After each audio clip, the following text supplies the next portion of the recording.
doping so hard. Doping and seething. How's it going, everyone? Happy Thanksgiving to you all. I hope you are all having a wonderful night, having as much of a wonderful night as I am. So, probably just heard that on stream. Opening up a nice Sapporo here, and let's get into it. Now, originally, this stream was going to be at 6, and family and I were all going to eat like around 5, 4-ish, and I was like, okay, that works out well time-wise. And I'm not sure if it's because we put in the food later than we were supposed to, or something like that. So I literally just finished eating.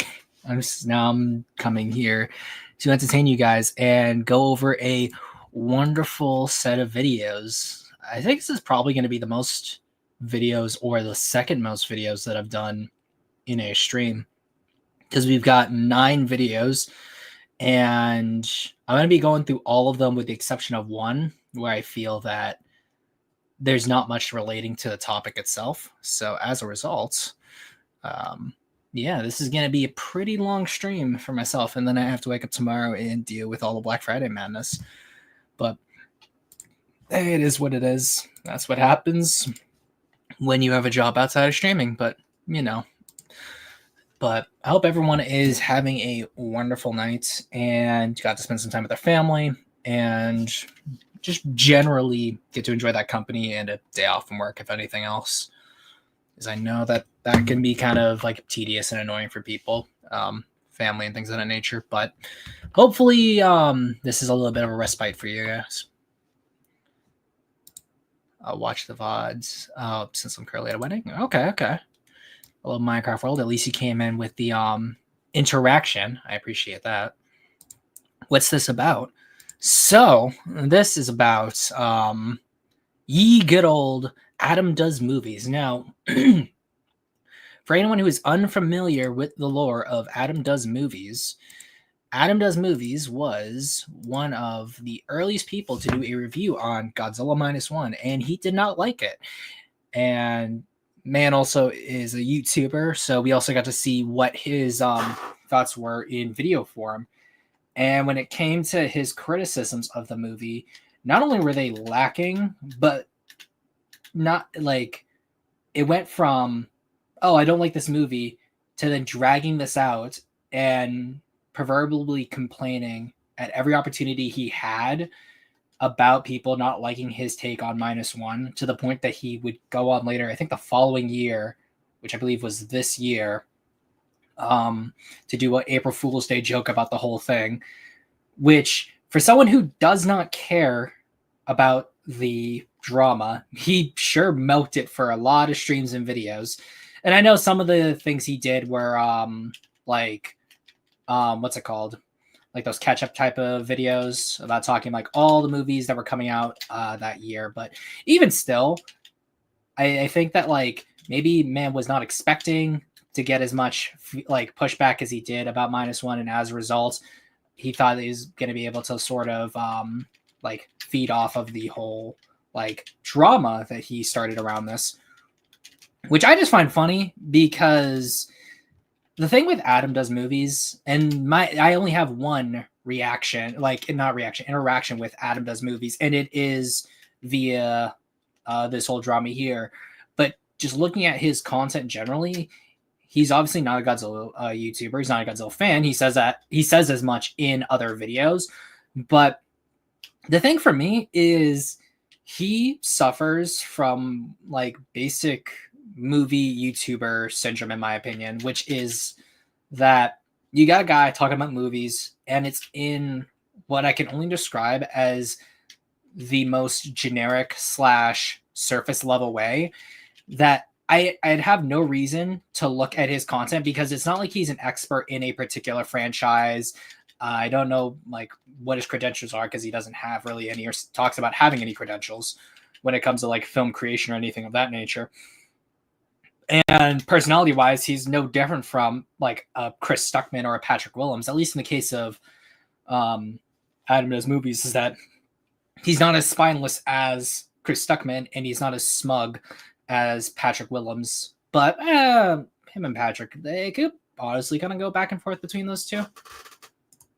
What makes you think he's suffering rather than enjoying? I'm not sure what that's in reference to, but if you can rephrase that, I will gladly answer that question, Black Radio. Also, hello, Black Radio. Sounds like Ralph the Movie Maker doing a video on Joker 2019 where he starts by unironically saying he didn't want to make it, and that's just the beginning of what's wrong with that video. I'm also not familiar with Ralph the Movie Maker, but like the thing I'll say this is I've always liked, for example, video game reviewers. And the thing I will usually say about video game movie reviewers is that in a lot of cases, they usually go into far more detail about things like mechanics or development process in a lot of cases. And as a result, there feels like a greater level of legitimacy that comes from a lot of video game reviewers versus movie reviewers, where it's more like, oh, I like the visuals. Oh, the writing, it was top notch. It was really good. And I liked it. Or it was bad. I didn't like it. It was just boring to me. And for me, for someone who's looking at a review, saying something is boring or I didn't like something without actually qualifying any of these statements or even using examples from the film it says nothing to me. And it doesn't help me at all gauge someone's opinion or ideas as to how they feel about a certain film. Because if the whole idea when it comes to reviewing movies is to give your opinion and then to have other people give theirs and there's a discussion to be had, if you're not saying anything substantial, then what am I supposed to glean from your analysis? It's at that point, your analysis is probably as hollow as I think it is because you don't really have too much else to say. And I will respond to chat in just a second once I get a point so that I can pause or at least just end this game. That's the one thing I like about having my extra monitor here is the fact that I can also look at chat and do stuff. So he went on to call out people preemptively for saying that he has a bad take on Joker when he clearly did. Okay. I mean, yeah, that's essentially Adam Does Movies. You're going to see, because I wanted to make sure that I separated myself as far away from Adam Does Movies talking about the topic so that I could essentially gather all of his thoughts that he at least wants to share on YouTube. I know there was a few tweets that he did in response to it, but I don't think there was anything worthwhile saying outside of the April Fool's one, because that was the last video he did. So yeah, well, let's get into it, gentlemen. So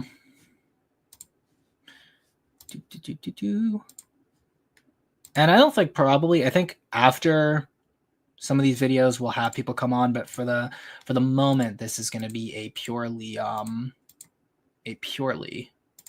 Zim focused stream.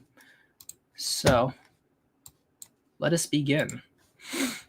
As well as also because I believe wholeheartedly, based on how he said it and based on the title of the video, Adam Does Movies is aware of Joey or Gojin, the Makai Phantom, or Gojin's video, where it's uninformed, contrary, makes terrible review for clout. Just keep this in mind right here because of a wording that is used in a, I think it's a stream that he does, but we're going to go through everything. Excuse me, guys.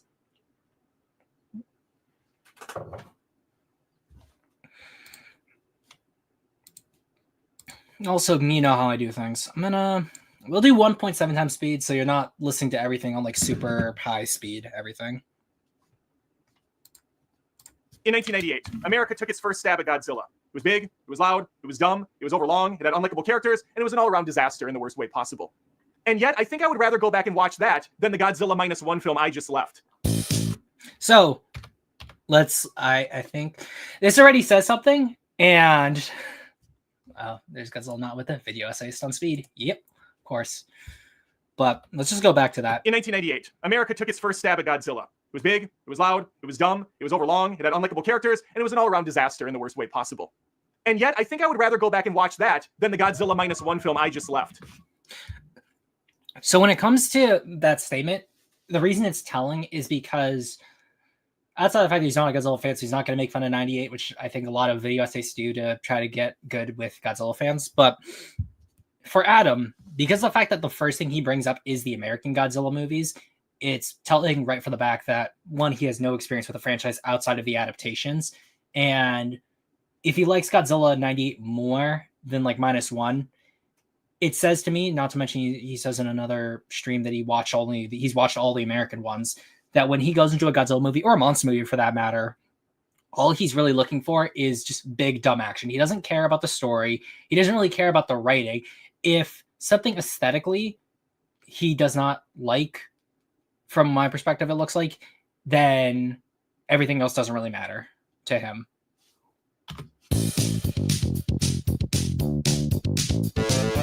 Now, I know starting them on such a disgusting tone is sure to put a few people off, and they're going to say, I don't need to listen to another word this jerk has to say. That's fine. You can leave if you're thin-skinned, or you can stick around.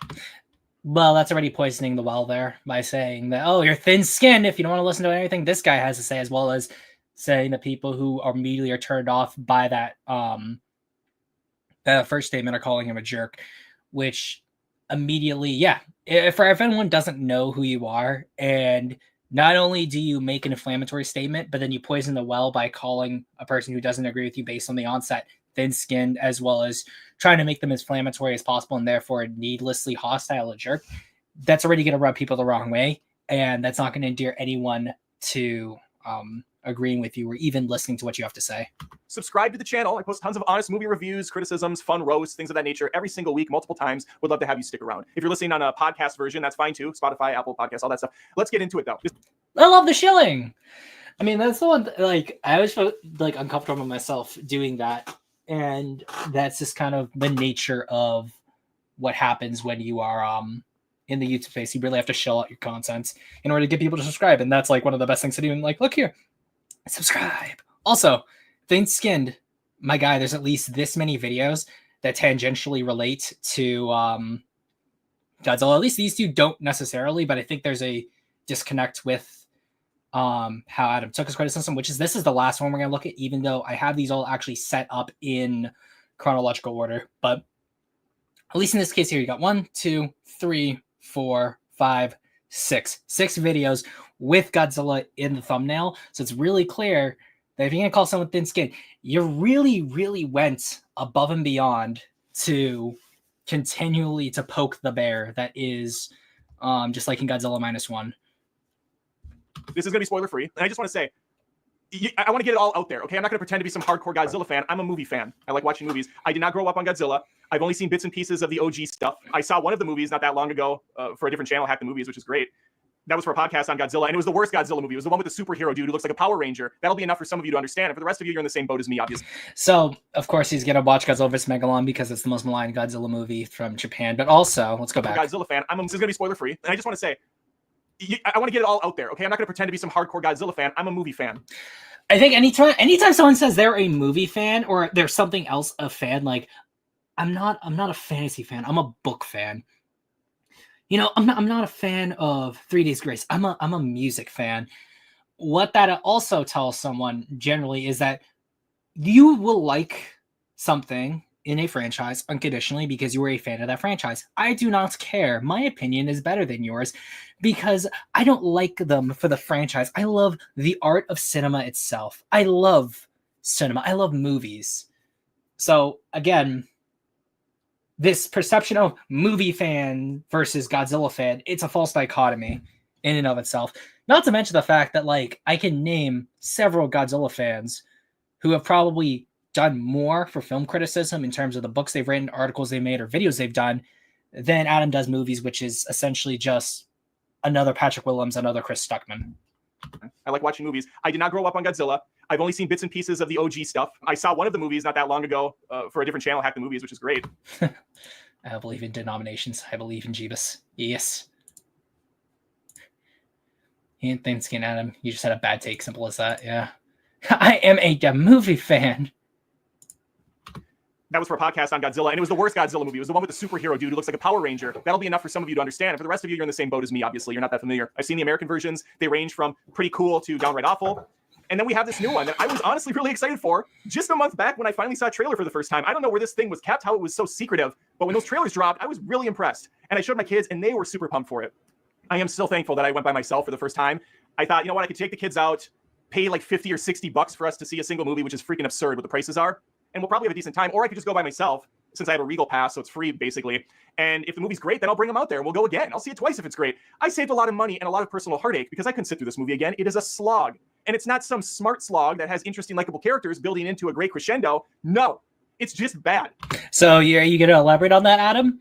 Are you going to actually explain how any of this is bad? Because you've already set yourself up for failure by saying this is a spoiler-free review. I know that in a lot of cases, like YouTubers will do like a spoiler-free review, then a spoiler review, which is essentially what the live stream he does later on, which will go to the end, even though it's the second video chronologically we should be covering.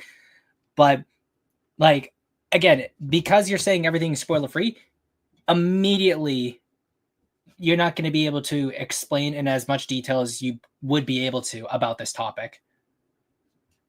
And let me explain why. This will be spoiler-free. There's not going to be any giveaways here about Godzilla turning into Mothra or something crazy. That doesn't happen. But this movie is post-war Japan. We have a kamikaze pilot who's down on his luck because he didn't, in fact, kamikaze himself. You had one job, dude. You had one job. He chickens out right away when the movie starts up, and he gets his first appearance of Godzilla, and it doesn't go over well. He's not thrilled about what he's seeing. As an aside, kamikaze pilots, that's one of the few, I would say, professions you really can't fake, right? You walk into the house, and the wife's like, hey, how was work today? It was okay. It wasn't bad. Oh, really? So you didn't get fired, huh? Because you're still here. So obviously, not great at your job. I mean, I don't think you can really fake that one.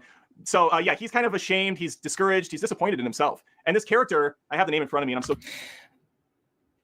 I remember a lot of people, and this is the one time I'm going to have to lampoon Godzilla fans for this. A lot of people were like, that is really insensitive and racist for you to do. And I don't think it's racist that he's making fun of kamikaze pilots. I think it's just stupid. And like, it's a bad joke.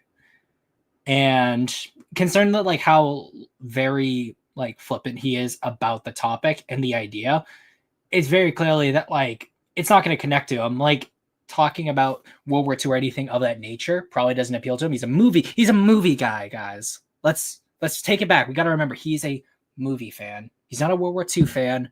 So the history or the emotional implications or the dialogue talking about a very serious topic is going to appeal to him. He's a movie fan, guys. Still going to butcher it. Koichi Shikishima, I apologize to everyone, both English speaking and Japanese speaking, for what I just said. That is the main protagonist in some fashion of those letters being pronounced. English is barely a good language for me to speak.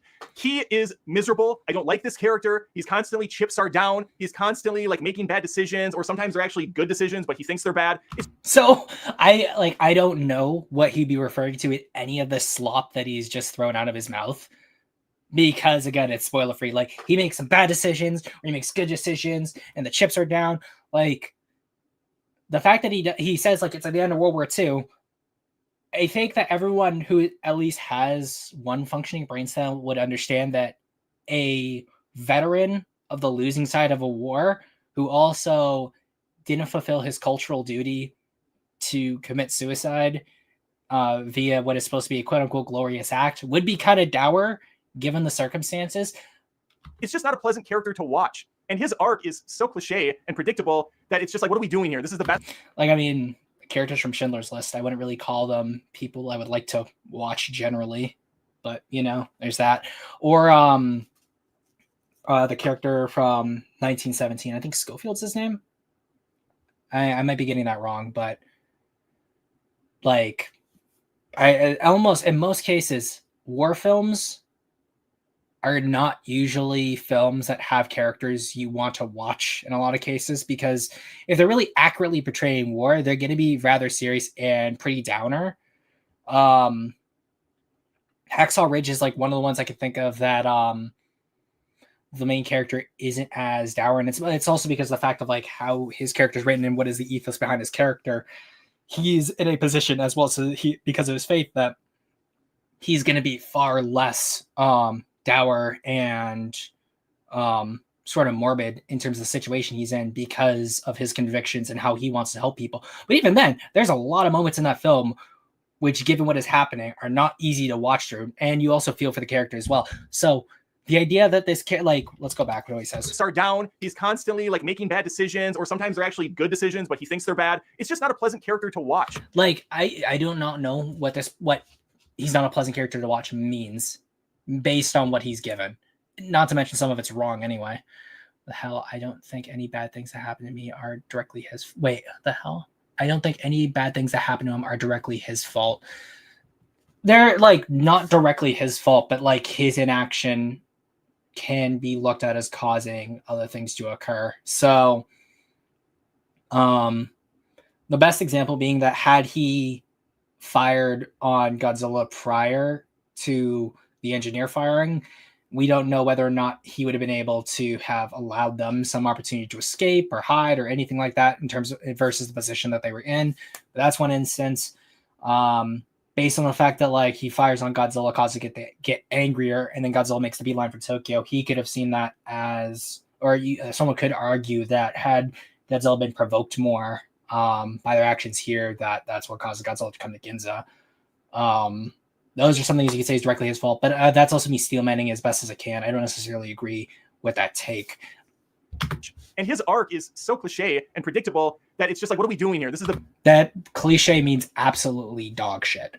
That is a dog shit argument because something can be cliche but still be done absolutely magnificently. Like Lord of the Rings in the film version and how it handles its characters is extremely cliche. Even for the time, it was cliche, but those films are still amazing. Same thing with 1917 to a degree as well. Also pretty cliche in terms of how that character gets from point A to point B. Saving Private Ryan, another one. The argument of clichéness. Not everything needs to be new. Oh my gosh, this was never been done before. It's very key jangly. Even I think I saw it in another video of his because I thought he had a Jurassic Park poster on the wall, but even Indiana Jones is pretty cliche too. Let's call it Raiders of the Lost Ark, very cliche, but still very well done film. the best we could conjure up. And now some people are saying, hey, Adam, what are you expecting Citizen Kane? You know, the old cliched argument back. That's lame and it's pointless. No, obviously I'm not expecting that. I'm expecting a big, cool-ass movie with lots of destruction and maybe some stakes. Yeah. Wait, what is stakes? Okay. You want it prime, medium, T-bone, tomahawk? Oh, yeah, right. The stakes. The continued survival of the Japanese people, not to mention protecting their country from becoming further degraded and put into ruin by the appearance of a giant monster. Yeah, those would be the stakes. Not to mention, at the end of the film, everyone's lives on those ships are all at stake there. So, yeah, those are the stakes there.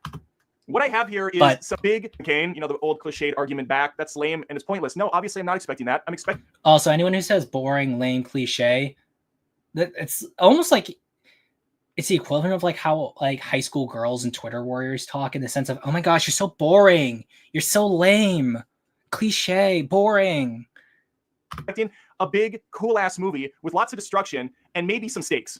Yeah, so excluding the stakes, he wants awesome big action movies. So he essentially wants Michael Bay slop. He may not actually admit to that. And if I were to directly ask him this statement, he'd probably say, no, that's not what I want. I want something with stakes, as I said. But we could clearly bring everything out in front of him and be like, okay, what about this, this, this, and this? And probably find some way to weasel his way out of it. What I have here is some decent destruction on occasion with some very top-notch special effects. I will say the CG in this movie is damn good. It looks great. And don't let my negativity get you down. If you want to see this movie, you can expect some really cool visuals. You can expect a pretty badass design of Godzilla. Obviously harkens back to the OG, but it's not a guy in a costume, which is nice. But I can't see anyone really getting on board with the story or the characters.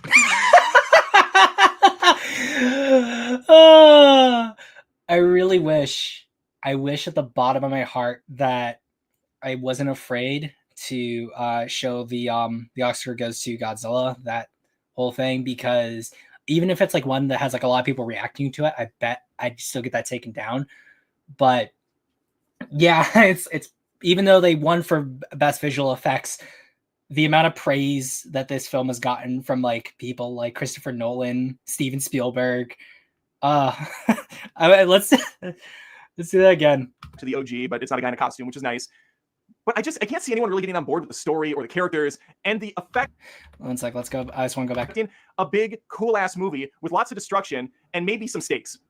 What I have here is some decent destruction on occasion.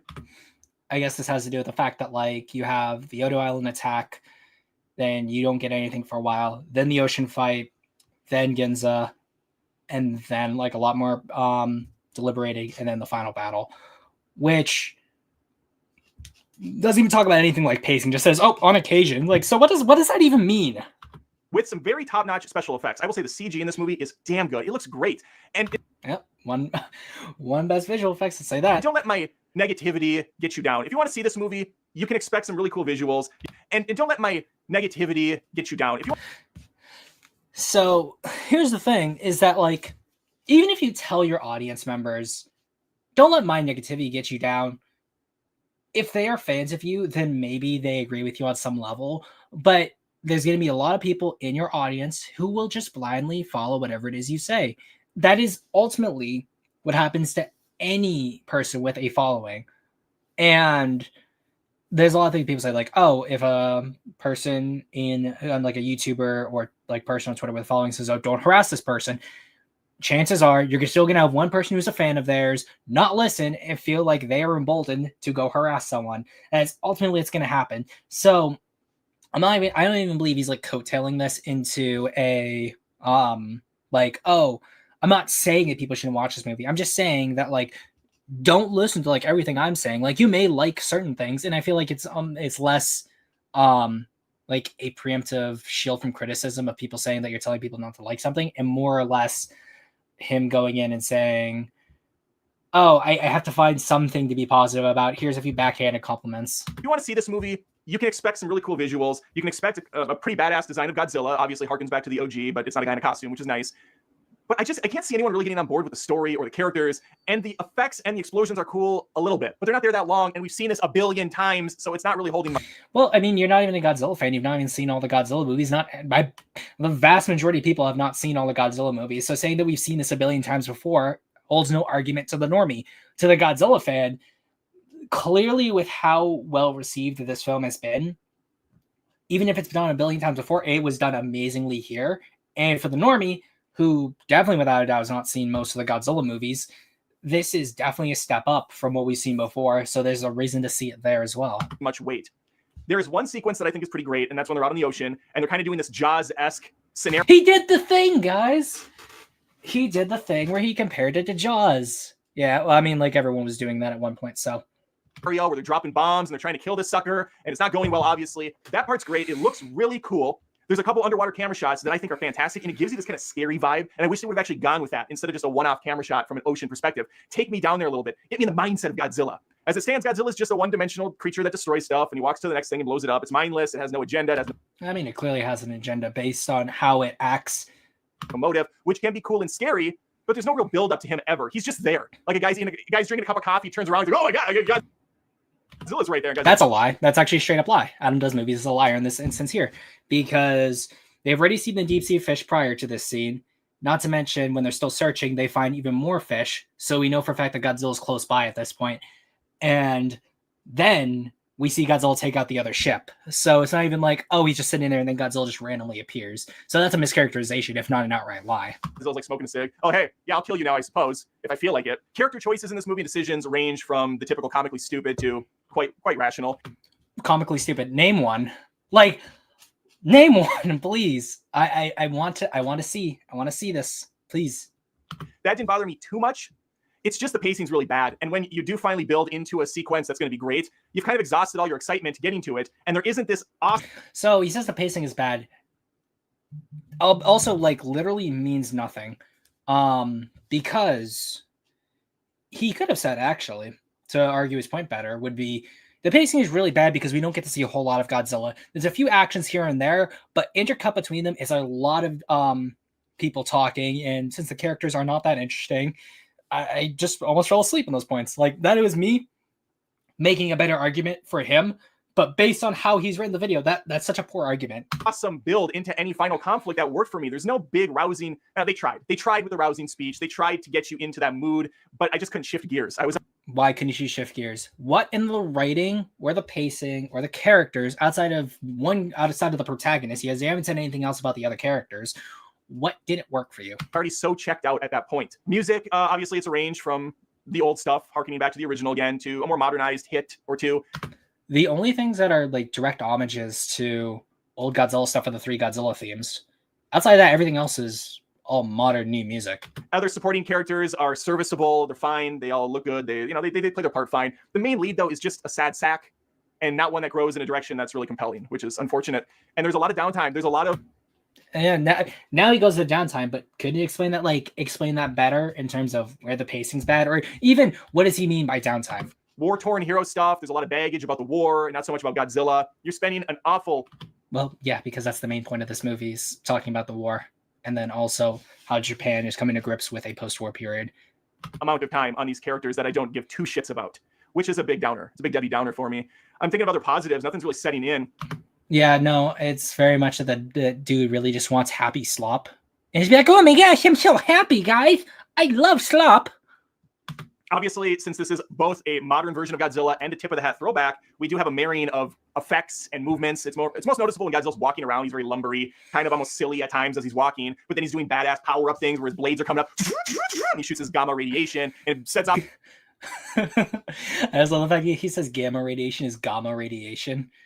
But also, like, him saying, like, it's a nod back to the original. What do you even know about the original Godzilla to even make that comparison? Because nothing here tells me it's like the original where Godzilla's moving around. Not to mention how different Godzilla's moved throughout the years. Throughout the billion times we've seen Godzilla, there is so many distinct differences in terms of what we've seen from both Japanese and American at this point. So what does that even mean? That's a tip. It's a throwback to the original. What original? Like the movies from the 90s or the movie like the late 60s or the 50s, the original? Like what does that mean? Like I don't know what this guy is saying, but I also love... Bro, it's just really bro took that cum shot a little too hard. Just off like a freaking nuclear explosion. It looks epic as shit. And then he just kind of wanders off again. He's like, I'm good. I'm gonna leave. And if that's your cup of tea. Also a direct lie right there, but yeah, that's your cup of tea, and that's cool. That's good for you. I guess the trailers really hyped me up, which is their job, but they presented a package that I just did not see on the screen. I felt a little bit lied to. I feel lied to by this video. I don't like. You need to explain him like much better what you mean by you were lied to by the trailers. Didn't know what the story was. I imagined it was going to be, a little bit more interesting than it was. They had a decent idea, okay? I kind of like the idea of a war-torn kamikaze pilot having to make amends with himself and to please those around them, but fight his own internal war. That on paper, that sounds really good, but how they played it off just did not jive with me. And maybe it will for you. I haven't seen any other reviews. I don't know the buzz for this movie going in. I might be completely off base with the majority of people. It's happened before. I just wanted to let you know what to expect, because at the end of the day, that's how I'm trying to do reviews now. I give you my honest opinion, leaving the theater, and while I'm there, like, okay, I'm sitting down, I'm excited for this movie. The first act, the first 15 minutes, pretty cool, pretty bold. I like this direction, and then bam, it hits a wall, and it slows down, and then it slows down more, and then there's some weird editing choices where they like fade away from shots, and they cut things quickly. Like what? Then, okay. What do you mean? Like, again, this is the problem with spoiler-free reviews, because he does not go into detail about any of these shots. So therefore, I have no context for what he's saying. I could think of maybe the shots he's referring to, but even as someone who's seen the film 13 times at this point, he could be referring to anyone because he doesn't like the film. So he could be referring to one shot that I thought was fine, that he thinks is awful, and I could be referring to one shot I think was awful. He was like, oh, I thought that was really good. This means nothing. Okay, we're back into a somewhat decent action sequence, but then boom, wall again, and we're down for the count for a long time with these people that suck, and this annoying little kid that's crying on them. There's nothing worse than listening to kids cry. And this kid cries a few times in the movie. He's like, shut up. Why am I listening to a kid cry when there's an awesome freaking lizard creature swimming around in the ocean? I just want lizard slop, guys. I want GXK slop, even though I know he didn't like GXK, but things like that are more his speed. He wants mindless slop from movies like this. Also, this is probably a throwback, and since I'm ignorant on the originals, I find it funny that Godzilla can float. I think that's what's happening. The dude's in the middle of the ocean and he's chest deep. I know the guy's tall, but it looks like he's standing on a small like sandbar in the middle of the ocean. He's like the water's up to his belly button. Sometimes it's up to his shins, and he's in the middle of the freaking Pacific or Atlantic. I don't know where oceans are. I don't know what they're called. I'm ignorant and stupid. I mean, that's the most honest thing you said throughout the entire review. Let's be honest there. I also love the fact that like people forget that like you can tread water and like a lot of other animals are able to float. So the idea of Godzilla just being in the middle, like, do they assume that Godzilla's just denser than like all of the ocean, or like he doesn't have an ability to keep himself above water being a sea creature? I don't know. Subscribe. No, seriously though, it looks weird. So maybe Godzilla can float. Otherwise, it's just a really weird old school throwback, and I found it very jarring in the worst way possible. Okay, that's it. I don't need to say anything else, otherwise I'm going to ramble into spoil territory. And honestly, there's not much to spoil. You can see everything coming a mile away, but those are my thoughts. Let me know if you saw this movie. Please put a comment down if you're on YouTube. Please subscribe again if you haven't. Post tons of movie reviews, movie roasts, a lot live. Yeah. So we're gonna move past this, because this is gonna be the last one we're gonna look at, and we're gonna go to why talking movies has become so toxic. Hey there. No, hey there. I don't like your eyes. I don't know what you're selling me. I don't care. Adam, of course, we got an interesting show for you. I do not care about seeing that intro a dozen times. I'm sorry. Oh, there's the Jurassic Park one right there. Yeah. Or speaking of other things that are cliche, 007, Bruce Lee movies. Today, it's a topic that I don't think is discussed all that often. Also cliche, Harry Potter. Very cliche, but I don't think that y'all are ready to have that conversation on the internet. And it's applicable here. It covers a little bit more than just movies. It really stretches, I think, broadly to the entirety of the internet as a whole, maybe even spewing out into the real world now after the last couple of years of nightmare fuel that was COVID and just everything that came from that. People have gotten even more reliant on online personas. And almost it's to the point where people spend more of their time on social programs, social media sites, not social programs, I guess, but TikTok, Instagram, Facebook, YouTube, Twitter, or the artist formerly known as Twitter called X, and less time touching grass, being in the real world, communicating with real people, having what I would consider real relationships. Now, I know that might be insulting to some to say, because some people have most of their relationships online, and that's perfectly cool. That's fine. You do you. I say tread lightly on that, because you just really don't know that person in real life. Cool. It's like, let's go back. A topic that I don't discuss all that often on the internet. And it's applicable here. It covers a little bit more than just movies. It really stretches, I think, broadly to the entirety of the internet as a whole, maybe even spewing out into the real world now after the last couple of years of nightmare fuel that was COVID and just everything that came from that. People have gotten even more reliant on online personas. And almost it's to the point where people spend more of their time on social programs, social media sites, not social programs, I guess, but TikTok, Instagram, Facebook, YouTube, Twitter, or the artist formerly known as Twitter called X, and less time touching grass. I'll respond to Vic's comment before I respond to this. Admittedly, I find it weird how Godzilla is often only belly deep in the middle of the ocean. At most, I'd only expect his chest to be visible, as I'd imagine he would need his arms to help him tread. Probably, given the fact how big his tail is in comparison to the rest of his body, I'd expect his feet and his tail to be able to help balance that out. Not to mention how strong Godzilla is. Got that core strength, baby. But yeah, no, I think a lot of people, I think we tend to also forget the fact that a lot of people online are also children. So for children, in a lot of cases, even teenagers, you're spending your time outside at school interacting with people, and at home interacting with your family, hopefully. So you're not going out into the real world, but you're still going to be able to contribute to a conversation online. So a lot of minors online. So there's that. So let's cut out that in the population. But then let's talk about everyone else. Most people who are online probably have a job, probably interact with people regularly, since they'll have to. And as a result, the only reason why they're hostile online is because they are coming to some place to escape. And given the rampant politicization of platforms as well as discussions in fandoms, that is going to raise a level of toxicity that goes without saying. And most people do not want to deal with that. Most people just want to chill, have fun, and enjoy things. But what we've seen is that as more people have gotten engrossed in their fandoms and arguably made it a huge part of their personality, their own ideas that they take with them into the real world normally are going to clash with people who they're going to interact online that they don't agree with on a fundamental level, and that's going to cause friction. When you have the freedom that we have as a society, when you're online, you're going to interact with a lot of people who do not fundamentally agree with your base core beliefs. And there's getting a lot of people who are going to be hostile to how certain people believe. That's going to come with the territory of freedom. So it has nothing to do with people needing to touch grass, and it has everything to do with how different people conduct their lives and how fundamentally we disagree in a lot of ways. Being in the real world, communicating with real people, having what I would consider real relationships. Now, I know that might be insulting to some to say, because some people have most of the relationships online, and that's perfectly cool. That's fine. Also, the idea of relationships outside of family relationships, which are usually going to be pretty fine for the most part, saying, oh, maybe people aren't having real relationships. Why is that? Unless you're going to specifically say that how demographics have changed, or how people's beliefs have caused things to be strained, and other extenuating circumstances have caused there to be such a division and people to be as less polite as they have been, then why are you saying that in the first place? It sounds like an excuse.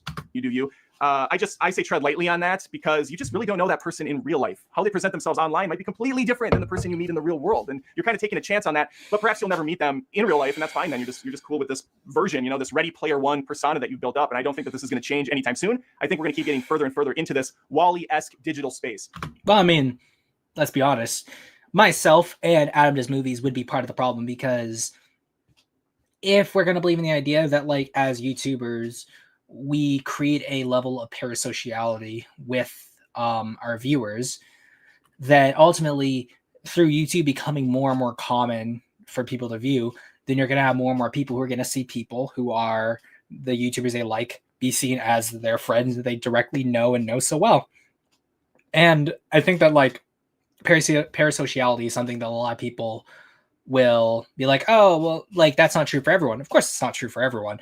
But there's gonna be a lot of YouTubers who are gonna be like, oh, I'm your best friend, but please like and subscribe and comment and give me all this money here, who you're probably not going to interact that much with on a day-to-day basis because of how many followers they have, which, depending on the person, is going to be unfortunate, because they probably want to interact with their followers more, and some don't really care. Like, I'm thankful to where I'm at the moment, where I have a lot of followers for my channel, which is good, but I also have enough people who want to join things like the Discord and interact with me, and I get to know them a little better, which is nice. Not to mention a lot of the people that I interact with and who follow me are also YouTubers themselves. So it's less viewer and YouTuber, more smaller YouTuber and bigger YouTuber in cases like that. But I think that, like, this entire argument that is being made here is really silly, almost insidious, because I haven't watched this video in a while, but if he doesn't include himself as adding to this problem, you could say, then it feels insidious to me. And so I just implore everyone to take a beat and maybe listen a little bit to what I have to say, and it might be applicable, it might not. And this is definitely springboarding off of recent events that I've dealt with on YouTube and X, the artist formerly known as Twitter, and Instagram, and, you know, all the social media platforms I have that I didn't realize I did have until I got notifications from some of the gems in the community.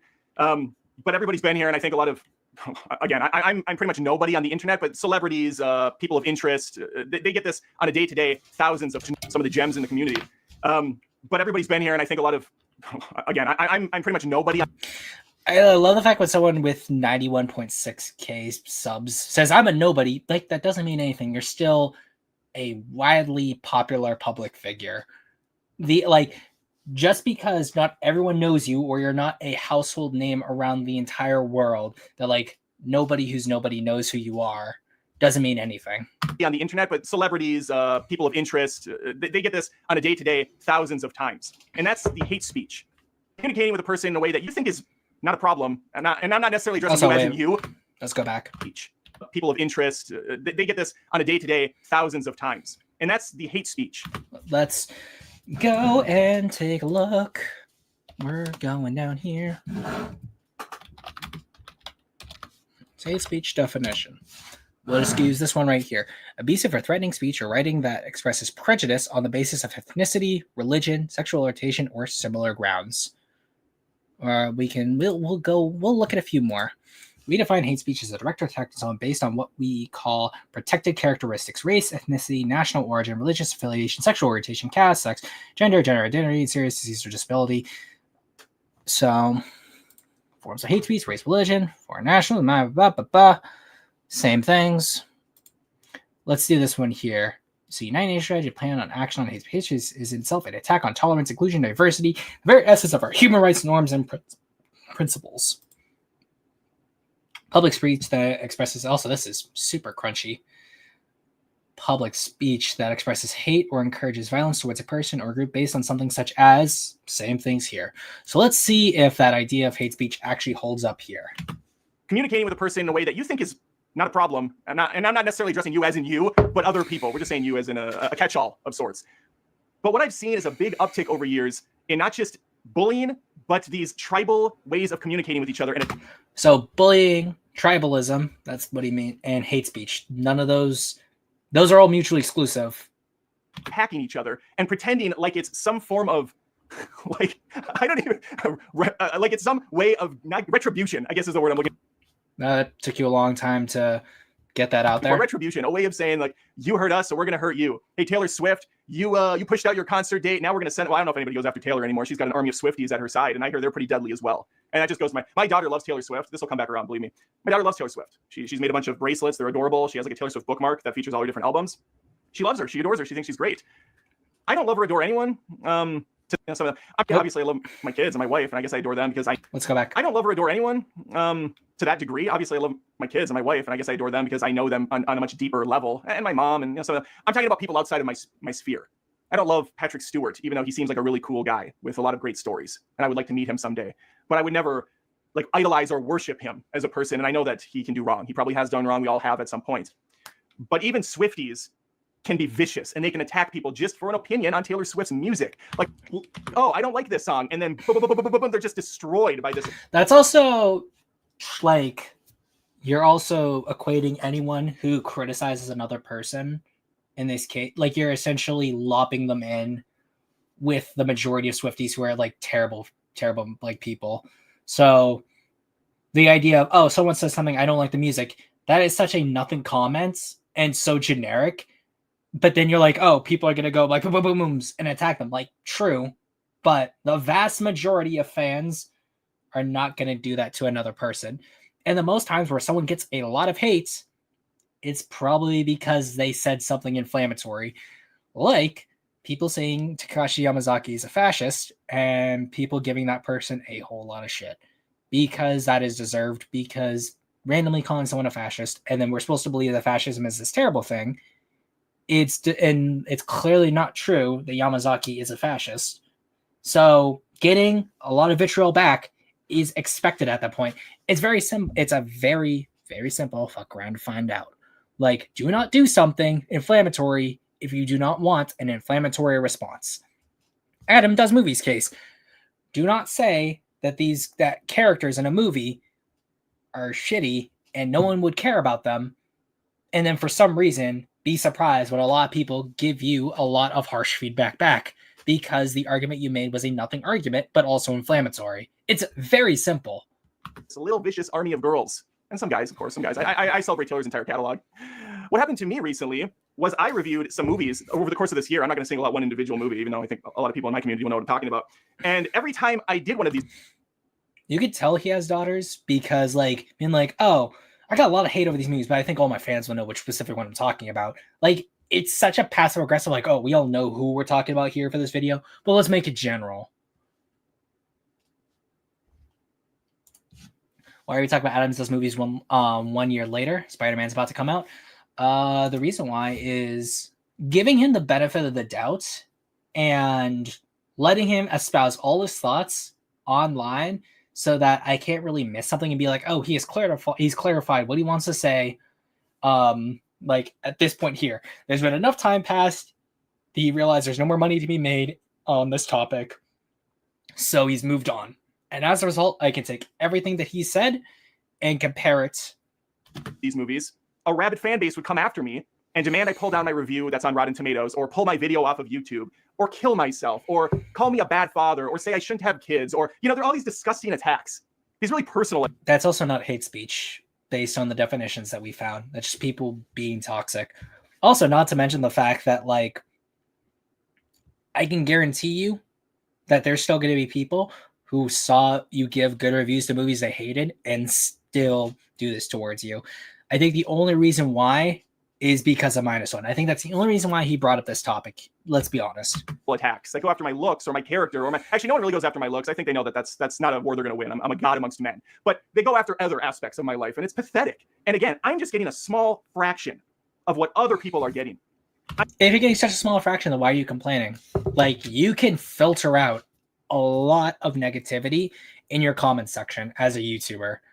Not to mention, you're big enough to where you could probably hire someone to quickly, like once a month, maybe once a year, filter out comments on YouTube, or just have words that, like, no one's going to be able to say that on my channel. I know a good chunk of people, even within my community on YouTube, other movie critics that I talk to week, we'll just check in. I'll say, hey, how's it going? You want to come on my show sometime? I'd love to come on your show. They'll invite me over. And we'll just maybe even just, I message a buddy from years ago who doesn't even do YouTube anymore, but I just like the guy. I've never met him in person, but he seems down to earth and reasonable. And he was, I mean, I can say his name, John Paula. John Paula had a show called Movie Nights. It was fantastic. He put in a lot of work on his reviews. He definitely knows his shit about movies. And we like to debate and talk about what's good. He likes movies I don't like and whatnot. And it's all very civil and fun. And we can move on as adults do. Also, because you guys are both big YouTubers and therefore friends, simple as. But they've all dealt with the same crap I've dealt with and other people online, and it's just sad that it's almost an acceptable thing now. It's because you're expressing an opinion online, not to mention the fact that almost all of these YouTubers are going to express their opinions in a slightly inflammatory way, because being inflammatory is going to get you clicks on YouTube. It's pretty obvious that when you're inflammatory, you're going to get a little bit of hate back. Like, oh yeah, I put out a review of Star Wars The Last Jedi, not me, someone else, and I really liked it. And all these Star Wars guys came at me and just went off, telling me I should have my critic license revoked and I should never talk about. That's so silly. Like, how you should have your critic license revoked. That you gotta know at that point, it's like someone who's gotta be like a child, like either like a teenager or like a literal child who's saying you should have your critic license revoked. And I think he uses this one specific statement several times in other streams. But like, this is like the worst one to bring up. Like, it's not even an actual like argument. Is you should have your critic license revoked. Like, it almost feels like that was the one thing that really upset him, is that someone telling me he should have his critic license revoked. About a movie ever again. After hundreds of movie reviews of people agreeing with the person. Maybe not always, but most of the time. But then one review, just that's the one that kills it all. And they unsubscribe and they call them a bunch of names and they post.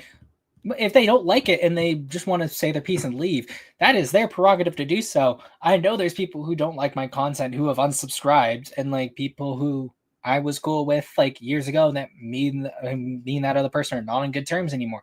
That is within their right to do so. Not to mention the fact that like we have seen other YouTubers who, like, after one video, it becomes a cycle where their opinions and their method about how they go about reviewing things has changed drastically because of like one experience or one movie, or talking to someone that the viewer is not going to know about because they're not privy to all of your behind the scenes discussions with other YouTubers or other people, other personalities. So that's also not an argument. Post them on Twitter, they make videos about them, or they show them in, you know, like compromising positions that they doodled in some weird program and then posted up. Just a bunch of fucking terrible stuff. That's silly. That's really silly. Kills it all. And they unsubscribe and they call them a bunch of names and they post them on Twitter, they make videos. Like, if I was to say that Adam Does Movies is a tool, and I then make a thumbnail of compromising shots of his face on a thumbnail, which it's not even like they're quote, it's probably not compromising to him, but the problem I have is that most of these people just would never bring up specific examples, and you're supposed to just take this general understanding and from your own discretion think what he means by that. So compromise positions. I can think a lot of the faces that he makes on his thumbnails are compromising because they just look goofy. I could consider that compromising. He probably doesn't consider compromising since he continues to do it, but still, it's a non-argument. Videos about them, or they show them in, you know, and they unsubscribe and they call them a bunch of names and they post them on Twitter, they make videos about them. That's everyone's right to disagree with another person. That's not wrong. That's called a discussion. I'm not sure why he's afraid of that. Or they show them in, you know, like compromising positions that they doodled in some weird program and then posted up. Just a bunch of fucking terrible stuff that no one should have to deal with. And I think it really comes down to accountability. Something that's always been a beacon of the internet after all these years is anonymity. That's how you say that word. I can never say that word right. But essentially, you're anonymous on the internet. I'm not. I'm Adam Mullinger at Adam Does Movies. I put myself out there because I want people to know who I am. I mean, I know what your last name is. I know what your channel is. I know what your face is. I don't know where you live. I don't know what your job is. So you're not wholly like out there for everyone to see. There's a little bit of anonymity that you have to ensure things like the protection of your family, because if you're concerned about death threats, then you're not going to be being like, I am Adam so-and-so. I live here and here. This is my past job experience. This is where all my family lives. No, like, be like, oh, anonymity is the problem. No, anonymity is what keeps you and everyone else safe. He's criticizing other people's work, but can't handle when his gets criticized, essentially. To be fair, though, there are takes that critics make that they tie to the credibility, like EFAP and Captain America: Civil War. No, that's true. And it's very clear, based on the fact that he made this video in the first place, that he ties his credibility to the reviews he makes, because he essentially like lays out his review style in a later video down the line. But these are non-arguments. I want people to see the real me, and I am going to make mistakes. I'm going to get things wrong. I'm going to go against the grain. I'm going to say stupid stuff. I'm going to say jokes that don't land. And occasionally I'll put out a movie review that doesn't align with the general mass audience, or even the So wait, mistakes. I'm going to get things wrong. So even if it doesn't, like, those two things can be not mutually exclusive. You could have something that goes against the mainstream, but also be wrong. So I'm going to go against the grain. I'm going to say stupid stuff. I'm going to say jokes that don't land. And occasionally I'll put out a movie review that doesn't align with the general mass audience, or even, like, just say like, hey, I have my own takes, and if you don't like that, I'm sorry. But there should be nothing more than that. It's not like he makes substantive reviews about movies from like a technical aspect or a writing standpoint or a world building aspect. Like, he's not one of those channels. So I don't know what he's complaining about here. Like, say what you will, I don't agree with everything that EFAP says, since F29 brought up EFAP. At least the thing is that they spend so much time going over the technicals and writing of a movie to where I can understand where they are at a certain point in a movie if I've seen that movie before. And if I don't agree with them, I can then respond in a way that is substantive to then add to that conversation with him. It's essentially, you're watching a TV show at this point. But unlike something like, say, the Nostalgia Critic, where I think a lot of things Nostalgia Critic I don't agree with, but at least his had a charm to it, and it felt more like you were watching something fun. Well, with this, I'm just here to listen to someone give their opinions on film and be like, oh, this is good. Oh, this is stupid. I don't like this. These are nothing characters. Like, there's no substance. even the small amount of critics that are currently reviewing a movie, or a large amount of critics that are reviewing a movie, it doesn't matter. It's one guy's opinion at the end of the day.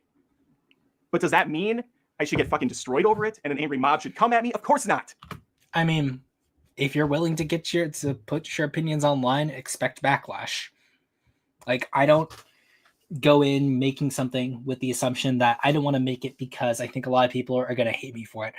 I love when someone disagrees with me in the comment section and we actually get to have a conversation, because then I can kind of understand what they're saying. And very rarely do I get comments where it's someone just calling me stupid. Very rare. But at least those are kind of funny. And sometimes those people will come around and then we'll have a good time. In other cases, it's like, I have nothing really more to say to you. Whatever. The same way anyone I disagree with shouldn't. And this could be a generational thing. I think it is. I think that younger generations maybe are more just open with being kind of asses online, and that's just perceived as the new normal, and it's fine. It's not a big deal. It doesn't hold weight to them the same way. Maybe. I don't know. Yeah, well, in this case, what's the social weight to being an ass online? Like, what is actually going to happen if everyone knew, like, what is the punishment or the consequences that you believe, Adam, that people should have if they are asses online? Like, what, social ostracization, getting punched in the face? I know that's something a lot of older people like to say. It's like, oh, if you said this to my face, I'd punch you in the face. It's like, at least in that case, I could be like, oh, you fuck around, find out, talk shit, get hit, kind of things. Like that, I understand. That makes sense. But this is sort of like, everyone is just so mean and no one talks to anyone. It's almost like the it's like the same thing as like how the Joker thing, he's like, no one's civil anymore. It's like the same thing as that. Only difference is that Joker at least got to talk to the person who he disagreed with and got what he fucking deserved. Even though we disagree on it, I love talking about Godzilla Night with you due to the discussions we have in the projections. I try to grasp. Okay. I thought you said gasp, but no, grasp. You were right. Plus the new info we can share back and forth. Exactly. Oh, I'm in my 40s now. I'm 41. Old man. I was joking with a buddy of mine that he and I and my wife and other people of our age group are daywalkers. We're like late because we grew up without the internet, but we're young enough where we were the ones that kind of went into the internet and learned it on the fly. But since we are older, we're not growing up with kids who are on the internet and they're using it in a completely different fashion, in a different way. They're more knowledgeable. They're quicker to the draw. They're sending out memes constantly. They know all the new trends going around. And that there's just a disconnect there, I think. So when I'm told, yeah, just like how everything happens when you're dealing with paradigm shifts within the world. over and over again to kill myself or to seek another profession, or when I'm completely misrepresented and I'm just false stuff is said about me, it's really frustrating to just keep my mouth shut and not want to fight back. Like, dude, then fight back. Also, I love that. But if you're really concerned with people telling you to kill yourself, you can just X that out in your studio. Just be like, filter out things where people tells me to kill myself. It's not that hard, guys. You didn't say a single nice thing about this. Well, yes, I did. I have video proof that I did. Again, you could say nice things, but like, how substantial is that actually? Like, that's the problem, is that he's like, I did all of this. You did like maybe this tiny bit, not that much.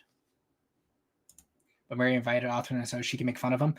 Yeah, no, I think that like, in the case of, I'd say Adam Does Movies is more closer to Murray than anyone else, where the dude is literally not bringing up any examples at all. Not even like the case where like he's bringing receipts and showing someone's direct comment with their like avatar or their name crossed out so he can actually show it. He's literally just this is literally the video form of Murray's show, where he just wants to bring up the topic so he can feel better about himself. But what do you say to that? You just let them vent their misinformation? I guess so. That's what you have to do, right? Well, I mean, these people probably also feel like you're giving out misinformation. So who will we believe, you or the other person? And based on what they say in their video, it's probably more accurate than what you are presenting here. So you're back to square one at that point. I've seen tons of celebrities. I've seen fucking like billionaires online having petty fights with what's probably a 16-year-old because there's that age gap disconnect where like someone like me, I want to fight and defend myself to the death over my own opinions because I know me more than 18-year-old Derek does. Derek. I like to imagine that 15-year-old Derek, he's not referring to an actual 15-year-old. He's just referring to D-Man. And he knows that that's the name of a famous Godzilla YouTuber. It's probably not the reason, but I just find that funny if that was the case. But yeah, if you really care that much, then get into it. But like, if someone feels aggrieved, then they're gonna respond back. I'm not sure why you feel ashamed of that. Derek doesn't know shit about me. Derek probably doesn't know shit about anything. He's 18. He's got a lot of learning to do. No offense, Derek. You're probably a very sweet kid. Hypothetically, then, if Derek said 2 + 2 = 4 and you said 2 + 2 = 7, I would then believe Derek, not because I am closer to age in Derek than I am to you. It's just because Derek's right and you're wrong. There are certain things that a younger person who has will have more experience with because they probably dedicated what time they've had on this earth to a topic more than someone else who is older and is probably like got a whole bunch of other things that they're thinking about. That is such a bad example. I'm not sure. Obviously, the guy's not a debater, not a really good film critic either, really. So I'm not sure what anyone is expecting from the arguments, I guess. Young man, whatever, it doesn't matter to me. You're all kids at this point. And my point is this. I wish there was a way where we could have a conversation again without it turning into petty name calling, ugly arguments, bad faith dialogues. Just get back to basics. If you don't like a meal at a restaurant, which most people probably have experienced once or twice in their life, they got a hair in their McDonald's Happy Meal, or they had a burnt steak. So I remember I did ask Adam if he wanted to come on back when this was all fresh to come on and debate the topic. And then I asked him again and he was like, oh no, I'm over it. So it's not even the fact that he cares about good faith debates. It's the fact that like it's drama to him. He'll milk it when it's convenient to do so. He'll get the super chats, he'll get the views, but that's it. He'll move on. Because he's a movie fan. There's going to always be new movies. There's always new things for him to discuss. He's always got evergreen content because he's just talking about the newest cycle of movies because he's a movie fan. So actually getting into the weeds on this type of stuff, that's not what he cares about. That's not what his channel is based off of. You get a Manny's Steakhouse, you might take the meal back or never go there again. But since the internet came around, you can also go on their website and you can voice your complaints in the comments and bitch it out, or go on another website and bitch out the thing. What I hope people don't.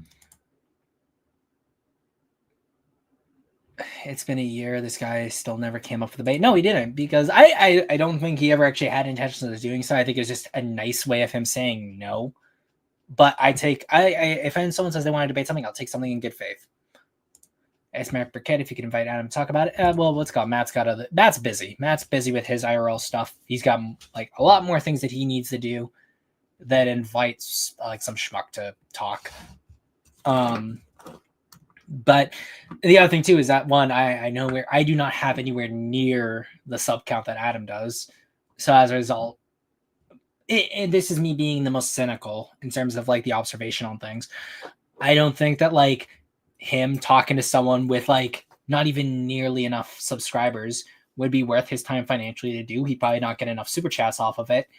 And yeah, like it's very clear that debates or even discussion on a topic really isn't what he wants. What he does want actually is an echo chamber.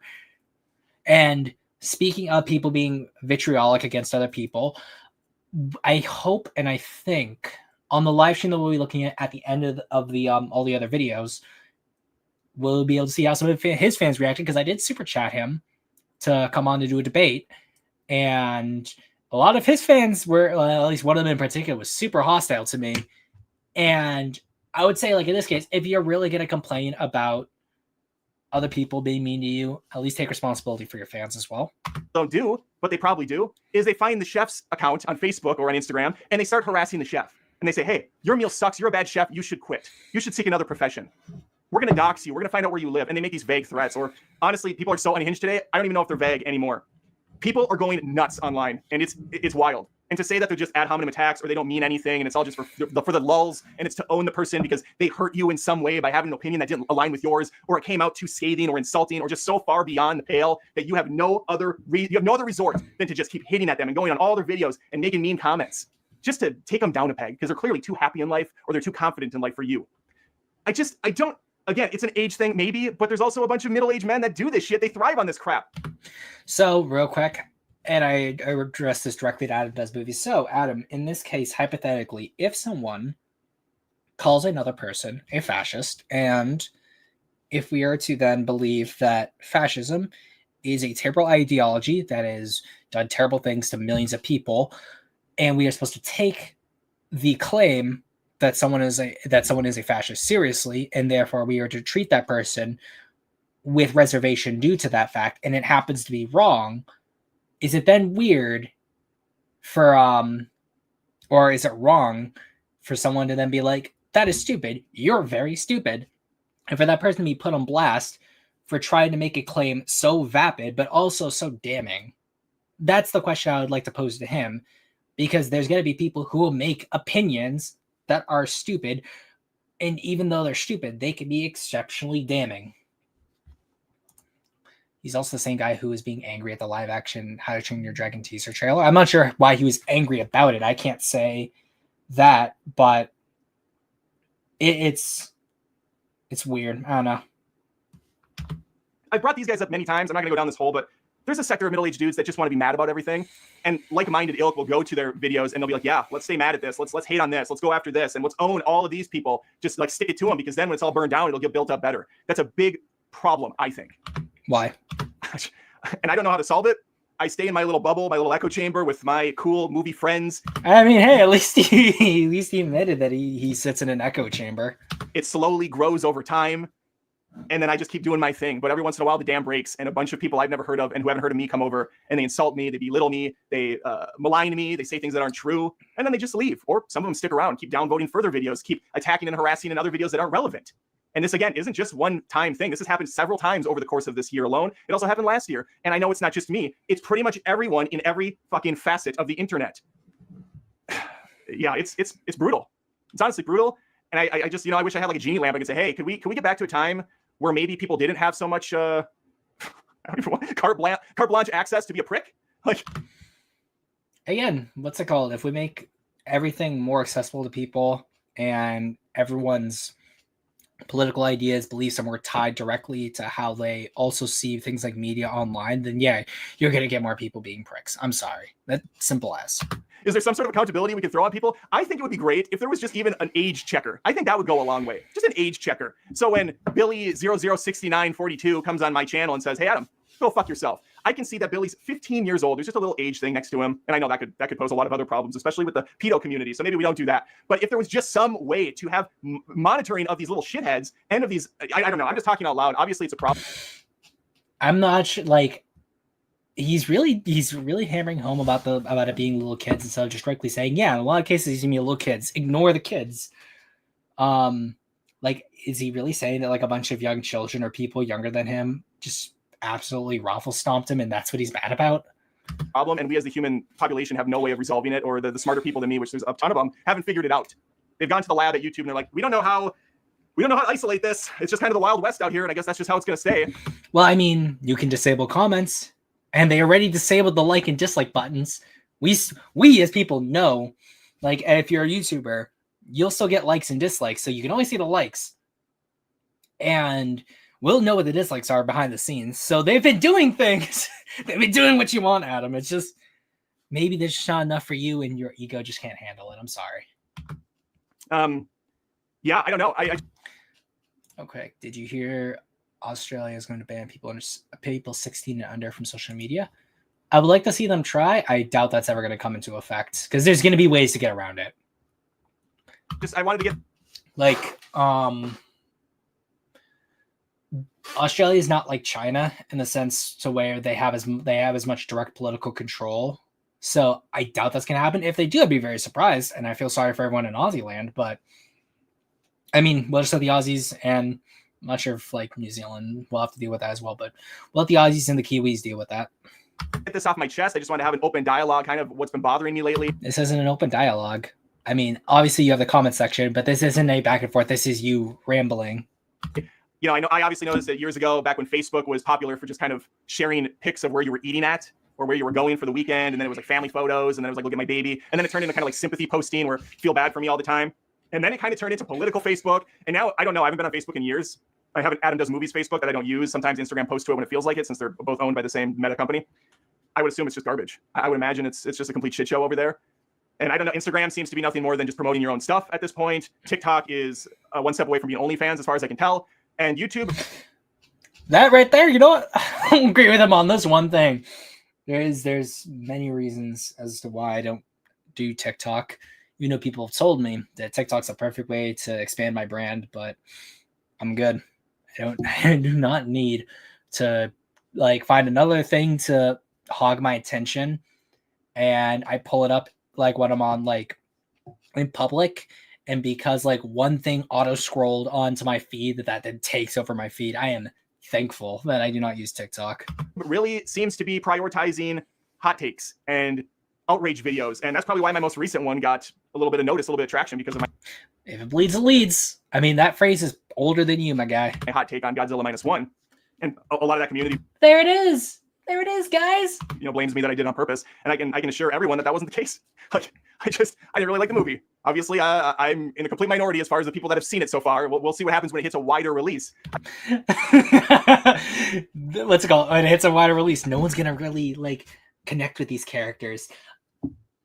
Every single one of these phrases aged like milk. They really did age like milk.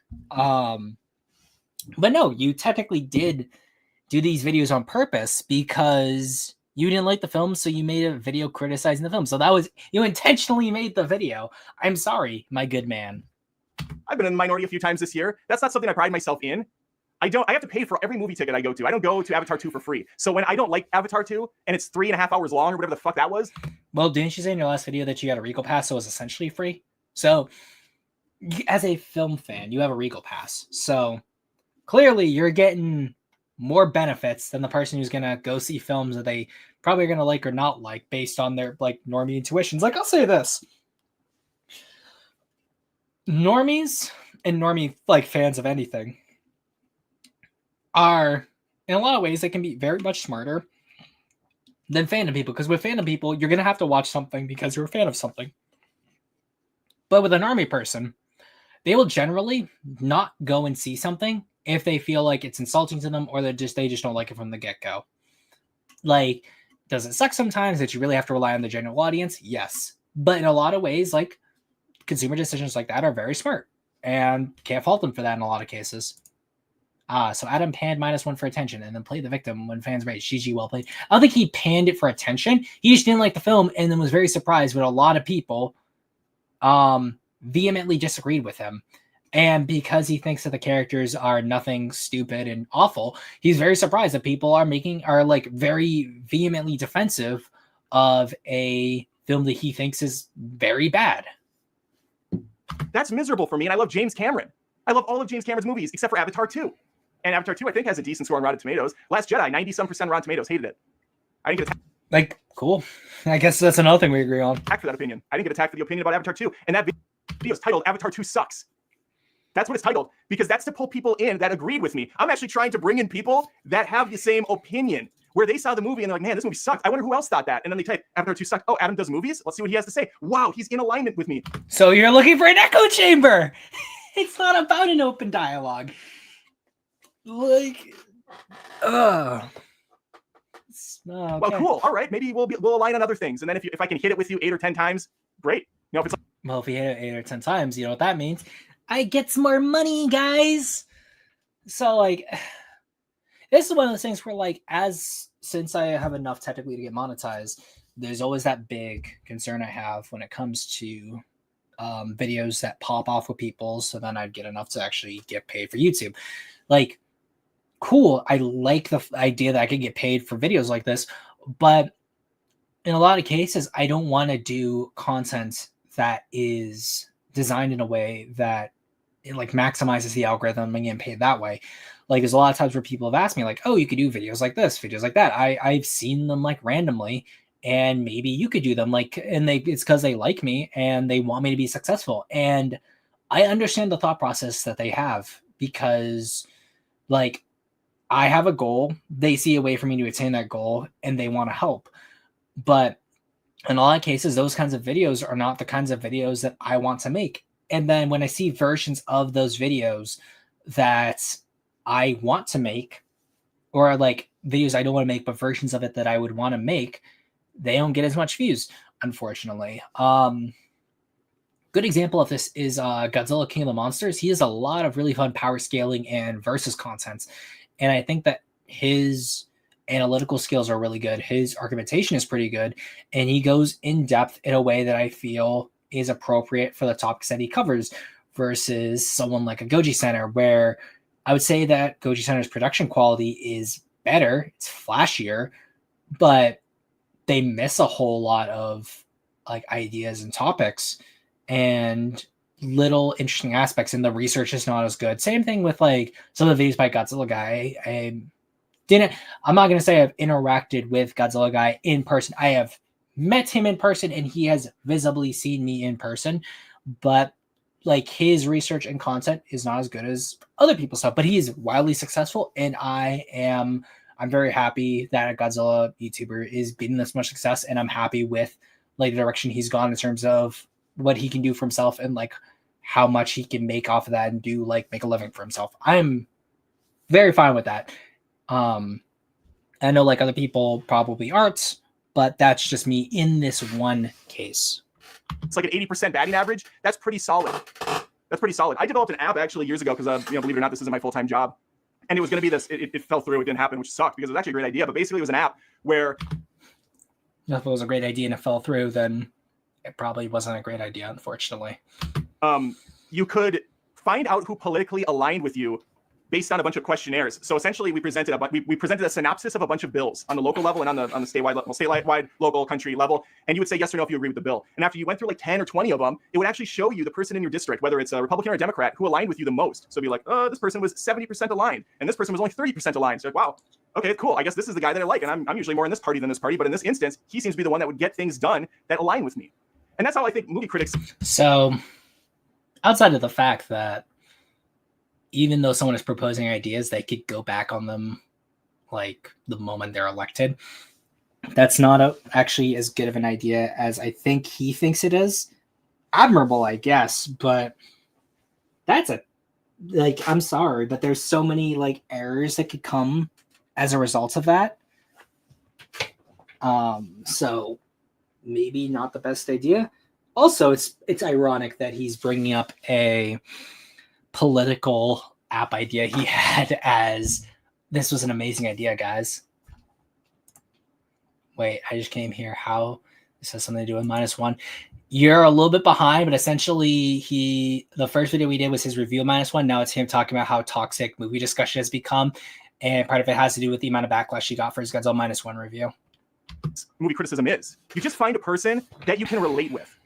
Some people give me shit because my reviews are too free-flowy and too bro-ish and too surface level, or, well, the surface level one I think is funny because it's a spoiler-free review. Usually I don't do a lot of spoiler breakdown videos, so I am trying to be surface level. I'm trying to be vague and respectful of the person that's watching so I don't ruin anything major, because as a movie fan myself, nothing pisses me off more than getting something ruined ahead of me. As a movie fan, something getting ruined. Like, there's so many times people have spoiled things for me, and like how they described it was not how it actually was in the film, and I was still surprised regardless. But I know for movie fans, there's always this concern that you're going to get spoiled on this twist. You're not going to know what was going on, and you like, how could you live with yourself if you weren't surprised by a surprise in a movie? Like, the technical aspects or the writing aspect of it, BDM, you knew ahead of time. So as a result, your experience is lessened. I've never understood it myself, but to each their own in that case. But yeah, I'm not an analytical channel. I like to talk to people the same way that I would talk to friends after I get done watching a movie, and that might be a little bit on the juvenile side. Well, at least he's honest in that case. But also, when you have friends who are more analytical, you're going to get more analytical discussion. If you're reviewing something, what am I coming to your review for necessarily? Am I coming to you because you are my friend and I want to have a bro moment with you? Like, I think, as you said, that people think your channel is broy. So for myself, if I want to have a bro moment in terms of discussing things with my friends, I will go out, touch grass, and have a beer with my friends, and we can discuss a movie. I do not need to go to a YouTube channel to have a bro moment with someone. Or y'all could just pop into the Discord. I could be like, yo, who wants to talk about this? And I can talk to people and have a bro moment. If I'm going to a review, I want someone to review and analyze what it is they are talking about. I don't have a lot of friends I don't have a lot of friends in general now because we moved to a different state and I don't know a lot of people here, and that's okay. But I don't have a lot of friends where we're, having these like deep, really hard-hitting constructive conversations with a bottle of scotch in our hand around a fireplace. No, it's pretty much. That's also poisoning the well right there. Like, he's like, oh, you want analytical analysis? We have to sit there around the fire, drinking scotch, and be like, oh, yes, you understand the color grading of -1 is not as good as Godzilla, King of the Monsters. Don't you agree, Brayden? Oh, yes, yes, yes. And then I go and smack Brayden in the face. But no, like, that's so bad. Come on. Much like, man, that movie sucked, or wow, I wish that movie ended 3 hours faster, or man, that movie was kick-ass. It was great. It was epic. Just kind of your basic terms that everyone uses. I am now convinced that this man, even though he's living on a coast state, even if he's not living directly next to the coast, that he probably had seals for friends, because at least even with like my most normie friends, if we're talking about a film, we don't just say, man, that was epic, man, that was bad. We'll like say it's bad, and then we'll elaborate further as to why this or that was not good. We don't just go, oh, this film, man, I wish it was 3 hours shorter, and then start. Even though that sounds like me fapping, unfortunately, and I'm sorry for all of you who had to witness that. But I don't know, like, maybe your friend group was super bro-y, which I guess is offensive to bros, because like guys can really go in deep on something that they're interested in. And I think that's fine. You can take it as far as you want. There's plenty of other YouTube channels that go very deep into things. They're very well constructed, well thought out. These 20-minute deep lectures into 20-minute deep lectures. I'm curious, real quick. Mahler.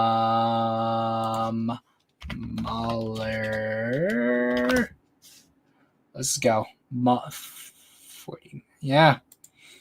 I mean, I guess that kind of like explains as to why Mahler has more subs. It's because he just does better analysis. The fabrics of Hollywood and how the conversation. I will send you to Jesus, sir. Has changed and shifted, and I'm not interested in that. I don't have time for that. Yeah, because you're a slop channel. Of Hollywood, They're very well constructed, well thought out. These 20-minute deep lectures I still love that he's like 20 minutes. into the fabrics of Hollywood and how the conversation has changed and shifted. And I'm not interested in that. Because you're a slop channel. I'll say it again. I don't have time for that. But I wish people had a little less time as well to be assholes online. It's one thing, and I will always say that, it's the reason I had Movie Feuds as my main and only show for a long time on the channel, because I love debating movies. I love it. But I don't think it's valuable when the only debate is you suck or your criticism sucks. Yeah, then actually find people who want to have a conversation with you. This is when one of the best advices my dad's given me is that there's certain things people say, but there's certain things people do. Look at what people do versus what they say.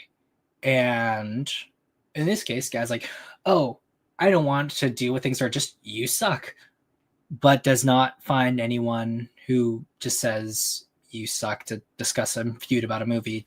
It's not something he does anymore, I don't think, because we can do that right there. Because recently, guy has done all of these right here. Just the same, like, typical slop stuff. No, like, movie feuds. I look at the shorts because there's not going to have time there. Same here.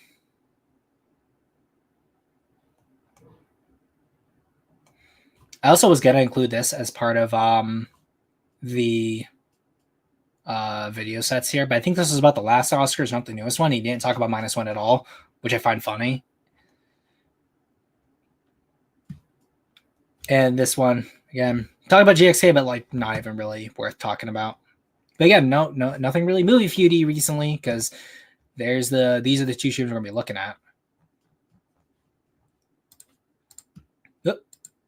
I would never, and the last thing, again, I don't know what it is. Maybe it's just how I was raised, but I don't go on people's channels and say you suck or this was a terrible review.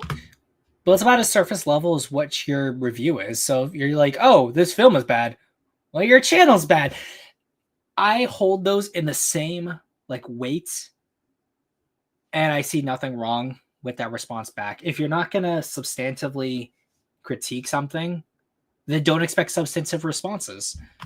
I just leave, or I just note it like, yep, that was a bad take. I don't need to hear from this person anymore because they don't sound like they know anything. Or, man, that was a bad take, but I kind of like this dude and I like his energy. Let me see what else he has. Well, I don't really like the energy because it feels teenage girl and smuggy, and the reviews haven't been good, and your argumentation hasn't really been good. That's why I'm not subscribed. But I wanted to at least give enough good faith to be like, I will let him say everything he's going to say and like not do this video until everything was probably said and done about this. Even though it's probably maybe other streams that don't have Godzilla on the thumbnail that he probably talks about this Godzilla Minus One fiasco still to this day. I've actually done that a few times. Jeremy Johns, I remember watching a couple of his videos and not agreeing with him, but he had a fun energy to him. Even Angry Joe back in the day, I used to love his video game reviews, but I thought his movie reviews were pretty terrible. Why? Why was his video game? Why were his video game reviews good, but his movie reviews weren't good? I would love for you to explain this to me. Like, if we're gonna talk about this being broy, if I was to ask my friends, oh, why didn't you think this person's stuff was good? And they just said, oh, it was just bad. I'd be like, dude, you got to give me more than that. I don't know what you're thinking. Explain me. But I like the guy. He's funny. And of course, Red Letter Media, those are a big one for me. I'm a big fan of them. Although I haven't watched any of them in a long time because I'm just focused on my stuff. And I actually don't want to get any of their thoughts mixed in with mine because I want to leave a movie and I want to present it. And then maybe I'll check out what other people are saying, but there's just not much time anymore. So wait, are you really saying that you would be captured by another person's opinions and want to emulate it?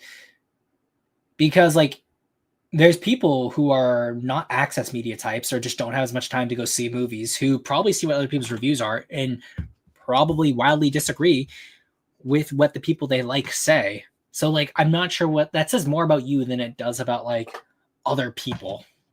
Anyway, I'm trailing off all over the place. I just wanted to bring up the conversation of maybe conversing with each other, adulting better with one another.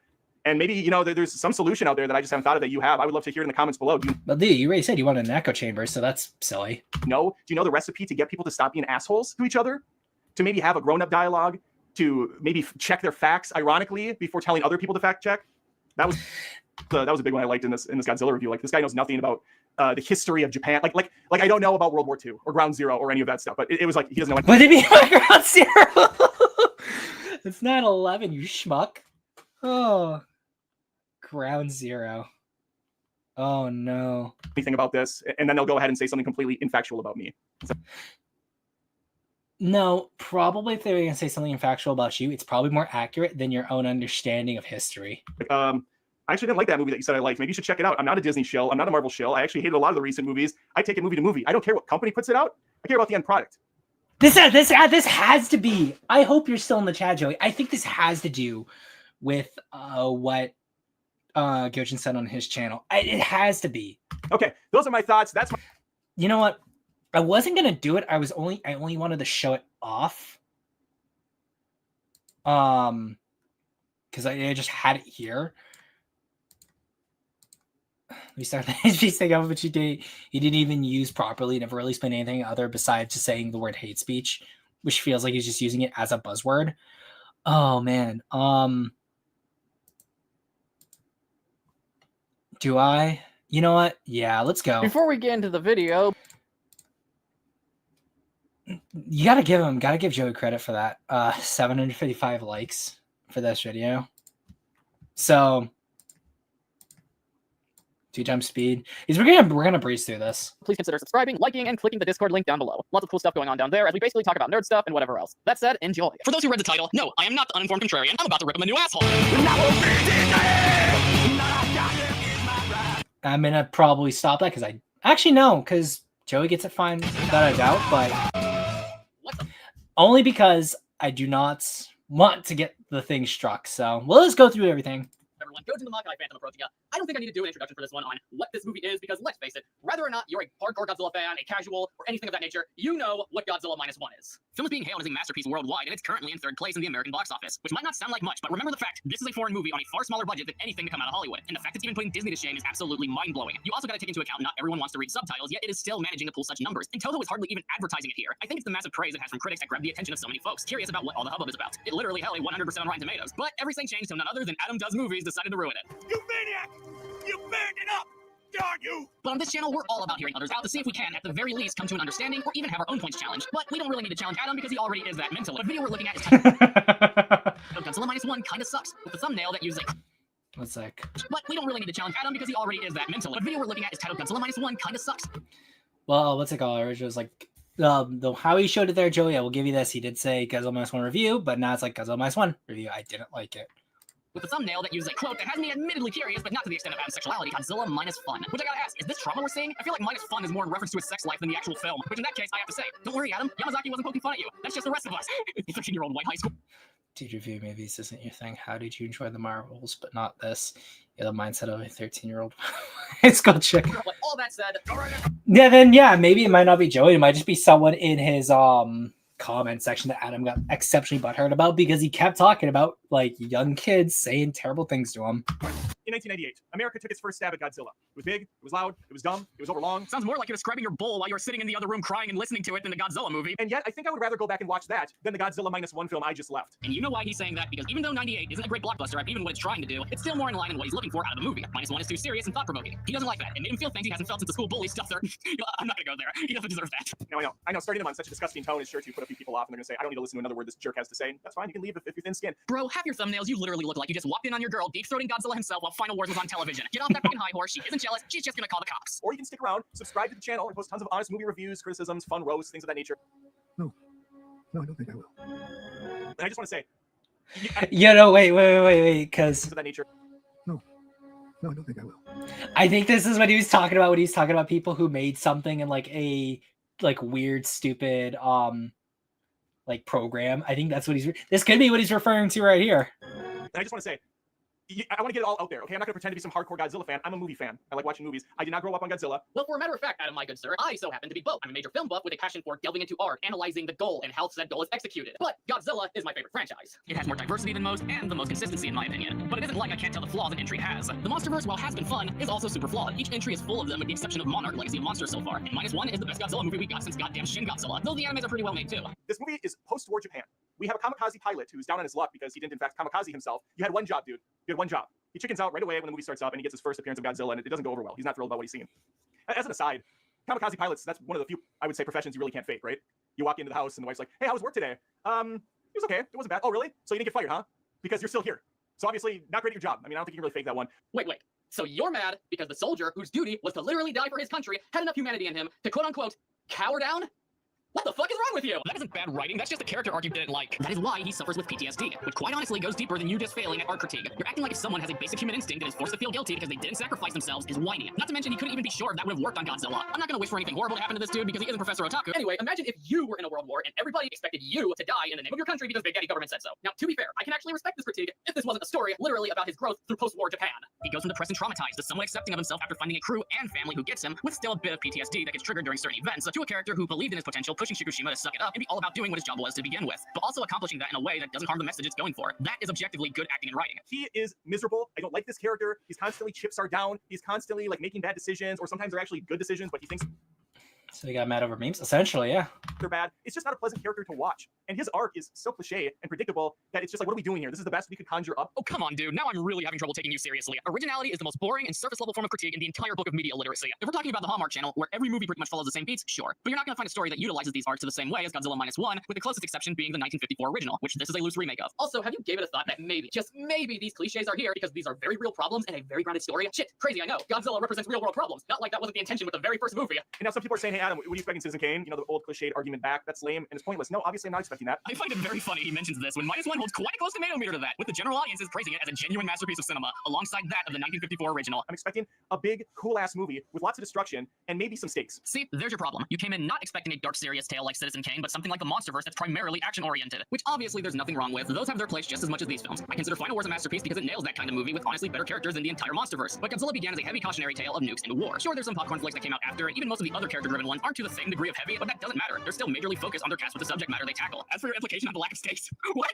Minus One has them throughout the damn movie. Were you even paying attention? The beginning of Godzilla attacking Oto Island, Jurassic Park style, the fucking shit chase with our cast trying to escape in the middle of nowhere, the famous train bite with people including one of the mains in it, to Shikushima almost sacrificing himself to Godzilla. Bro, what kind of wrong-ass opinion is this? And the effects and the explosions are cool a little bit, but they're not there that long, and we've seen this a billion times, so it's not really holding much weight. Again, welcome to the world of Toho Godzilla movies. The action isn't throughout. Hell, you can even say the same about the MonsterVerse entries before GVK. I didn't even think Godzilla had that little screen time. I'd say we at least get 15 minutes of his presence, and spread out in a way so he feels like he's here much longer. Kind of like your mom when Daddy Tay comes to There is one sequence that I think is pretty great, and that's when they're out in the ocean, and they're kind of doing this Jaws-esque scenario where they're dropping bombs, and they're trying to kill this sucker, and it's not going well, obviously. That part's great. It looks really cool. There's a couple underwater camera shots that I think are fantastic, and it gives you this kind of scary vibe, and I wish they would have actually gone with that instead of just a one-off camera shot from an ocean perspective. Take me down there a little bit. Anybody want to guess this is his exact way of approaching women? I don't know if using incel tactics is illegal, but this video should be for spewing such bullshit. As it stands, Godzilla is just a one-dimensional. I really, because of how well this video did for Joey, I have to think that literally, and even if it's not true, part of me really wants to think that it's true. It's like Timmy praying over his bed, be like, God, I hope it's true, because it'd be so funny if most of Adam's like anger and reason for making these videos over and over again, talking about the whole drama, is because of this video. Creature that destroys stuff, and he walks to the next thing and blows it up. It's mindless. It has no agenda. It has no motive. First off, he very much does. Dark, cold, and subtle. But that's how Godzilla been since the original. The nuclear bomb personified, and that is straight up displayed with his consistently pissed off face and how he straight up targets people like Yamazaki's favorite incarnation, GMK. It's just a little bit less expressive in this case, since again, he's the personification of the atomic bomb. A force of nature here to punish mankind for crimes of war. Which can be cool and scary, but there's no real build up to him ever. He's just there. I mean, I would love to know what the fuck all this is then. Other supporting characters are serviceable. They're fine. They all look good. They play their part fine. The main lead, though, is just a sad sack.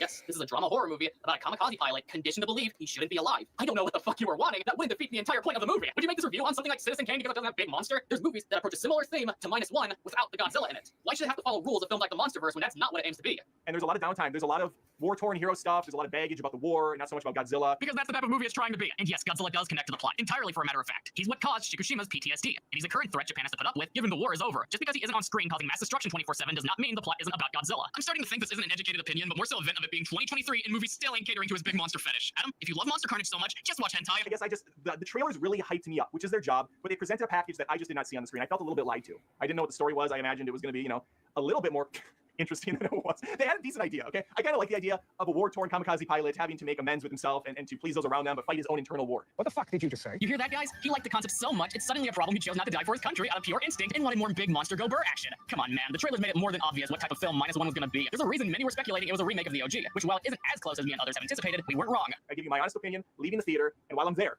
okay, I'm sitting down, I'm excited for this movie. The first act, the first 15 minutes, pretty cool, pretty bold. I like this direction, and then bam, it hits a wall, and it slows down, and it slows down more, and then there's some some weird editing choices where they fade away from shots and they cut things quickly. And then, okay, we're back into a somewhat decent action sequence, but then boom, a wall again. And we're down for the count for a long time with these people that suck and this annoying little kid that's crying on them. There's nothing worse than listening to kids cry. This kid cries a few times in the movie. He's like, shut up. Why am I listening to a kid cry when there's an awesome freaking lizard creature swimming around in the ocean? Well, I'm stuck listening to a grown man cry like one. How do you think I feel, Adam? How the fuck do you think I feel? Oh my god, she's a fucking toddler. Of course they'd cry in a situation like this. If she didn't for some of the shit that's presented to her, that would be bad writing. It builds a connection with her and her adopted parents. So this is probably a throwback, and since I'm ignorant on the originals, I find it funny that Godzilla can float. I think that's what's happening. The dude's in the middle of the ocean and he's chest deep. I know the guy's tall, but it looks like he's standing on a small sandbar in the middle of the ocean.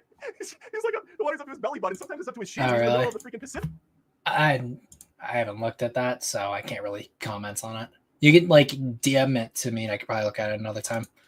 Or Atlantic. I don't know where oceans are. I don't know what they're called. I'm ignorant and stupid. Oh god, finally some self-awareness. Well, in that case, I decided I'll be a little nicer to Adam here and try to help him and find stuff he'd like. And what better recommendation would there be than reading Rainbow? Adam, I'm sorry for all the harsh words. I should have tried helping you from the start. I was mean, but please accept this gift from me as my apology. Anyway, that was the end of the video. Do I hate Adam Does Movies? No, though I certainly think he doesn't understand media literacy like he thinks he does. But if you haven't noticed, I didn't rip and tear into him like I do some. But that's because at the very least, he seems to be trying to keep it civil. And at the end of the day, we're just discussing movies here. It isn't that serious. But at the same time, I gotta entertain my audiences, and he did earn himself a bit of a spanking by spewing such dumb shit. Regardless, this review was ignorant as hell, so I felt it needed some kind of rebuttal. Plus, this gave me an opportunity to give somewhat of an analysis on this triumph of cinema outside of my podcast. Because for a multitude of reasons, it'll be a while before I can give a proper Gojin review. But I will say, between Shin Kamen Rider or Godzilla Minus One, these are by far best movie of the year contestants. If you haven't gone out to see it yet, please do. It's getting Parasite levels of attention, which is not only good. There we go.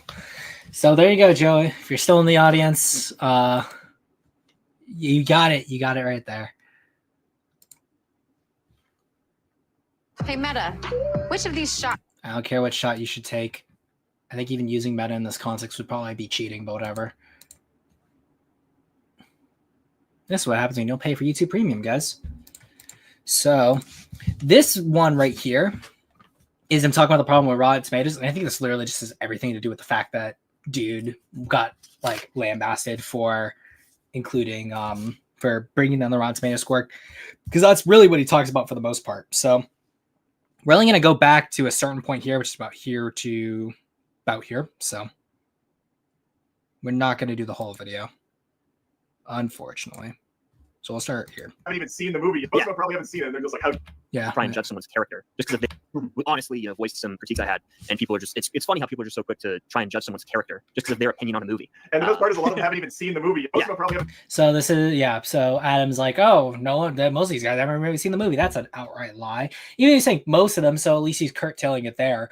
But I can say that I saw Minus One before his review on even Rotten Tomatoes came up or his review on YouTube came out. So by his own logic, I'd have the right to criticize him harshly for the misinformation he did and the outright lies he did, because I at least had seen the film around the same time he did, because I got to see it a few days early before the release it was supposed to have, because one of the theaters in my area had it showing earlier, so I was able to see it probably around the same time Adam did. Haven't seen it, and they're just like, how dare you? You're wrong. Exactly. And then they're like, you're just an idiot. Yeah, right. You don't know enough about the lore. Study. It's like all these different things.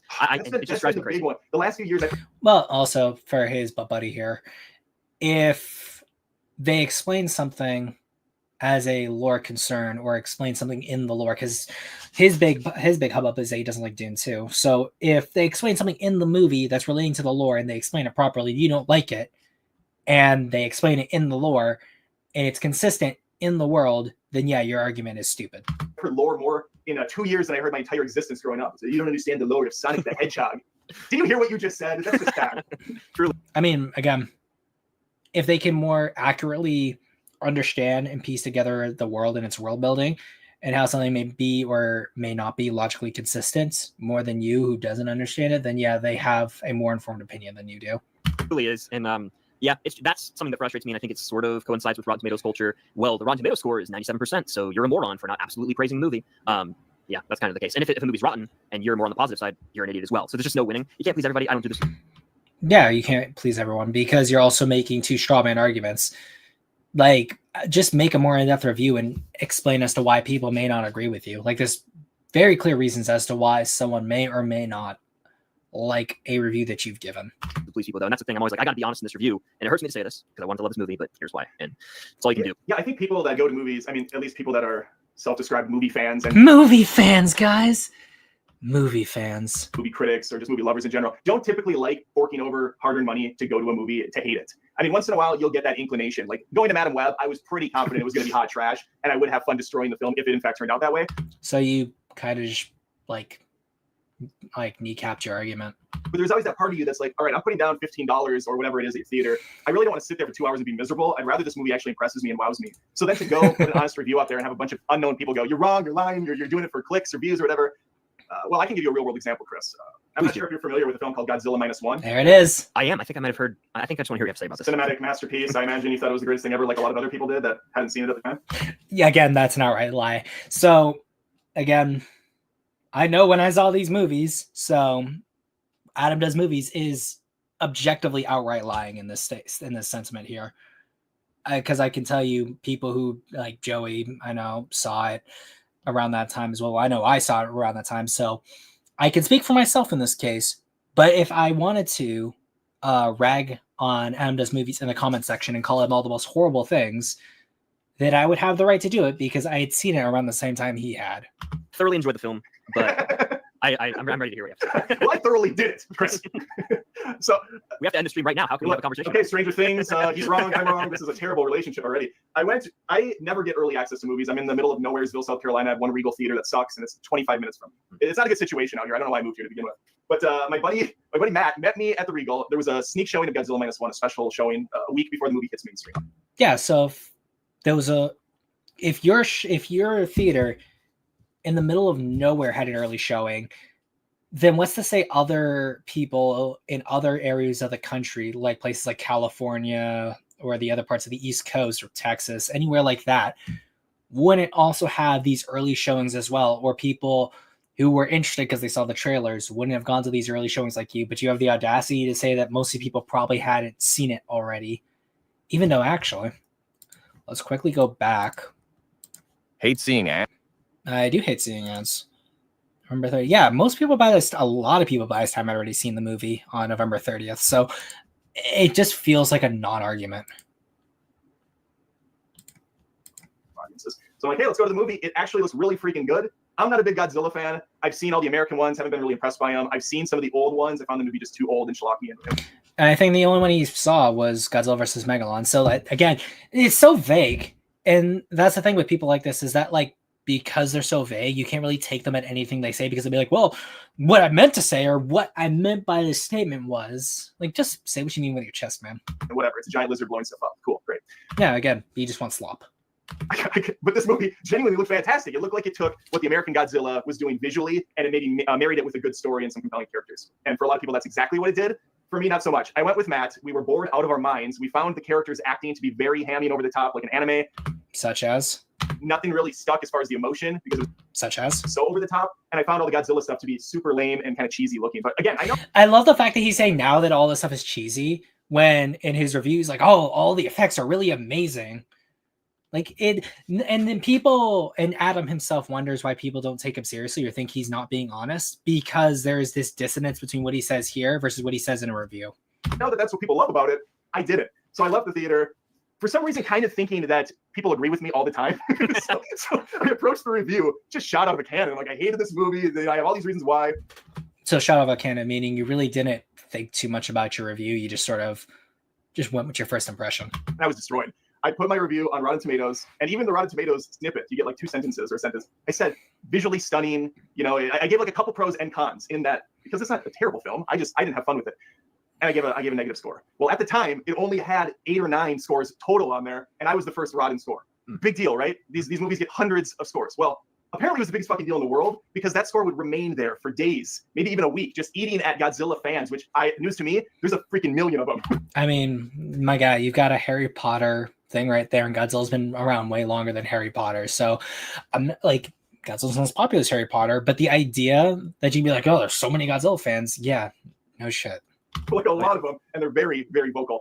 So yeah, I was needless to say, put in my place pretty soon after that review went out. I had rightfully so thousands of tweets and retweets and hate comments. Someone actually sent me photos of their literal shit that they took in the toilet, put it across all my Instagrams, obviously tons of threats, telling me to take down my score. I ruined the precious 100% score on Rotten Tomatoes. How dare you? They're going to contact Rotten Tomatoes, get my critic license. See, he brings up the critic license again. And again, he brings up the same points over and over again, which just leads me to believe that like 1 or 2 comments plus Joey's video is what got to him.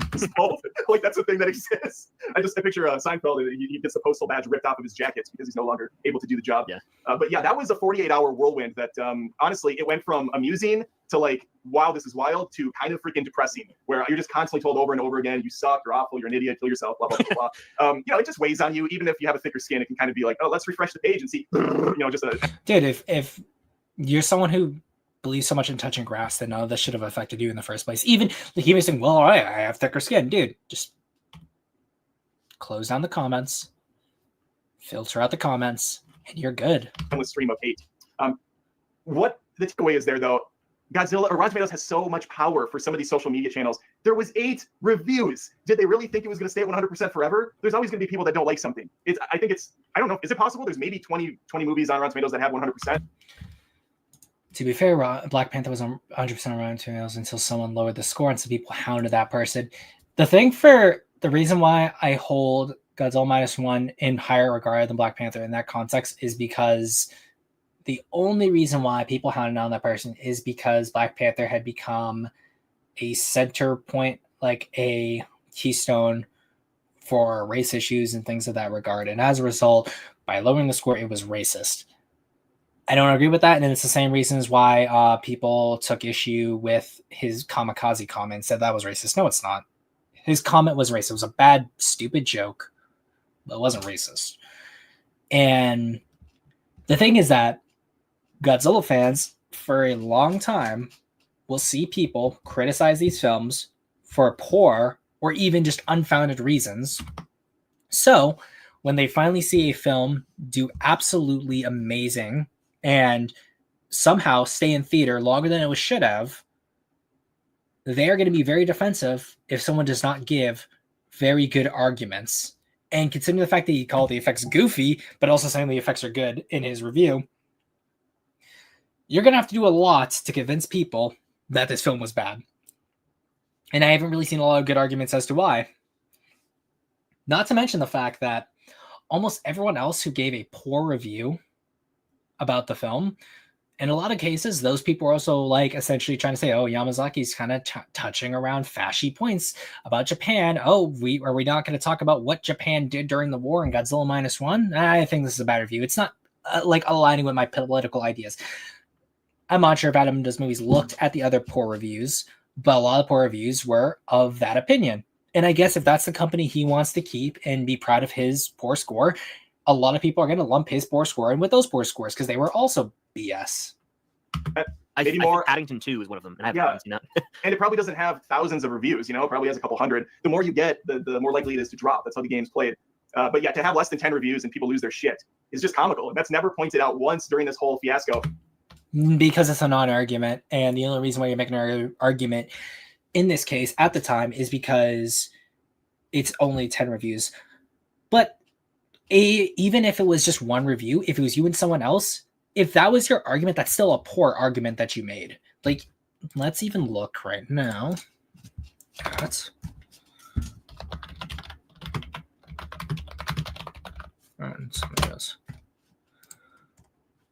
right now, sits at 99%, so it got up there again, but let's look at the verified accounts, because that's going to be the ones that are going to be a lot better. Actually, no, not. Let's do top critics. So, it's probably going to take us some time to even find a rotten one. Yeah, no. Is he? We'll have to do all critics then. Okay. With mod CGI, sluggish pacing, almost everything around is painfully dull. I remember we looked at this person's article in another stream, I believe. Yeah. That's what happens when your film has a 99%. -1 semi lacks junky fun. In fact, it bears the stink of seriousness. There you go. Another person you really just want to slop. Which we also looked at their review as well, their article. I think that was the one we did recently, like at least 2 streams ago. Up there. There you are, Adam. There you are. So there you are. Where's that other person? Because I remember there was someone else. It wasn't this person. that was like kind of talking about the fashion politics is actually there you are. It's this one right here. Because this person talked about how kind of fashion politics is when we did the full review. So I'm not able to find it here in these. So there's that one. How have I been, Alice? I've been doing really good, thank you.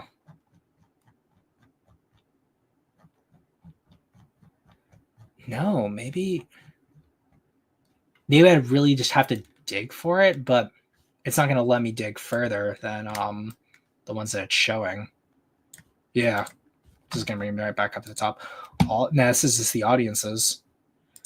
That's disappointing.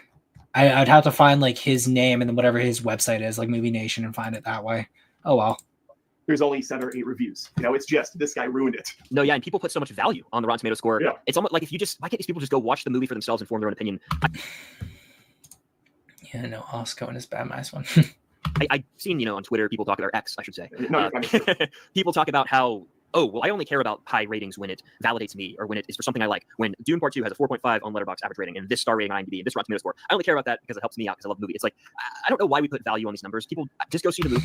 People put value on the numbers because when average people see good reviews, excuse me, they're more inclined to then view something which is better for the film. That person can still argue the merits of the film, even if the base argument that they're making about the good review scores is because it helps the film. Like, that could be your lowest level reason as to why, but your highest level reason can be because this film is good because of X and Y reasons. But nothing else really here talks much about Godzilla Minus One, or at least in any way that I feel is significant or really contradicts what Adam says earlier. So we're going to go on to the next one here. I do not need anything from Bath & Body Works because I use a 5-in-1, guys. It works just fine for me. So we'll go right here. And again, I know this is like a roundup where he talks about like all the movies he's done. So, and then this right here, this is essentially going to come back to his imperfect criticism, which he kind of talked about here in his early review. People love this movie. It scored very high marks. Again, 120 some reviews. I'm one of like 4 negatives, wearing the badge of dishonor, the Scarlet Letter for not liking this film. Well, the Scarlet Letter and your other contemporaries who didn't like this movie were essentially quasi calling the director and the film fascist. So again, you can sit in your company, but I thought the trailers looked kick-ass. I was excited to go to this movie and nothing hit for me, and it bums me out. Does it really? Again, nothing argument. Oh, the trailer looked amazing, but I was disappointed by what? And it bums me out additionally, extra, because people in the comments thought that I was intentionally not liking a film for clicks or rage bait or something. There's way easier ways to get rage bait, and there's way easier targets to go after than obviously Godzilla, who clearly has a very passionate fan base. Well, I mean, considering the fact that Godzilla almost always gets a bad rap, and people like relentlessly shit on it, especially Godzilla vs. Megalon, since you did that specifically for one episode of another podcast. That's not entirely untrue. 2.5 stars. Yeah, well, he's essentially saying that's an average movie because it's right in the middle. It's behind him. Yeah, I didn't like it. It was slow. It was plotting. I thought the PTSD stuff overstayed its welcome very early on. Why? There was no more conversation to be had about it. Why? It's like, okay, I get it. Years have gone by. This guy is still upset. He's still grieving. He's still frustrated. Why do I have to keep sitting in this? I want to move on to an actual exciting storyline. I didn't want to keep dwelling on the drama, and that's the story they went with, and that's fine. But it wasn't paced right for me. And that, well, the movie wasn't made for you. At the end of the day, that's really all I'm interested in saying. And I also thought the final act was a little silly. For a movie that's priding itself on being grounded and more realistic, to give Godzilla essentially the bends. That I always said, Lord of the Rings is about small people with pointy ears, somewhat short people, and regular people going to throw a piece of jewelry into a volcano. The way they defeat the alien in the first Alien movie is by essentially kicking it outside of the metaphorical space car. Or we can do more of these. The only way to avoid the T-Rex is literally just to stand still. Don't move. Just stand still. You can beat a T-Rex if you just stand still, guys. In the last act, by dropping him up and down in the water, a little weird. Also, I like characterizing something is just dropping him up and down the water. Like, it does not do the criticism justice by demeaning it as in that way. Because it's not like, oh, we go to a few feet of water, then we brought him back up. Totally a little weird, but I'm not going to dwell on it. How is it weird? I just was bummed out. That's the bottom line. I mean, it's weird that you took a bunch of people's like comments so seriously when it came to how they see you, and like took that so seriously, even though you have all the power in the world to disable your comments or tailor what can be said in your comment section. That's weird. And a lot of people love this film. I'm happy for them. I wish I was there. I truly do. I want to watch Shin Godzilla. I'm told that Shin Godzilla is maybe more my speed. No, it's not. I please stay away from Godzilla movies. It's not. Godzilla's not going to be for you, man. That is. I have come to peace with that. That in a lot of cases, Godzilla's not going to be for everyone. Godzilla can be for everyone, but is not for everyone. And in his case, you know, we're good. We're good. Like, we'll be happy here, and you won't have to worry about Godzilla fans getting angry at you for poor reviews. Okay, you just sit in your corner, we'll sit in ours. Well, you can sit in your echo chamber, your self-professed echo chamber, and we can do our thing. The bottom line is, I'm just not that into Godzilla. I'm not that into you, apparently, but I want to be. No, you don't. And hey, at least you're honest there. I want this relationship to work. So every time I see a trailer for a new one, I think to myself, all right, this might be okay. I think I like what they're doing.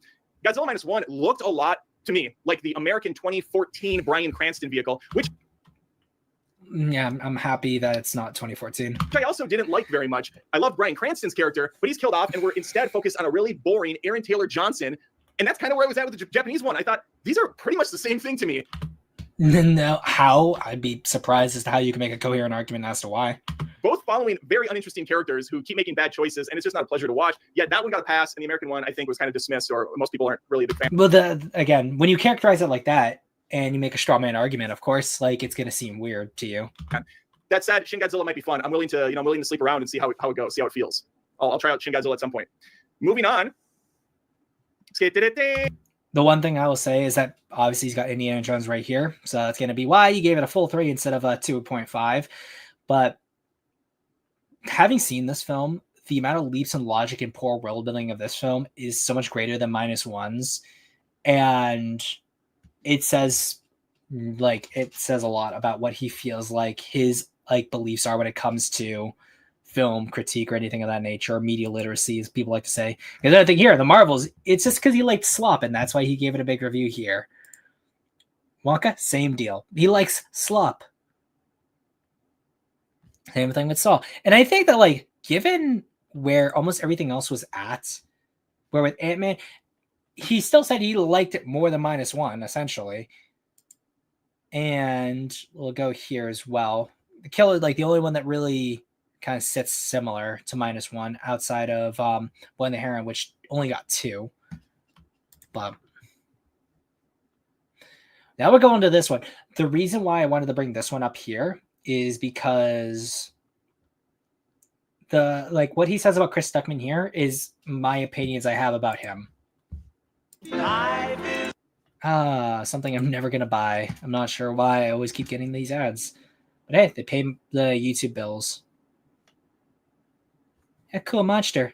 This is like a perfect Adam Does Movies type of monster movie because it's pure slop. And it kind of looks like Adam does too. I don't think he does. I have to do digging, but like, dude loves slop without saying he loves slop, and if you're to confront him on it, he'd probably be like, no, I don't.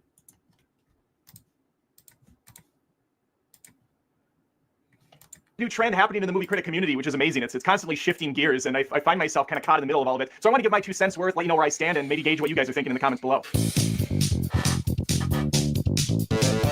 I'm not going to beat around the bush about this because if I'm vague, people know what I'm talking about anyway, so what's the point? A prominent movie critic, Chris Stuckman, came out with a video recently talking about how he's not going to bash Madam Web, and instead he's going to kind of go into the behind the scenes and studio interference and stuff that I think pretty much every movie fan has known about since Alien 3 and even movie fan.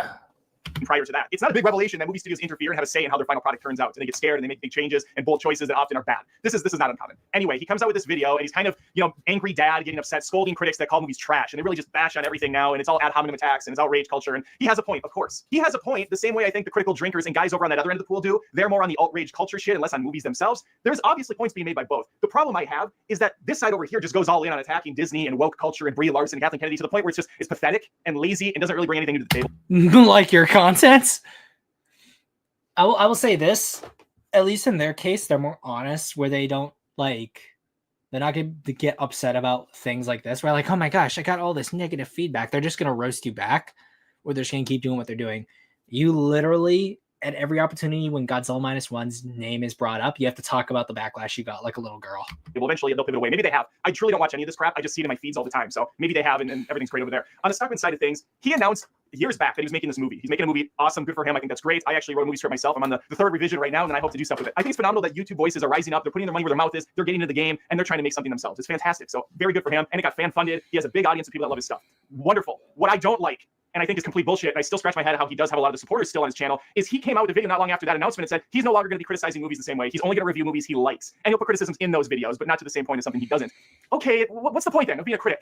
What are you doing anymore? Oh, you're just championing a couple movies, and then on the other hand, he says, like, I don't need to bash Madam Web because everybody else is doing it. Fine, but then you don't also need to praise a movie like Oppenheimer or Killers of the Flower Moon because everyone else is doing that as well.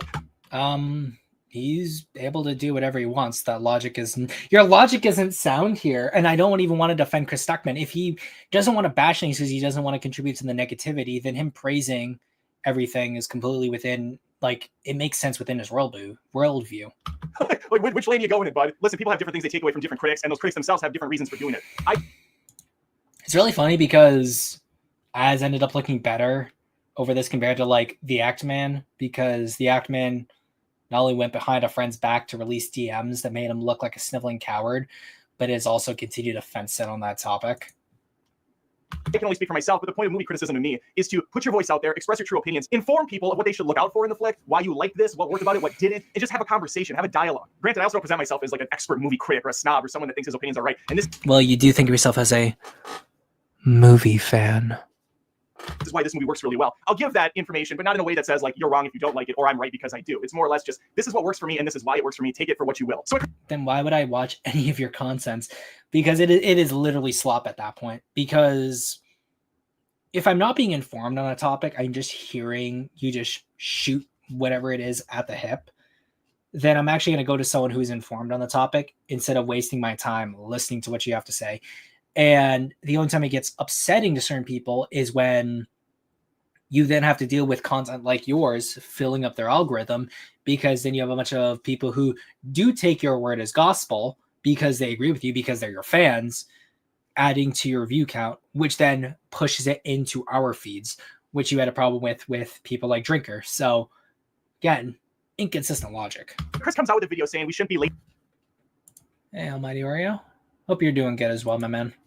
Easily bashing everything and saying it's terrible because there's a lot of people that work on the film. There's a lot of talent there behind the scenes. It's the studio's fault for the most part. No, I call bullshit. What maybe puts me in a unique situation is I have a full-time job. I'm a web developer and designer. I've been getting criticism basically since I got into the field. Your design sucks. This code doesn't work well. There's no preamble that says, hey, we know you're talented. We know you have it in you, kid. We know you're capable of good stuff, but this blows ass. They don't sugarcoat it. It either worked or it didn't, and do it better next time. And that's how we should look at everything. That is how we look at everything. But now there's this rise in the last couple of years of knowing other people who are web designers, there are certain cases where customers and clients will say something is bad, but they have no concept of design in that aspect, and they want something that's not going to work out, and then you have to explain it to them, and then when you make it the way that you want it, they want it to, it ends up being bad, which then you have to revert it back to what you had originally done to help them out. So that whole anecdote is pointless. Of critics, influencers coming out mostly, and for some reason Stuckman, because he's making a movie right now and he doesn't want to shit in the pool that he's swimming in, where you don't want to hurt people's feelings because you could maybe one day be in a position where you're interviewing them on a red carpet, or you're knocking on the studio's front door because you want to pitch a film. Hey, Netflix, sorry I bashed on your last 4 exclusives and said they were hot trash, but I have one for you that's not. Yeah, that might not work. So what I've been noticing, especially on Madam Web, are these disclaimers in front of their review, basically saying, hey guys, I'm about to rip this movie a new asshole, but before I do, I just want to let you know the director's great, the actors are wonderful, the people that wrote the script meant well, it's all the studio's fault or something. It's just so disingenuous and kind of pathetic. Like your content. It's such an easy way to score brownie points before you then trash the living hell out of something. Why? If a road isn't built well, you don't then call up the city and say, hey, listen, I know you guys meant well. I know you have good construction workers over there and pavers and whatnot, but this road leads into a pond. So I know that you feel like this movie is bad, but your arguments were poor and your inflammatory comments are why other people want to respond with your inflammatory comments. Like, tit for tat. If you can't dish it out and don't take it, which is then really funny, which is why he then later on has his my perfect approach to movie criticism.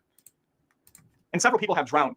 So fuck you. Listen, a lot of people are involved in making a Mountain Dew product. There's like 75 different flavors of that shit. There's a purple one, there's Live Wire, there's a Halo thing. That might be the purple one. I don't know. Baja Blast. And some of them are horrible. You may argue all of them are horrible, but that's fine. But you don't then go, hey guys, I'm reviewing the new Mountain Dew, live wire or whatever. But before I do, I just want to let you know, a lot of talented people work at PepsiCo. A lot of really special gifted individuals designed the label for this product and oversaw what was happening behind the scenes. And I don't fault the tasters who went in and gave this the thumbs up, but something went wrong somewhere. Okay, now let me tell you why this drink gives you cancer and is the worst thing that's ever been created ever. Hey, I was at McDonald's the other day. Their Big Mac sucked. But before I do that, I just want to give a shout out to my fellow McDonald's workers. I want to give a shout out to the managers pulling the late nights, the cleaning crew, the higher ups for getting that Big Mac out the window on time. Even though it was the worst thing that ever happened and I'll probably die within 24 hours of eating it, good on them for getting that burger done. It's so absolutely pointless and insulting. Imagine if Ramsay was going out and he's like, yeah, this burger's raw, but I just want to let you know you guys meant well with it, and we're going to keep the kitchen open. I would love if you kept making the same raw burger over. I think this is also, I think it's just an error of this video. Maybe we'll just kind of modify a little bit so people aren't getting sick. No, he goes in there and he says, shut it down, switch it off. This burger's shit. I'm going to show you what a real burger tastes like. And that's what movie. Also, if you've actually watched anything that Ramsay does, if the people that he's dealing with are pretty chill, he'll be critical of the food, but if they're receptive to his criticisms, they're usually fine. The reason why there's a lot of drama on those like videos and episodes is because the fact that the people who are usually running these restaurants are pretty egotistical, and they're like, oh no, our stuff's really great. Like, what about this? And then like, oh, our standards are amazing, and then our standards aren't amazing. And when Ramsay calls them out on it, that's when they get all defensive. So also a poor argument that he's bringing here. Criticism is it's passion, it's excitement, it's energy, it's getting out there in front of it and saying, listen, before you go to this movie, here's a heads up of what to expect. Before you go to this film, maybe think twice, or absolutely go see this movie if you slept on it. I know the trailers didn't look great, but the final product is. What are we doing otherwise? We're sitting in Well, what's it called? Energy. Energy doesn't mean anything. All it means is being enthusiastic. You can be enthusiastic and wrong. Like if Adam Does Movies enthusiastically told me that The Last Jedi, even though he doesn't like it, but he said The Last Jedi was amazing because Luke Skywalker appeared on a bubblegum cloud and it popped out of the air and he flew down, and then he did the Kratos meme as he went through an AT-AT and his lightsaber transformed into like a 27-edged lightsaber and he fought Kylo Ren like it was a Devil May Cry video game, and he was like, Kylo Ren, I am actually your father, and me and your mother actually did some Targaryen nonsense, and like he said, that's why the film was awesome. Then the energy is all there, but the critique and analysis is just wrong. The chair with a collection of fucking movies behind us and just going, hey guys, listen, it takes a lot of work to make a movie. I know this, I have firsthand experience, so I guess it all just kind of rubs me the wrong way, especially when it's from a person who did grow his audience in his channel by passionately raging about movies that suck and by giving week to week, usually first impressions before anyone else gets to see the movie. Well, what's it called? Maybe his content just changed, and that's how he feels as a person. It feels like really stupid to like change, like for it to be like, oh, why are you changing up like right here? When you have a major audience and you have a platform to speak to, yeah, you can rebrand yourself and you can grow as a creator and do all this stuff. But I just find it a little hypocritical and a really easy way to get out of the game by just saying like, listen, I've grown, so this is what movie criticism should be, and this is how we should approach it. I don't think there's a movie fan on the planet that isn't familiar with studio interview. No, if he said there was nothing wrong with what he did originally, but Chris has like apparently been changed. He's like, oh, I want to rebrand from what I was originally. That's not hypocritical. You're stupid. Spirits or drama behind the scenes. This isn't some deep hardcore take. And I think a lot of people out there are just so overwhelmed with all the shit that's being made in Hollywood today because there is a lot of disingenuousness going on. There is a lot of shovelware going on. There's a lot of products going out for the sake of getting products out. That's why all these Disney Plus movies get made all the time and they seem to have no heart behind them. Yes, there may be talent there. There may be good actors signed on, but I bet if you asked a lot of these actors, they would just shrug and be like, it was a paycheck. I mean, I've seen countless old videos of people doing that. Arnold notoriously said that about Terminator 3. He did it for the money. And you have to imagine a lot of the crew, even the directors at some points, are just doing it for the paycheck because you have to give one to the studio, and then maybe with the deal, they'll let you make the movie you want to make. And I don't think it's bad. I don't think it's a negative in the slightest to get out there and say, hey, this movie's shit. And this is why. We can't keep supporting movies like this, especially when it comes to Sony, whose cinematic Spider-Man universe that doesn't even have Spider-Man in it is such an embarrassment. We're passionate about what we love. I'm never going to make as much on this platform as I will making a website. There's just not money there for it. So instead, it's more about building an audience of people that like films and talking movies and discussing the pros and the cons, having if it's all about passion, then everyone who criticized you for your bad take is passionate. The debates, having the conversations, not going so far this direction where everything's horrible and the worst and everything is just woke and cancel culture and all that, and not going this direction where you apologize for the studios or you're kissing a bunch of ass so you don't ruin a potential contact down the line. There is a lot of ugly stuff out there. I love how like it's essentially the enlightened centrist view where you have all the bad things over here, all the bad things over here, but I'm right here in the middle. This is why I'm good. And not just in the movie critic space, all across the board. Misinformation, hot takes that really are nothing more than rage clicks to get people to look at you online and feed the algorithm that's never ending and always rewarding people for the most polarizing opinions on the planet. My guy, you literally have a video called I Didn't Like It. And all your things are like with your face right here. You were still using search engine optimization to get that same kind of like eyes on you without being as inflammatory. unfortunately in this crappy system and have to play in this playground and try to get our voices out there while also maintaining some level of self-respect and not falling into the easy traps of going down a certain road that seems very easy to get views, revenue, and whatever else. And I guess I'll just leave it there. This was not supposed to be like a hit list on Stuckman, but if I didn't say his name or address the video directly, then it would just come off as cowardly or whatnot. I don't know the guy. He seems perfectly fine. He obviously loves what he does. And again, mad respect to him, mad props for going out there and making a movie that's awesome. Good on you. But I do not like his approach to movie criticism. I don't like the whole white knighting of Hollywood and all that stuff. I think that no one's above criticism. I like talking about movies the way I talk to my friends. I have kids, and they have no problem telling me if they don't like something. And obviously, there's no subtlety there with children. They'll tell you exactly how they feel. And in a sense, it's liberating. It's refreshing that they don't think about it in the sense that adults do, where you have to kind of hide around a bush and maybe whisper something and then go back into the cave. It's a bush and a cave in this scenario. But they'll just tell it how it is. Right or wrong or ignorant or otherwise. Exactly. Okay, that's all I have for you. And I will move on to this video, which is movie consumers versus movie fans. Hey, Mesa. Look at him getting that poor dab up right there. As well as I love the fact almost every time there's car commercials, they are the ugliest cars ever.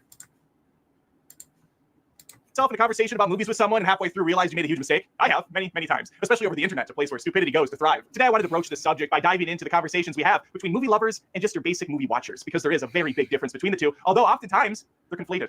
Oftentimes, one feels like they're very similar to the other. Let's jump in and talk about it. No. So that you see future videos from me. That's just how it works. I have to say it. So please subscribe to the channel. Like No. this video if you like it later. You don't have to do it now. You might not No. actually like it until later, but that's something that you should do. Comment below, give me your thoughts. All right, let's talk about this subject. This got brought up, thankfully, because I still look at my comments. I try to do my best to have a healthy distance and a healthy relationship between the people I respond to and those I know to actively avoid. Recently, I put out a review for a terrible movie by a Coen brother called Drive Away Dolls. I hated the movie. I gave many reasons as to why. I could see why some might find it charming in their own sick way, but I did not. I thought it was just miserable from top to bottom. Regardless, someone in the comments kind of pushed back and said, hey, Adam, I don't agree. I actually had a better time with this than you did. I did fall asleep twice, though, during it, but the parts I saw were pretty good. What in the hell kind of a pushback is that? What does that even mean? I thought it was better than you, but I fell asleep twice during it? Are you out of your mind with that defense? It's really funny that he's like, oh, are you out of your mind with that defense? But got really mad when people just went off on him for Godzilla Minus One. This is one of the reasons why I wanted to bring up this video, because the energy is so different here and the reasoning is so poor. I actually made it through the whole film, so wouldn't I, just by default, have liked it more than you? This is just such a weird way to... almost too much honesty in that approach. Hey, I liked it more than you did, even though I missed 25 minutes of it due to being bored out of my mind. Not a great defense. And that just leads to the broader topic which I'm talking about, which is getting in these pointless debates with people about what makes a good movie or what makes a movie bad or why your opinion is more valid than theirs. At the end of the day, it is an opinion. You can objectively look at some parts of a movie and say, yeah, that sound design is really well done. The picture quality is really good. But when the conversation starts with I feel or I think or I know, these are not measurable, calculatable things that you can address. They're just the feelings you have. And then don't use them when you're arguing. Like, I can objectively say that the fight scene in The Last Jedi with Rey and the Praetorian Guard is bad because of the editing choices, the choreography, and the fact that we literally see a weapon disappear from an opponent's hand. And in that one moment, the antagonist could have killed the protagonist and ended the film right there. But there needed to be an editing choice made in order for the protagonist to survive logically.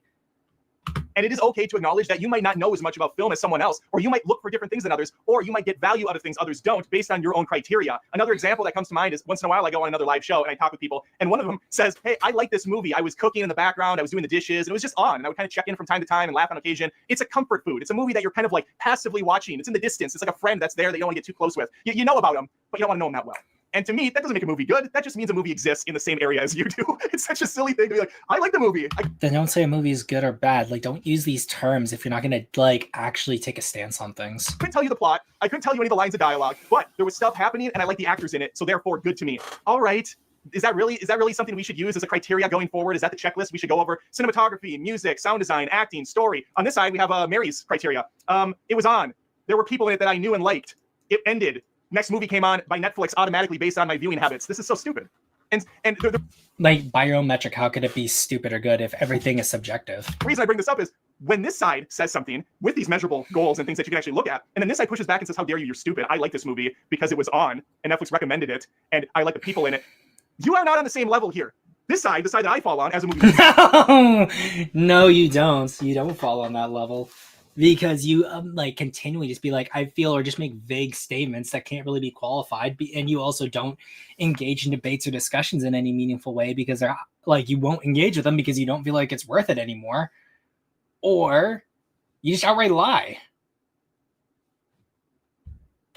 Lover, as someone that's seen a ton of movies, studies them, is familiar with the actors and the writing process and all that, I know what to look for. That I can say objectively follows suit, and as a whole, it's a well-constructed piece of art or a piece of, whatever, part of the medium. This person over here, Let's one sec. something that you should do. Comment below, giving me your thoughts. All right, let's talk. Recently, I put out a review for a terrible movie by a Coen brother called Drive Away Dolls. I hate it, but I did not. I thought it was just miserable. I missed 25 minutes of it due to being bored out of my mind. Not a great defense. And that just leads to the broader topic which I'm talking about, which is getting in these pointless debates with people about what makes a good movie or what makes a movie bad or why your opinion is more valid than theirs. At the end of the day, it is an opinion. Yeah, exactly. Feel about it personally. The reason that the critics are certified there is so that Mary is doing while they do the dishes or while they're putting a puzzle together. They're not the same.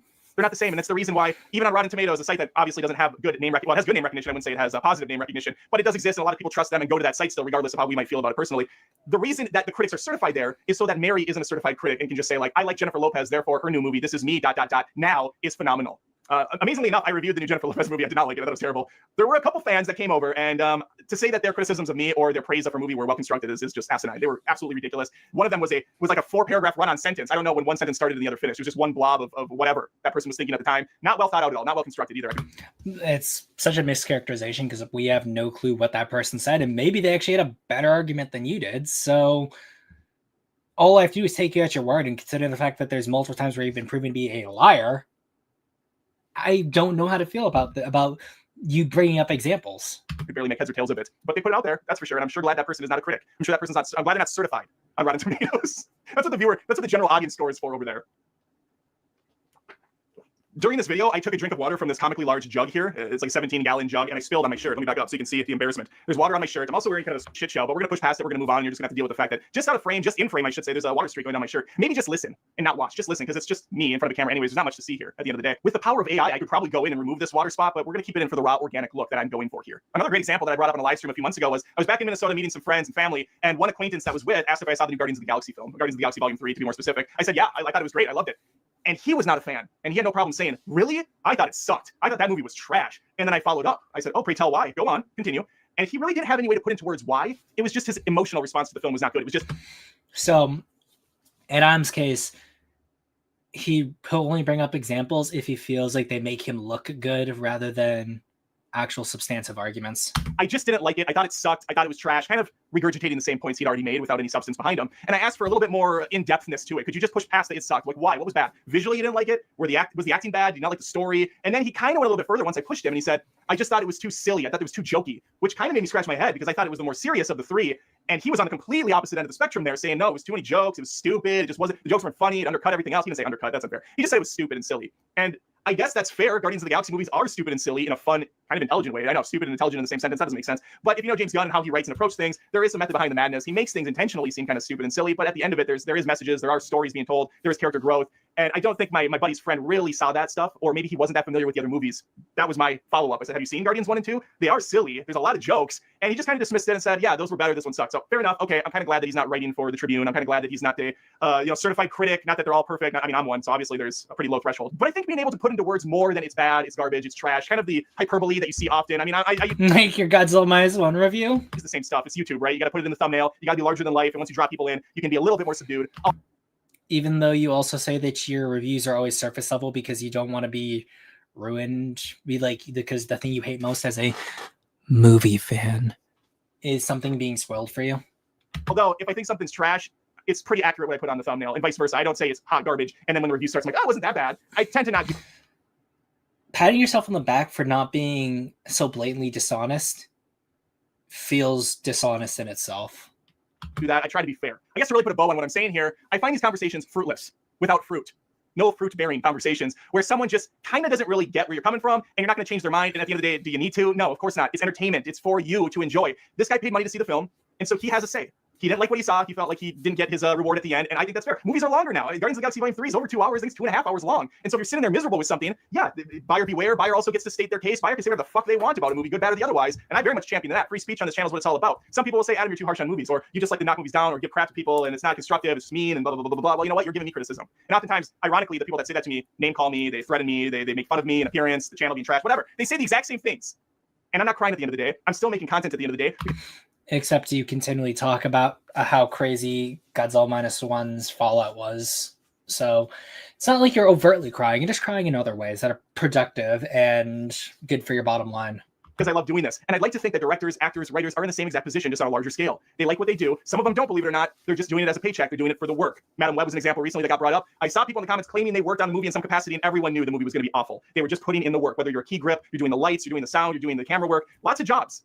So it's probably telling if they know going in that it's bad, but they're still there because at the end of the day, you're paying your bills, right? It is work to a lot of these people. I grew up going to movies and chatting movies with my buddies all the time. I had a friend come up here from Minnesota just recently, a weekend or so back, and it was great just chatting film, talking about our favorite movies, quoting movies. We geek out about that stuff, and we're on the same level as far as the conversation goes. So it's easy to have a back and forth dialogue, laugh, get angry at movies So an echo chamber. we didn't like, look forward to films we're excited about. And then you go into the comments on YouTube or TikTok or Instagram or whatever, and you see just like the stupid things being said, and you kind of hope it's from an 8-year-old. But then you're sad that an 8-year-old is able to go on a video and say the dumb shit they're saying. And then on the other side, you're like, oh God, it's probably like a 35-year-old that's just stupid. And that's just how it is. But you have to stay in your lane, I guess, is the point I'm trying to make. If you don't know much about movies or how to have a conversation about movies or know where someone else is coming from, just shut up. That's not. Yeah, so please do not make more Godzilla movie reviews because you're clearly not good at them, especially given what you do with Minus One. I mean, your GSK one was okay because at least that one was more consistent, at least made more sense, but still. That hard. Just shut up. Or say you like the movie and walk away. Or give a reason why you like the movie and why the movie didn't work. But simply just saying it sucks or it's amazing and not having any follow-up is kind of silly and pointless. I do the same thing about everything.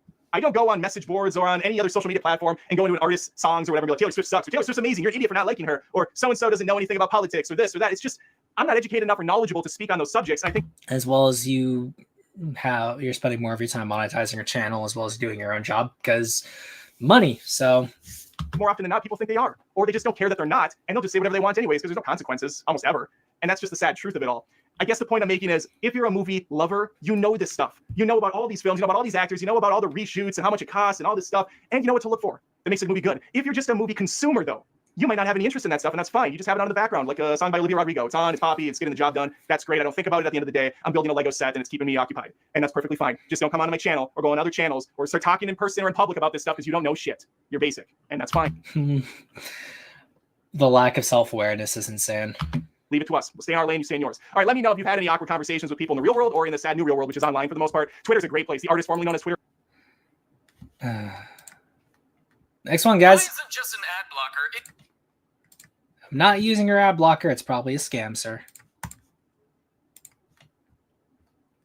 Right? I mean, that's kind of true. Everybody is a critic. But since I'm playing the part of a movie critic, I thought it would be fun to kind of dive into what I think works for the channel, why I approach movie criticism the way I do, and why it's not necessarily the right way to do it, but it's one that works for me. All right, let's jump in. YouTube search or recommendation or whatever, and maybe think about sticking around because you appreciate the honesty, the candidness of it all, or not. I don't know. Either way, it's up to you. It's your life. If you're not new here and you're a subscriber, I already love you. You know why too. The reason I'm talking about this today is this has happened a couple times in the past, but recently on Dune 2, someone put a comment down saying, hey, Adam, you're a good critic, but you really lose credibility when you don't know the names of the villains, when you don't know the names of this tribe or this planet or whatever. It makes you look ignorant, and I think you're doing it willfully because it's not hard to Google search the name, go on IMDb, do a little deep dive, or even just a surface dive, really, which I don't recommend. That can hurt. And to their credit, they're not wrong. It is very easy to research some of this stuff, to find a director, the names of the actors, names of the characters, and blah, blah, blah, blah, blah, blah. But at the end of the day, this is my channel, and I run things the way I do because I like it this way. And no, not because it's willfully ignorant, but because I always approach this from the standpoint of a guy going to a movie and then talking to his buddies about it afterwards. And to say I'm not doing any research or putting in any work is incredibly disingenuous and it's borderline insulting because a lot of work goes into this. I'm not going to get into that. Who cares? Yeah, we know YouTube's hard.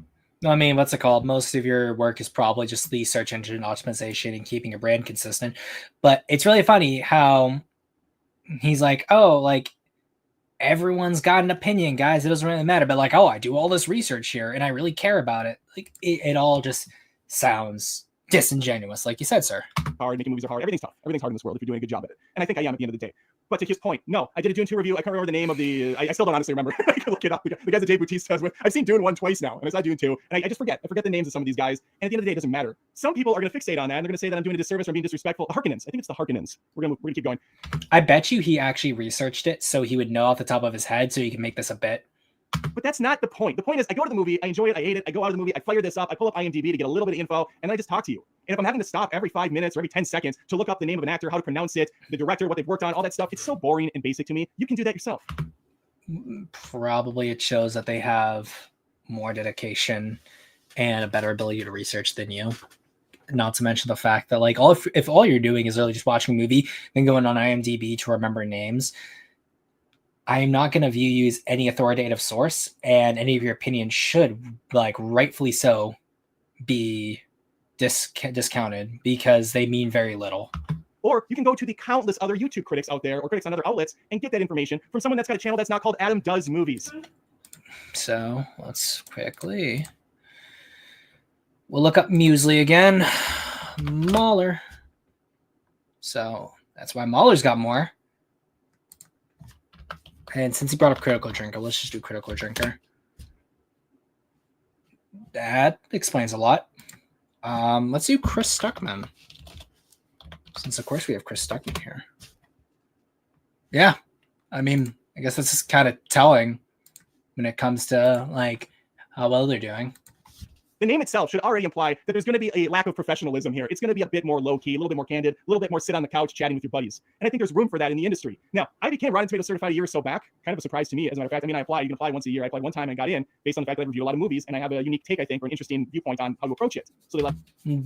Well, you literally just said that your approach is like sit on the couch, talk with your buddies type of thing. Something almost everyone does. So therefore, you don't actually have a unique take on things because you're aping it from something everyone else in the normie world does. Let me endure. When I put a review out there, which is not for every movie, mind you, there's a lot of them I just do not. And it's because I don't like the binary nature of Rotten Tomatoes, a 1 or a 0. I don't think things are either amazing or terrible. Most stuff falls somewhere in the middle and kind of balances. Kung Fu Panda 4, for instance, I did not like. I thought it was lazy. I thought it was just a shell of its former self. But I also thought, you know what, it's a kid's movie. It does the job. Parents will probably be entertained by its, silly antics and fart jokes and all that crap that I don't like. And so why put a review like negatively on it?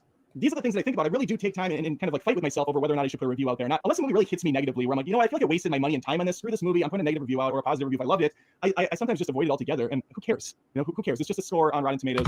I care because, again, as someone with an audience that you feel like you do a good job of, as you said earlier, they're going to listen to you, so therefore your opinion does matter. It's really not the end of the world. Here, though, my approach is just to be candid with you, come out of the movie theater, talk about the film, and then move on, maybe do a spoiler review if I have enough to say about it. I was going to do a Dune 2 spoiler review, but it did fall back into that whole, okay, I'm going to have to actually put some time and research into the names of these characters, the planets, and that's going to put me on a bad flow. I'm going to be constantly stopping, looking at this stuff, and that's just not fun to me. And I think so. Again, it has something to do with your fun as well as like the content flow of your channel, because that's what matters, not actual like deep discussions would come through in commentary. This is not my full-time job. This is a passion project, hobby, second job. And so with that in mind, I don't want it to feel like a lot of work. I want it to still be the thing I love doing, because my main job, while it pays the bills and I love the people I work for, it's not exciting. Designing emails and websites and coding, I've been doing it a very long time, and it's just not that excitement level there. I'm at a place at work where it's just very formulaic and kind of conveyor belt almost at times. That sounds like a you problem. So here's where I get to have fun and play and get my voice out there. But when people come in the comments and they say, Adam, you should know this stuff. You should be doing it this way. You shouldn't even be able to talk about this film. Like, for instance, The Blackening. I'm a white guy, so I shouldn't even be able to talk about that movie according to some of the audience. No, I'm going to go ahead and say whatever I want. You can chalk it up to ignorance. You can chalk it up to ego. You can chalk it up to whatever you want. I paid money to go to the movie. I'm going to tell you what I thought about the movie. That's it. Case closed. And if you don't want to listen to that, that's fine. I did a trailer reaction to Wicked. I thought it looked pretty bad. And there was a lot of comments on there saying, how dare you? You don't know the material. You don't know that it's based on a play. I mean, I did know that. I knew it was based on a Broadway musical. I'm not sure why people said that. I admitted that in the video. But no, I didn't know the ins and outs. I knew it was a musical. And so I guess I can't say whether or not I think a movie looks good based on the trailer. What? Should I not have been able to shit all over Cats because that was based on a Broadway? Should I not be able to speak to books that are made into movies because I may not have read that book? These are all things that movies are supposed to accomplish. They're supposed to be both companion pieces at times, but also they have to absolutely stand on their own if they're going to try to draw in a new crowd, which they need to do at the end of the day. So yes, a channel called Adam Does Movies is not going to be your number one stop shop for learning everything you need to know about the ins and outs of movie making, who's in the movie, and all that stuff. I consider it a just fun, light channel that reviews mostly mainstream big movies with the occasional Netflix crap or Peacock thing that comes out, just to kind of have a little bit of variety. But at the end of it all, I just hope that it comes off sincere and honest. It doesn't. Clearly, based on everything else you said, it comes off more like slop. Then you get a laugh or two out of the video, and then I've done my job, and that's really it. I stop there. And do I get it wrong? Absolutely, I get it wrong. And no, I don't get it wrong from a standpoint of my opinion. I mean, it's my opinion. I can't get that wrong. It can be against the Well, you can also, again, just lie, like we've already pointed out in your original review. popular viewpoint, though. I didn't like Avatar 2 at all. I thought it sucked. That's got very positive reviews. People liked it, it seemed. I did not like Barbarian. I thought it sucked. People really love that movie. It's got very high percentage points on IMDb and Rotten Tomatoes. A lot of people had it in their top 10s a couple years ago. I didn't really like Godzilla Minus One. I heard plenty on that. And the funny thing is, a movie like Godzilla Minus One, I was just so confident in how much I didn't enjoy it that when I put out my review, I imagined everybody was going to greet me with open arms. They'd be like, yes, Adam, we agree with you. You're so right on this. And also keep in mind, there's the big fiasco with Rotten Tomatoes, how I ruined its 100%. It had 9 reviews at the time. So even with 100%. You can, like, his voice and demeanor changed immediately when it came to Godzilla Minus One. You could tell, like, this, whoa, no, I did not mean to do that. This right here, this is in March. This is the following year, and he's still angry about this. I did not like Barbarian. I thought it sucked. People really love that movie. It's got very high percentage points on IMDb and Rotten Tomatoes. A lot of people had it in their top 10s a couple years ago. I didn't really like Godzilla Minus One. I heard plenty on that. And the funny thing is, a movie like Godzilla Minus One, I was just so confident in how much I didn't enjoy it that when I put out my review, I imagined everybody was going to greet me with open arms. They'd be like, yes, Adam, we agree with you. You're so right on this. And also keep in mind, there's the big fiasco with Rotten Tomatoes, how I ruined its 100%. It had 9 reviews at the time. So even with 100%, it's not like that was a major number of people loving the film. I didn't think anything of it. I just put out my review, assuming that there might be a little pushback, but for the most part, it's going to be like, yeah, I agree. It wasn't great. Because I'm not speaking to Godzilla fans. I'm not speaking to Wicked fans. I'm not speaking to Adam Sandler fans. I'm speaking to movie goers, movie fans. I also love this. It's almost like anytime you can pause on any of the videos, you're gonna see him with like a really compromising face that I can put into a program and make it really silly looking. But yeah, no, maybe it's just Godzilla fans actually understand movies better than you do, and in this one case, they absolutely schooled you. Goers, people that just go to a lot of different movies, they're not part of a fandom, they're not part of a club, they don't identify as a My Little Pony or whatever, they're just going to movies. And if the movie's not speaking to them, if it's not reaching them, then I come in and I have a voice. No, then yeah, people like you should be gatekept, especially when, again, you lie. And I throw it out there. That's where I come in, to ruin that Rotten Tomato score. A bunch of people over the years have also given me a hard time for not having a review score. Where's the 1 through 10? Where's the A through F? Where's the S tier or the different rankings? Or I need some way to gauge where you're at. And the reason I don't have one is really twofold. Number one, I don't think I would agree with the review score I gave any movie 2 years down the road from now. The number would be so in flux over the years. A movie I loved 10 years ago, I might watch tomorrow and be like, ugh, that's not near as good as I remember, because things change over time. And yes, it absolutely matters with the passing of time, because you won't believe how many people, this is the second part of that twofolder, will use that score against you down the road. It will discredit you. It'll be the thing you're known as. This guy gave Godzilla Minus One a 6 out of 10 or a 5 out of 10, but then he gave Migration by Illumination a 7 or 8 out of 10? Are you serious right now? This guy's a shill. He's a hack. Movies should be graded on a curve. Or they can be like, what were the reasons as to why you gave a score for one versus the other and how consistent your argumentation is. So it has nothing to do with movies being like scored on a curve. It has everything to do with how it is you are actually portraying your criticisms of a movie. Movies should be graded based on genre and audience they're going after. Even a movie like The Despicable Me. Wait, what? Oh, he's a hack. Movies should be graded on a curve. Movies should be graded based on genre and audience they're going after. Yeah, so science fiction, which in its earliest years was always about tackling interesting topics as well as bringing spectacle. Godzilla Minus One does both, so then it should be a good film by that own metric that you've given. A movie like The Despicable Me, an 8 or 9 out of 10, and then turning around and giving a movie like John Wick Chapter 4 a 7 or 8 out of 10, those are not comparable things. John Wick's going after a different audience than Despicable Me. Sure, there's going to be overlap. The boys come out for Despicable Me. I know that the boys are there. Day one seating, and then they're there for John Wick. But there's going to be younger audiences going to Despicable Me. Some of them will carry over to John Wick as well, of course. But it's a different audience. And so therefore the score is going to be different. But I see so many times when people will say IGN or this big outlet gave this game this and this game that, and maybe IGN's not the best comparison, but I think you know what I'm saying. I love the fact that he had to qualify that with IGN since that was like a pretty defensible target. It's often weaponized and used against you, and you can really kind of discredit yourself when you do that. I have seen critics in the past give out scores, and then they're haunted by that score, and then they even give a second review pushing that score down a little bit because of the pushback. It's at the end of the day, so I think kind of arbitrary to me. Now, I'm not opposed to some sort of a scaling system. Maybe it's just I would recommend this, or I don't recommend this, or watch it at home, stream it. But even then, it just seems kind of unnecessary. Maybe just listen to what I say and go from there. That's really what it kind of boils down to. Listen to the pros and cons I'm putting out there, and then you can decide for yourself. This actually sounds like something I would like. He just has a problem with it. I'm going to check it out. I believe he's being honest, but I don't agree with what he's saying. I'm going to check it out. Or yeah, he sounds spot on. This is what I was worried about. I'm going to avoid this. We're spending money. Unless it's a streaming service, but even then you're still spending money. You know, it's a monthly service fee, and your time is money. Time is valuable. And I think it's the job of a critic to just inform people about what they can expect. Hey, you know, the trailer for that film, it actually only has that character. The problem with Adam's critiques is that they're so surface level that to most people, I wouldn't know what would be the benefit of watching him over someone else. You're in it for about a minute. So don't be fooled by what's going on with that trailer. Or, hey, this movie says it's the scariest movie of the year or of all time. Yeah, it's actually tame as shit. And it's for little babies. You're going to want to avoid that one. Or, hey, just to give you a little heads up, this movie's 3.5 hours long, and there's typically 20 minutes of trailers, and it might take you a half hour to drive there. So plan on half of your day being spent at the theater and then decide if that's worth it. That, to me, is far more valuable than just saying this movie's an A or this movie's an F. Just listen to the dialogue being presented, and then you can kind of go from there. But also, like, I'm just one guy giving you my thoughts. I don't really want you to hold on to those review scores. I want you to have your own review score. Me saying this movie's an A, or Adam gave out 8 A's last year. You know, what an asshole. Only 8. That's not the point of the channel. It's just to talk movies, have a good time, hear what you have to say. People should know this by now since everybody has access to a computer, a smartphone. They can upload videos within seconds. Everything is very edited. Everything is very manicured. So in the movie critic space, you'll notice that critics will make mistakes. I've done it a million times over, mispronouncing names, getting dates wrong, just borderline being straight up wrong about something altogether. Typically, I catch that in post.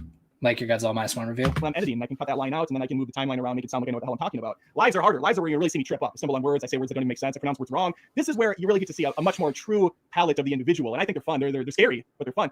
There's going to be YouTube critics out there that portray themselves as very, I won't say elite, but very knowledgeable, very professional. They speak eloquently. They know the dates, the names, places of all these characters. They're doing this to provide an image of someone that's very intelligent about movies, very knowledgeable, possibly even more so than you are. So then you look at that person and you say, okay, this is a guy, this is a woman I want to listen to. This is someone I need to listen to because they know more about the industry. I have to follow and listen and support. And that's a brand that's trusted because they have experience. They take the time to research this stuff, and they say it in such a meaningful, valuable way. And that's not this channel. But they also took the time to actually make a video like that. Like, I watch a lot of movies. I watch a lot behind the scenes. I have done a bunch of research, but I'm not going to present myself as this squeaky clean, top tier, brilliant orator that doesn't make a mistake. No, that's not happening. Again, this is a late show. It's a late channel, and that's the image I want to give off. Hopefully that clears some things up, and you know where I'm coming from now. You might already have. But if you're new here and you thought, Adam seems fine, but he's not that knowledgeable in this or that, or he could put more research in, it's very much by design. It's very much intentional. So essentially the takeaway from this is that, oh, this is bad for this and that reason. I know. That's the point. So disingenuous. Because I want to talk to you like a friend. I don't want to talk down to you. I don't want to educate you in that sense. You'll get some. then I don't know what kind of friends he's been around, but there's a lot of movies and that I've talked to with friends about where they've been more knowledgeable. Me and I've been more knowledgeable about it than them, and I've been able to educate them, and they've been able to educate me. Like the idea that a friend can't educate you on something, or you educate someone else and your friend be wrong. It's almost like he's ignoring that from this discussion and removing it. Learning out of this, I would imagine, just by me telling you about the film, about the runtime, about some of the actors, the storyline, but I'm not going to deep dive, and I'm not going to pretend I know more than I do. All right, there you go. Those are my that's my take. That's how I approach the channel. Is it the right way? Who the fuck knows? There we go. And then we're finally at the right here, the April Fool's joke, and then we're going to go back to the live stream, which we may not go all the way through. I'm going to probably zip and zap because it's about an hour and a half. But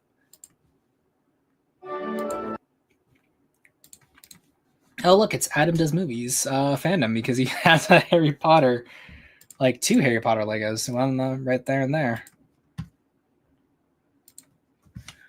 I have reviewed, ranted, roasted, etc. hundreds of films on this channel. And on occasion, I kind of am off the beaten path from what the majority of people think. On Rotten Tomatoes, typically, I'm pretty on. I'd say 90% of the time, I align with a lot of the other critics. If a movie's fresh, I'm kind of there with it. But on occasion, I veer off. I'm separate. And one movie in particular came out last year where not only was I against what most people thought, I was damn near the only one on a hill dying alone. And that film is Godzilla Minus One, a movie I said I would revisit.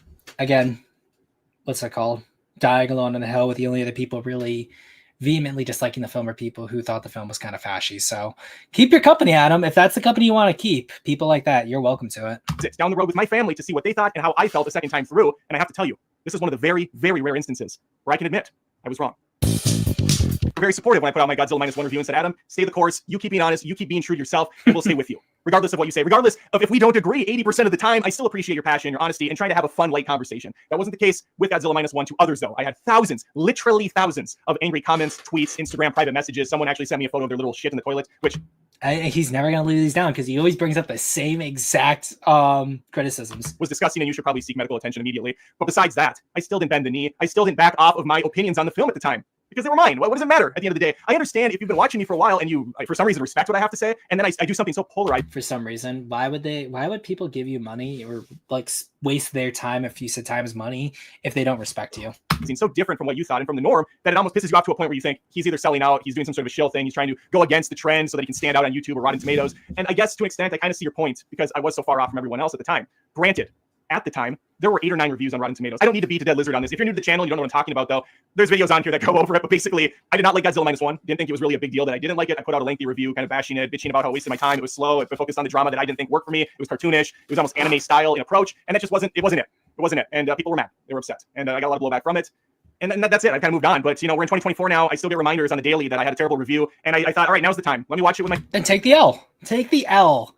Family, let me see what they say. I will rewatch this with an open mind and an open heart and open legs, and we'll see if I'm penetrated by the performance Godzilla and fam bring to the table. And you know, before I get to that, I just want to point out that it's super rare. I think I've changed my opinion on maybe 3 movies in total in my life. The only one that actually comes to mind is Castaway, a film that when it came out, I was a teenager, and I just didn't really like the ending. I didn't like the choices made. But life lessons, changes in thought process over the years, and just how you felt going into the movie can affect it.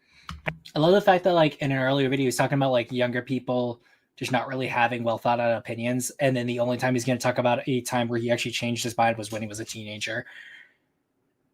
The reason why, again, I wanted to wait so long is that we could go through all these videos, this timeline, and see all these cases where just logically his arguments do not match up or they're just straight up contradictory, and it makes people wonder, yeah, maybe Adam Does Movies just isn't as honest as he portrays himself to be, even though he tries to act like, oh, he's just a goofy movie guy and like he's not that serious, but cares a lot about the backlash he got for Godzilla Minus One. And I watched Castaway a couple years back with my son, and I freaking loved the movie. And I actually thought the ending was super strong and one of the best parts because, again, I'm at a different place in life. And movies, music, books, it's all going to hit you differently depending on where you're coming from and what your mindset is going in. And so going into Godzilla Minus One, I was actually very excited for the film. But maybe I was thinking at the time, this is going to be a big blockbuster movie that's going to have great effects and some really, great effects. But a lot of Godzilla on display, and the humans will be fine, and it just didn't work. But now going in a second time with the knowledge I have that it's a character drama, and Godzilla's a background character and more symbol, this creature is more symbolic to the events after D-Day, it takes on a different weight. I look at it... The events after D-Day!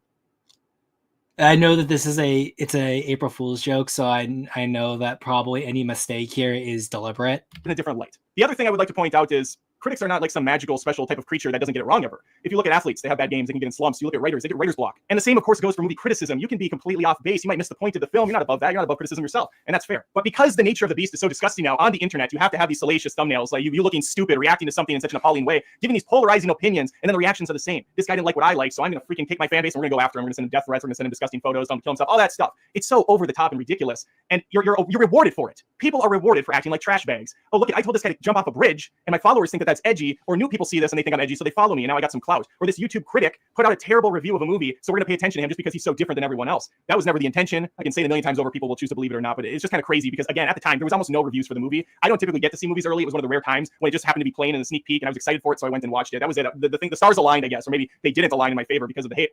Overall, though, net positive on the video, more subscribers came than left. So the phrase all press is good press kind of rings true. Even the bad press I got in blogs and on other movie channels, it ended up giving me some more subscribers. That's the sad takeaway from all of this. And that's why you see other channels continue to do that. I'm going to keep making outrageous claims on videos. They don't really have any merit, but I'm putting it out there over and over again because I know I'm going to drive in more traffic.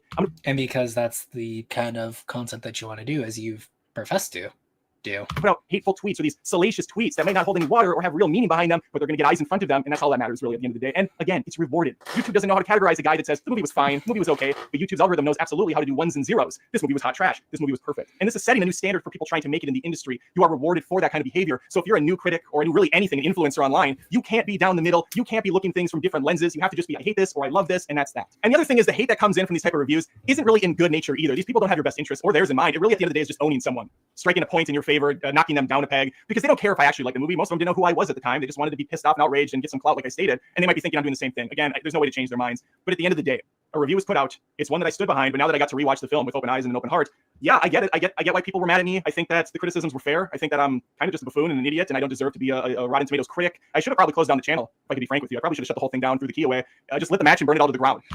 I think the fact that had he just like actually taken everything here more honestly and engaged with people on their own terms instead of being the biggest weasel on the planet, then maybe more people would respect him for it. But then he also does this, where he's clearly hamming up this entire bit right here, which immediately people are not going to like you.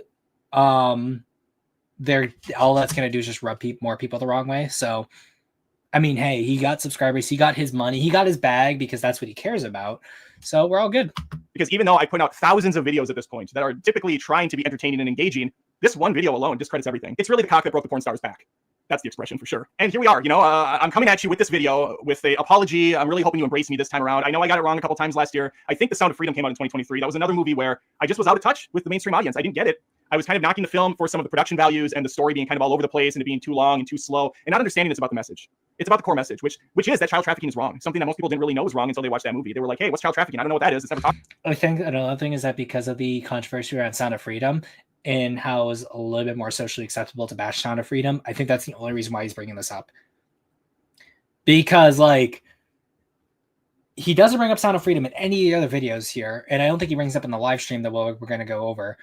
But I do remember a lot of people, like average people that I interact with at work, were criticizing Sound of Freedom. So I think the fact that he's bringing it up here is purely because it's an easy target. And, like, the vast majority of people aren't going to raise hell about him criticizing Sound of Freedom. Talked about. But then Sound of Freedom came out. It was like, hey, child trafficking's bad and it's happening. And everyone was like, oh, wow, what? This is really? Wow, this is crazy. Well, thank you, movie, for telling me this. I didn't know. I don't have any critical thinking skills. So it's great when a movie can come out and say that for me. I mean, you clearly don't have any critical thinking skills. That's obvious. I'm a fucking idiot. And so Sound of Freedom was really a perfect film for that. It really did open a lot of eyes to what's happening in a different country that's not America, but people thought it was because they didn't see the movie. And I was wrong for not really liking the film. I should have liked it because of the message. Just like you should like every movie about the Holocaust, just like you should like every movie about animal torture, just like you should like every movie about child abduction or kidnapping or rape or murder or everything in general. Anything that's horrible, you should like the movie because it's for a good cause. It's opening up your mind. When Liam Neeson's daughter was taken in the film Taken, and then someone else was taken and Taken 2, and then in the third one, I loved all those movies because someone was taken, and Liam opened my eyes to say, hey, that's wrong that's happening. I think that was trafficking as well, but we don't count that. Sound of Freedom did first. And that was important. And Sally Field, whenever a kid was taken in one of those Hallmark movies or Lifetime movies, I love all of those too because it's an important message. And that's what it's all about at the end of the day. We don't need to look at movies for anything other than their messages. Now, if I'm starting to lose you, probably at the 10-minute mark, hopefully, I'm really trying to pad this out with really saying nothing about Godzilla Minus One at all, other than that I was wrong. And that I did change the Rotten Tomatoes score. I'll put a screenshot up there right now. Look, my score has been changed. I noted that I was wrong and I'm an idiot, and that everybody should subscribe to the channel now because I've admitted my mistake. Screenshot up there right now. Look. Yeah, again, I just love the fact that, again, this person, we did look at their review, essentially. Low-key calling the film fashy. Low-key also calling the film fashy, too. So, again, I want to say this from the bottom of my heart, Adam. I know he's never going to watch this, but, yeah, those are the kinds of people that, like, your opinion kind of sits within, and that was the company you're keeping, your scarlet letter, if you will. And hey, if that's the audience you want to keep, you are more than welcome to do that, my friend. Look, my score has been changed. I noted that I was wrong. I'm an idiot, and that everybody should subscribe to the channel now because I've admitted my mistake. And that's definitely not a doctored photo. That's real. I'm the only person that didn't like the film in the world. Now it's 100% on Rotten Tomatoes. If I hit the 10-minute mark, I did my job. Because if you didn't know this, it is April 1st today, as of filming and as of putting this out. It is April 1st. If you don't know what April 1st represents, it's April Fool's Day. It's a special day where people get to troll each other, and there should be no consequences. There should be no repercussions. There should be no loss of subscribers, no hard feelings, because we're just having fun here. So if someone did misinformation, that's fine, right? If someone did like something absolutely awful, but did on April Fool's Day, that's fine. I mean, again, if we're going to take everything he says at directly at face value, then, you know.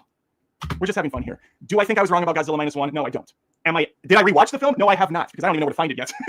Do I plan on it? I actually do plan on it. I do want my family to watch it. I'm going to sit down with the three of them, and we're going to see if my mind will be changed. I really don't think it will, though. It is, like I said, the only honest part I had in this whole thing was I think I've only changed my mind on a movie for Castaway and maybe 2 other times that I can't even remember. I don't know if it's going to happen for this. I went with a buddy, Matt, and we both didn't really like it. We were waiting for it to end. Sometimes, guys, there's not much of a reason other than it just doesn't work for you. People like... Then yes, get gay kept. The drama angle. Typically, I like that stuff, but it did not work for me. It was over the top. I found it Why? To be comical in nature. The Why? lead character was not likable. Why? Oh, he wasn't supposed to be likable, people say. Fine.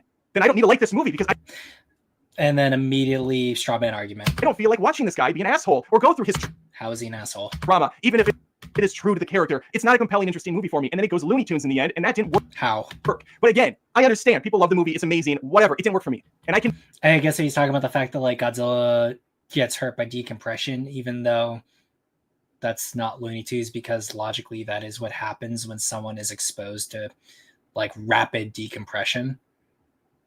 Okay. be wrong in the eyes of the majority. That's perfectly fine. As a critic, you have to understand you are not always going to be liked for your opinion, and that's how it should be. You shouldn't. It's like being a dad. It's like being a parent. Your kids should be friends with you, but they don't need to like you all the time. You can have days where your kids are upset with you, where they even hate you because you grounded them or took away their phone or had to discipline. And immediately the only example he mentions about his kids disliking him is when he is in the right for doing something.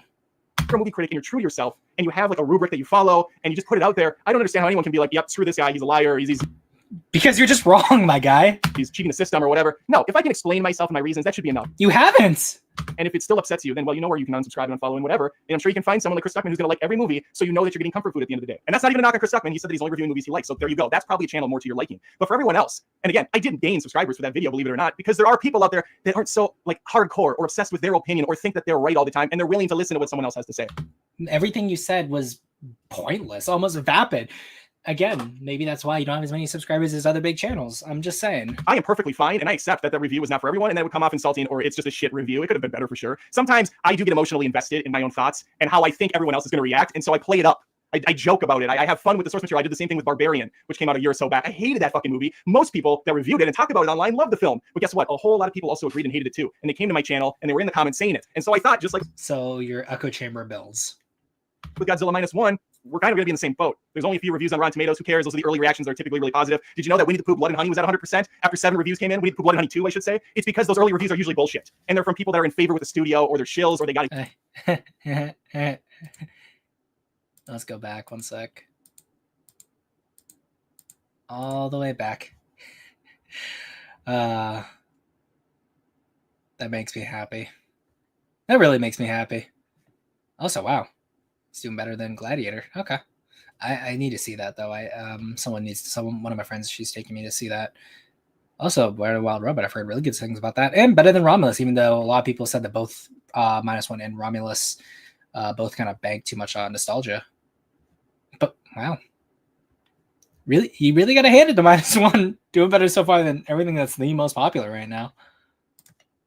like gift bag, a poo box, if you will, which that's a true thing, those were handed out. And they're going to give a more positive review overall. And that's all it takes. And so, no, I haven't changed my score on Rotten Tomatoes. No, I have not changed my opinion yet. Is it possible I will down the road? Very unlikely, but it could happen when I watch the movie. But everyone else is toxic. Everyone else is bad. But I haven't changed my opinion almost ever on a movie. It almost writes itself. Again, because I don't like being different from what everyone else thinks. I don't like going against my subscribers when it comes to opinions, although apparently some disagree with me like 50% of the time or more. I find that hard to believe. I also think people don't watch all the video reviews. They only see the big ones or the ones that appeal to them. And that's fine. That's understandable. But then they'll come in my comments later and say, do you like anything? Or you don't like anything that comes out anymore, even though they avoided watching 60% of my reviews. Do you want to prove that they've actually seen only 60% of your reviews? And you probably can't. I probably did like, because I always then have to like look back and go, have I been really negative lately? It's possible. I've been watching a ton of shit, but I also know I've seen a couple that I've liked, and I look back and go, oh yeah, I like that one, I like that one, I like that one, didn't like that one. It's almost always even. Sometimes it's even more positive. But ranting aside, meandering aside, the point of this video is it's April Fool's, fam. So I'm having fun here because that's what we do on this channel. We have fun. Godzilla Minus One might be for you. It wasn't for me, at least not yet, and that hasn't changed. All right, let me know your thoughts on this. Did you get suckered into thinking I was being sincere? Hopefully I didn't hurt your feelings, and if I did, let's move on. Let's get back. I mean, hey, everyone else was trying to, like, if you got your feelings hurt, hey, they're just having fun, my guy. Just, the hypocrisy is what kills me. But now we can finally get to the live stream, which we probably, again, we might not go all the way through. Actually, I'm going to do it like this because I do want to see all of the arguments that he makes. I'm not going to bash the movie. I'm going to talk about how we should be comedian, won't be playing vegan, hopefully to have some reasonable conversations. I know that's a high bar. That's silly. No, I don't want to block it. I just want to remove it here.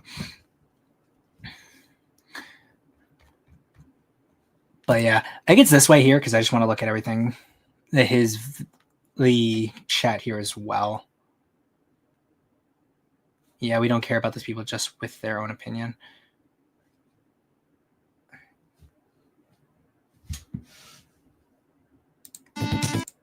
Honestly, I'm a little nervous. If I could be frank with you, I'm not one that likes the outrage and the views for clicks sort of thing. So in the past, I've done reviews that were like against the norm, and like Sound of Freedom, for instance, I thought wasn't very good. Actually, I think it was outright horrible. That's better. But I thought it was just like okay. And so I had like thousands of comments telling me that I'm a pedo sympathizer and I should die and all this stuff, and it was really disgusting. It was really awful. So then I addressed that by basically just kind of owning them, like responding with a salty comeback video, and then I walk away. But that's like unfulfilling and unsatisfying. So I thought, why don't I try something different and just look at all the negative comments on my channel, take the actual criticisms, a few of them, and like kind of like, try to relate or to communicate my thoughts. And so let me just start by saying, I'm not a full-time critic. This is a hobby of mine. I've been doing this for over a decade. I've had 2 kids since I started YouTube. I've had a wife for like 16 years. And I've had a full-time job that whole time. I'm a web developer and designer. This is just a passion project for me. It's a passion project that I do take seriously and actually does help pay the bills. It's not an amazing amount of money, but it's enough to keep my sick wife home so she doesn't have to work her ass off. Let me get into what happened with this movie. So I saw it Wednesday night. I went with a buddy, Matt. He actually drove 2 hours to come meet me. Prior to this, I saw a trailer for Godzilla Minus One. And I thought, holy crap, this looks awesome. I had not seen or heard about this movie up until a month earlier. I'm not part of the Godzilla fandom community. I'm not like online all the time. I guess my head was in a hole because I didn't know this was some 70th anniversary for Godzilla. I'm just not a Godzilla guy. I've seen some of the movies. I'm familiar with the black and white originals. And I know like the American stuff. I know the black and white originals. I guess he means the 54 one. Like his understanding of Godzilla fluctuates every time he talks about his experience with it. Huge in Japan. That's awesome. That's great. Everybody has things they love. Apparently there's a thriving, amazing community of Godzilla fans. Wonderful. What wasn't so wonderful was the way they responded. But this is not a victim video. I'm not going to be going through and combing over thousands of comments and all these things on Twitter and TikTok and stuff and like crying about it. This kind of comes with the territory now, and it has come with the territory for quite a while, which is a shame. I just will say my piece, and then I should point out that super chats are always appreciated. If you have thoughts on this movie, I will post it up on the video. I will address it. Just don't tell me to go, fuck myself. That's not the ad hominem attacks have been done to death. Going against my character and other things. That's worthless. We do have a super chat already. Shot out of a cannon. Alex Douthright for $5. Saw some awful stuff on Twitter, so wanted to support the channel. Keep being you, Adam. Thank you, Alex. Yeah, Twitter was disgusting. I'll just say that. Twitter was disgusting. All right, let me go through my notes. Okay. First, I should start with Wednesday. So I watched the trailer. I showed my kids. They were pumped. My son Connor's 11. He's a big fan of these types of movies. He likes the Kong movie. Kong is awesome, by the way. I'm a big King Kong fan of Peter Jackson's. I know that's a remake of several different iterations. Oh, okay. So you like slop? Cool in their own way. I really like Peter Jackson's King Kong. I'm a big Lord of the Rings guy. I like his work. Hell, I love the Frighteners. That's a great movie. Godzilla has been very hit or miss. The ones I've seen, mostly miss. I think they have a cool idea, and I love the idea of just a giant creature destroying everything. And I know the older iteration is more of a symbol of nuclear warfare and trauma, and that's all really awesome. I just don't think they ever really get it right for me. Godzilla King of the Monsters was a pretty fun, I think, mostly their attempt, but then I hated Kong vs. Godzilla, whatever the hell that was called. I just thought that was too dumb to be like, it just didn't work. It was too long, it was too dumb. If you're gonna be really stupid and schlocky, do it in a quick way. Get in and get out. I like lots of silly, fun family films, but you got to do it quickly. And we'll get to some of the criticisms about that in a little bit. All right, where am I? Okay, so I'm excited for this movie. I want to take the kids, but I find out there's a Wednesday night showing. We planned on going to the Thursday night. There was a Wednesday early showing. I thought, okay, I'm gonna go to this. Matt chimed in. He's like, hey, I'll drive up and meet you. We'll go see this movie. I say, all right, cool. If it's awesome, I'll bring my kids the next time. We'll go to the theaters and watch this thing because I was anticipating off the trailer would be awesome. We go. I will say, and this is gonna be spoiler free. We go, and I'm pretty into it for about 15 minutes. I like the opening. I appreciated the backdrop of being historical right after, Ground Zero, right after World War II, after the bomb falling. I like Ground Zero. The idea of a kamikaze pilot who bails out on a really bad idea, but then he feels awful about it. Like, I didn't help my country, right? Because it's kind of drilled in. I also like that they do ground the story for the first half a lot. And I don't mind that it was slower either. The problems I have were that it loses me after about halfway through. I'm finding myself sitting here going, okay, he has PTSD. Now what? Nothing's really moving in this story. He's got this kind of awkward relationship with this woman who's not married to. They have this child together that's not theirs. It's just this broken family coming together to be one. On paper, this is all still working for me, but then it loses me halfway through because nothing more is being added, and I'm just kind of watching the same things play out. Such as, like, you now have here that you have an hour, like essentially an hour and a half to explain why in more detail. Also, the main character, these actors are all fine. It's how they're written that I don't like. And this might be a cultural thing, I don't know. But the way he presents himself with the emotions, it was almost a little silly to me, kind of anime levels, which I'm not a huge anime guy. My son loves anime. For me, it ebbs and flows. But some of the ways, like, he's just over the top crying and presenting himself, it's just coming out silly. There's two Crying? Like, in what moment? guys behind us that were actually laughing during this movie. I was close to telling them to shut the fuck up, but I don't know. Dude, there's no way you would actually do that. We all know you wouldn't, so. I was just losing any sort of sense of excitement I had for this film. Now let's talk about Godzilla. I also like that he's a one-dimensional giant monster. But if he's going to be a one-dimensional giant monster that represents fear and, anguish and the fallout and destruction. Fear, anguish, fallout, destruction. So that's 4 different aspects? Okay.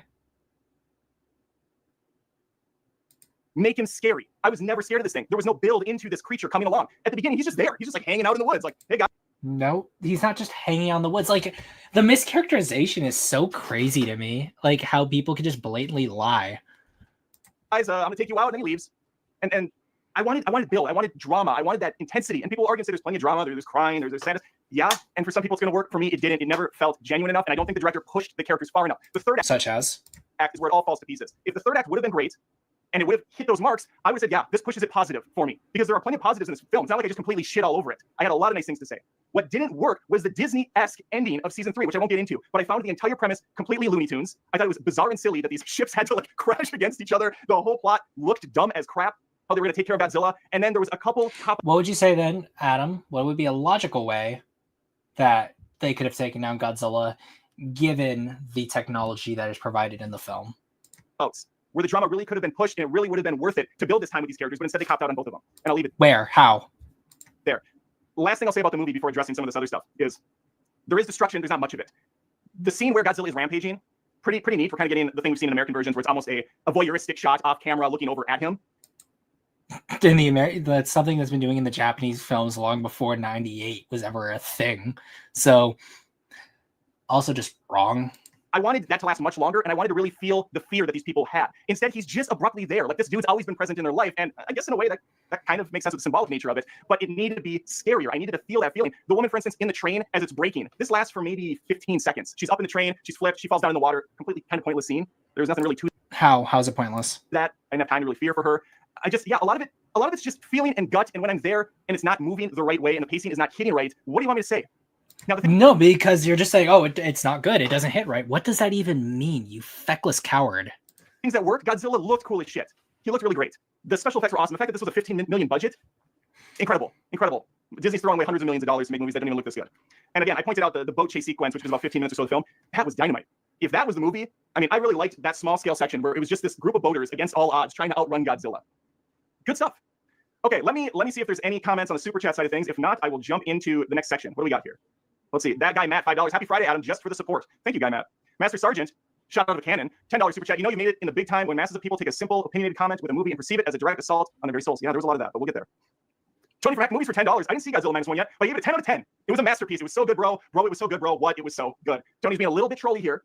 He, again, there's a lot of fandoms out there. There's a lot of really passionate fans. And again, I'll address it in a little bit. But when I reviewed Meg 2, The Trench, I did not like that movie. I thought it was pretty awful. And for some reason, when I posted the short to TikTok, there were hundreds of comments that all said the same thing. Like, they were NPCs. It was just, bro, this movie was good. It was good, bro. Bro, it was good. It was good, bro. Over and over ad nauseum. We got one more here from Joseph Blasco for $74.37. Holy crap, Joseph. Thank you. Brought my pitchfork and torch. We'll put it away, Joseph. We're not here to string anyone up. We're here to try to understand each other and have a damn conversation for once. But thank you for the amazing support. You guys are awesome. Okay, let's get into the fun now. So the movie is about 75% in. I've taken my pee break because I have the bladder of a 95-year-old man. As I'm sitting down, I noticed that my buddy Matt is squirming a lot. He's sighing a lot. I can just read his body language that he's not having a good time here. I'm pushed past the point where I'm liking this movie now, and I just want it to be over. And so I turn to him and I go, so this movie kind of sucks, huh? And he goes, oh yeah, it sucks big time. All right, I'm paraphrasing, but he said something more aggressive than what I even said, which is why I titled the video, Godzilla Minus One kind of sucks, because that's exactly what I said in the theater. Now let's get to the real... I just love the fact that F29 is just there and I keep seeing him here. thing people are outraged about. Oh no, not there yet. Sorry, I keep jumping the gun. I'm so excited to get to this. After the movie is over, I say goodbye to Matt. He's got a long ride home, and I head on over to Target. It's a fancy way for saying Target. That's what we call it in this house. And I run into 3 friends of the channel that are locals that they just got back. No, they were just on their way to see Saltburn. The one gentleman had already seen it once before, and he loved it. I have not seen Saltburn yet. It's an A24 film. It looks interesting. Maybe I'll get to see it. I'm not sure. I don't have like a ton of time. All the time to go to movies, unfortunately. But they're gonna go do it again because and then he asked me what I saw, and I said I was a little down. I said Godzilla Minus One. He's like, how was it? I said, not great. And he just looked bummed. He's like, oh man, I want to see it. I'm like, well, I mean, you might like it, is what I responded. And he said, yeah, I got tickets tomorrow. I said, well, yeah, absolutely go, of course. Let me know what you thought, because it's an opinion. And I don't hold my opinion above anyone else's. I'm just a regular freaking guy that can make mistakes as well. I mean, a mistake, I don't know. Is it a mistake? Your opinion a mistake? Maybe, whatever. It's debatable. And that's why I like having discussions about this. Oh, we don't want to go down that rabbit hole of whether a mistake can be bad. But then he asked me, hey, just out of curiosity, what did you think of Thanksgiving, the Eli Roth film? They saw it a couple days ago, I think. And I said, I really liked it. And he goes, really? I thought it sucked. I'm like, oh, wow. And we had this back and forth conversation for like 15 minutes about the movie. No one threatened anyone. No one, tried to dox the other person where they live. No one, it was just You realize that, like, when you're next to someone in person, you can't really dox someone. So bringing that up as an argument is the stupidest thing I've ever heard someone say. Regular dudes talking about films, which is exactly how I try to present myself on my YouTube channel. Now, some people say, well, that's a lazy way of reviewing. You didn't write a script for this. You didn't come at this from an analytical perspective. You didn't use big words. You didn't go into the history of Godzilla and do your homework. And no, that's not what I want to do. I'm a 41-year-old adult with a family and a full-time job who likes seeing movies. So, bro, I'm an adult. I do like adult things, bro. Like, I have a wife. I have kids. My channel is to represent basic bitches like myself who don't have time to be part of fandoms or don't have time to like get in the weeds in all these different movies. There's so many movies. But you're a fan. You're part of the movie fandom. And that's why there's a lot of YouTube channels and TikTok accounts and Twitters or whatever freaking X accounts that are dedicated to specific movie franchises, because we are at a point now where you can monetize based on your knowledge of one specific thing, and that has never interested me. I will fully admit that there is decent money to be made. There's really good money to be made specializing in one specific niche, but I don't want to do that. And it's cool if you do. It's cool if you're really into one thing. But I'm a variety is the spice of life kind of guy. I like to try out all sorts of different films and music and TV shows and see what sticks. And even if I'm not a huge Godzilla fan and I haven't been impressed with a lot of them coming out, when I see a trailer of a movie that I'm excited about, I'm gonna give it a chance. Yeah, that means nothing, because again, people who are more specialized are always going to have better, more informed opinions than slop content creators like yourself.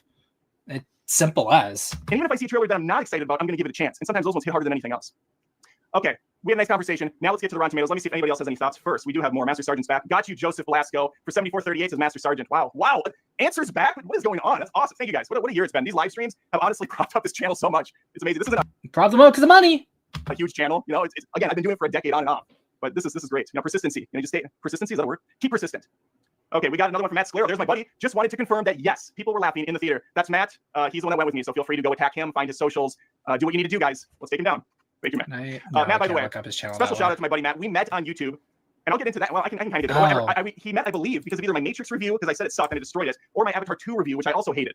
These were two polarizing viewpoints at the time. I don't know if they still are. I don't think the Matrix is. But when the Matrix hit Rotten Tomatoes, it was at like, I want to say high 90s in the percentage for fresh. So Matt got me a going away gift because he's going back into work, which is going to take him on the road. He's not going to be able to see movies with me as much. So he got me this freaking awesome framed Matrix channel as well. I'm going to try to figure out where to display it, or I'll maybe put it against that wall for when I do gaming streams, so you can at least see it over there and appreciate it. And I can have Trinity and Neo and Morpheus all smiling at me and saying, keep going, Adam. You're doing great. Thank you, Matt. You're awesome. Okay, Master Sergeant's back for $5. I take a lot of crap because of the cult who attacks the idea that all may like dislike. In the end, dislike still means that I have my trilogy. Yeah, exactly. Master Sergeant, notoriously bad taste when it comes to liking the Snyderverse.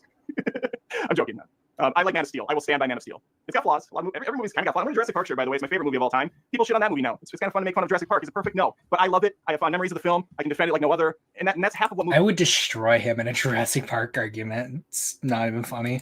Are to a lot of people. It's just that right place and that right time, just like music. You hear a good song on the radio, it'll instantly take you back to the year you listened to it. There's something special about that. Okay, we got one from $5 from Tyler 84. Sorry if I mispronounced. Just one question then, because this is where all this traffic is coming from. How did you get confirmed with Rotten Tomatoes? Good question, Tyler. I'm actually going to address Rotten Tomatoes right after I get to these super chats. Aaron's rants and reviews for $5. Thank you, Aaron. $5 is hardly worth what you got to deal with. Haven't seen it, but people are comparing it favorably to Shin Godzilla, which I liked, so we'll see. I did not see Shin Godzilla, so I have no opinion on it at all. Oh no, if he hated Minus One, he would hate Shin Godzilla. Life is good. Gifted 5. Adam Does Movies memberships. Life is good. That's awesome. For those of you that don't know, Adam Does Movies membership helps to support the channel. You instantly get access to 300 exclusive videos. There's a lot of silly stuff on there, me ranting about random things not having to do with movies. It's all very, it's all very sticky and over the top and fun, and don't take it serious. I joke a lot. I make fun of myself a lot on this channel. I know some people took offense to a couple of the comments I made in my Godzilla review. I don't know what to tell you. Humor's subjective. I sometimes go a little dark with my comedy. I apologize if I offended, but I'm not going to apologize for my views on the film. Joseph Blasco gifted 1 Adam Does Movies membership. Thank you, Joseph. Always a champion of the channel. What's his name? Sour Nuts for $1.99. Movie was great. If you like Godzilla, Movie was great. If you like Godzilla, I will like it. I'm not sure. Okay, so you saw it and you liked it, or it's got Godzilla, so you will like it. Either way, I'm glad you liked it. I wanted to like it. I don't go to movies to hate on movies. It's crazy, but I have to actually pay to go to movies. I don't get screeners to movies. I'm not some special critic that gets wined and dined at films, and I'm glad I'm not, because that would honestly skew some opinions. And if you don't think it does, then I don't know what to tell you. You're wrong. All right, let me go back to my notes and see what we have. Okay, Rotten Tomatoes. Let's go to Rotten Tomatoes. So Rotten Tomatoes seems to be a sticking point for a lot of people. And I think they're confused as to how Rotten Tomatoes works still in 2023, which is wild. But The Godzilla fandom forgot that people go to the movies for escapism. Yeah, people went to Minus One for escapism and loved it, and that's why it's done so well. you know, new generations rise up. I'm older now. I'm 41. I just turned 41, so this isn't not some spring chicken here. I grew up with Rotten Tomatoes. I grew up. I was around when Rotten Tomatoes came out. I've always wanted to be a certified critic on the website. Never really thought the day would happen, but it was always a dream of mine. As I got older, I never pursued it. I didn't really care. I didn't really think of myself as like a highly esteemed critic that should be on the platform. But after many years of doing the reviews and seeing what sort of people were actually getting certified on Rotten Tomatoes, I just kept thinking, you know what? I know more than that person, or I can express an opinion in a way I think that will reach people and resonate with a lot of people. Not everyone. That would, again, saying something better or reaching more people would for an objective ability or objective quality. But hey, everything's an opinion, my guy. Of course, entertainment's subjective, and this is all for fun. It's all entertainment at the end of the day. And so I submitted. You can submit like once a year or maybe a couple times a year. I'm not sure. A couple people on my channel said, Adam, submissions are open. Why don't you shoot them a submission form and see what they do? And they accepted me, and that was awesome. I was like, okay, look at me. I got that fresh certification. That being said, I don't like Rotten Tomatoes. I don't like it. I don't like it from an optics standpoint. I think there's value in Rotten Tomatoes, but I think how people abuse it is really disgusting. Let me clarify. Rotten Tomatoes is binary. A movie's either fresh or it's rotten. I would say 85% of the movies I watch are neither fresh nor rotten. They're right in the middle. They're Goldilocks in this thing. And there's no option for middle ground on Rotten Tomatoes, which I think is a huge mistake. But the whole thing's kind of set up to be that way, right? To get people generating buzz. And it's a great way to market a movie. Like, look at it, it's 97% fresh on Rotten Tomatoes. But how many movies do you think are without a sense of humor in those characters? Then what's the point of making Godzilla Minus One? Again, someone who doesn't understand Godzilla at all. actually 100%? How is it still going? It's going because we're finally gotten down to the live stream. We've gone through every single video. So now all that's left is this last one. Amazing. Perfect films with no flaws. I would say 0. Also, speaking of Godzilla Not, I think this is the most videos I've covered in a single live stream, I think. Might be the second most, but we'll see. But that's not even how the tomato meter works. 100% doesn't mean the movie is perfect. 100% means 100% of the certified critics thought it was better than it was worse. That's it. A 3 out of 5 can be fresh. A 2 out of 5 can be fresh. It just depends on what you submit. So when I go to Rotten Tomatoes, like I did right after I saw the film, I go home after I have a nice conversation with some fans at Target, which, by the way, put me at like a really high level. I don't run into like fans of the channel often at all. It's not a huge channel by any means. I'm in South Carolina and kind of a middle of nowhere area. But that made me feel cool, not because people recognize me, but because the conversation was awesome. And one of the gentlemen, he's disabled, he's in a chair, he's unable to really talk. He's older. And as I was describing the movie that they didn't agree with, but he did, I could see him nodding along with me and really appreciating what I was saying. And that kind of like, that was awesome. It's like, okay, I am voicing an opinion that some people maybe can't voice. So they do turn to channels like mine and they can say, you know what, this guy is genuine. He might not be right. I might disagree with him 5 out of 10 times or more, but I know that he's speaking from the heart because he's not in anyone's pocket, because he has a full-time job, and because he just likes seeing movies and talking about them. That's really at the end of the day all I do it for, obviously. And so my wife can stay home now. Okay, I kind of lost my train of thought. All right, back to Rotten Tomatoes. I have the conversation with these guys. I go home. It's probably, I don't know, 9:30 at night. I film my review, turn on the camera, fire up a 15-minute video. I changed how I've done my videos lately. It used to be very heavily edited. I would say a couple lines. I would do a couple takes of it. I would think about things a little bit more, and then I would edit the shit out of it until you have like a tighter 6 to 7 minute video review. As of Wish, the Disney movie that sucked, I changed it, and I thought, you know what, people seem to like my more organic, longer, free-flowing conversation because it feels like I'm talking directly to them or to you. And so I tried it out with Wish. People didn't complain, which means it's a win in my book. And the video did very well. So I decided to go with that going forward. And so this was the 3rd or 4th attempt of me doing it. And I do think my Godzilla review, it definitely could have been more well thought out. I could have made my points more clear. But there's also the challenge of not spoiling things. This movie was brand new in theaters. I mean, it's actually, I don't even think it's out in American theaters fully. It's doing well. I think it's made a few $1 million already, which is great. I hope it does well. The director's very talented. I could see another Godzilla movie by him being really freaking good. I mean, if you didn't like this one, I could see the next one working a lot better. With him at the helm, especially with that budget he had, freaking awesome. Anyway. I could see some flaws with my review. And obviously my intro where, it's a little bit, it's over the top. I'm like, I'd rather watch the old Godzilla. I do stand by that. I think Godzilla Minus One is, probably a better movie, just an overall better made film. But I would rather watch the schlocky 98 Godzilla movie rather than the slow, kind of boring Godzilla Minus One. I have a better time with the cheesy one from the guy who made Independence Day. Independence Day is awesome. Because you like slop. Like, again, at this point, this live stream, even though it's older than most of these videos, it is really just the culmination of all his other videos, because at least here he's just speaking far more candidly. But there's also less of a point that he's making and more just the rambling. Like, it hasn't held up very well, but I loved it back in the day. I saw it like 3 times in theaters. That said, I'm not gonna watch either of them again. I mean, maybe I'll try to sit through it with my family, or my wife and kids can just watch it on their own at home when it's streaming. Because I want them to see it. I want them to try it out. I just don't want to drop $40 or $50 to go to the theater again with it. I also just love people who get upset that people don't like the things they like are so weird and sad. Again, taken to its logical endpoint. Oh, the implications on that. And my kids aren't like I was growing up. They love movies, and I show them some bangers. And they have their own opinions on films. But it's not like when we were growing up, I was so excited to go to movies. I was begging to see movies day one. It's not that way anymore. There's so much content released everywhere that I just don't think kids care. Like we did, at least like I did. Let's do a couple more super chats before I keep going.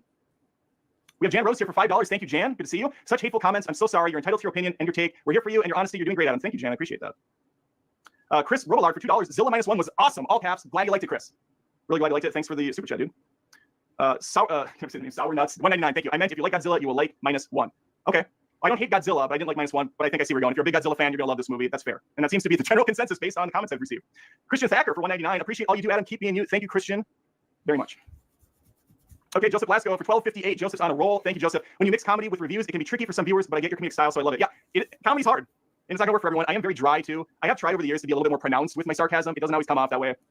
What do you do? Listen, I don't have like a lot of amazing skill sets. I'm really good at drawing freehand, and I'm a damn fine graphic designer, front-end web developer. I'm good at that. I've been doing it a long time. But growing up, my biggest skill set was making people laugh, whether it's at my expense or at the expense of someone else.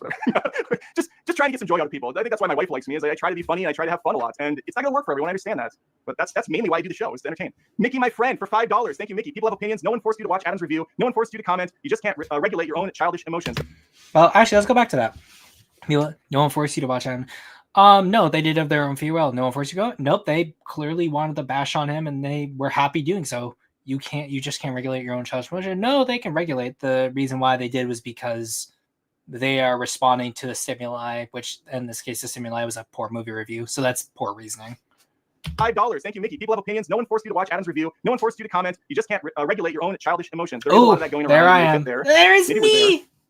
Are we there? Maybe. Oh, I was going to say a few more things on Rotten Tomatoes. Rotten Tomatoes is a collection of a lot of different people. So I had watched only to like probably about here, because I know I responded. Then I think I had something else to do this day, where I did a stream this same day. Well, it's not just the cream of the crop, intelligent, big words, sipping wine by a fire guy is the dude from Ratatouille who's making a review.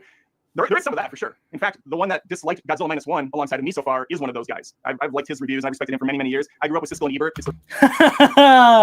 Oh, you actually respect that guy. Wow, that's also telling. The reason I started my channel. R.I.P. of course. But yeah. Also, Siskel and Ebert actually are not the best movie reviewers. They're okay, but there was a lot of things wrong with how they went about reviewing movies. My point is, there's not just the sophisticated ones. There's bloggers. There's TikTokers. There's website companies, and then there's assholes like me, YouTubers.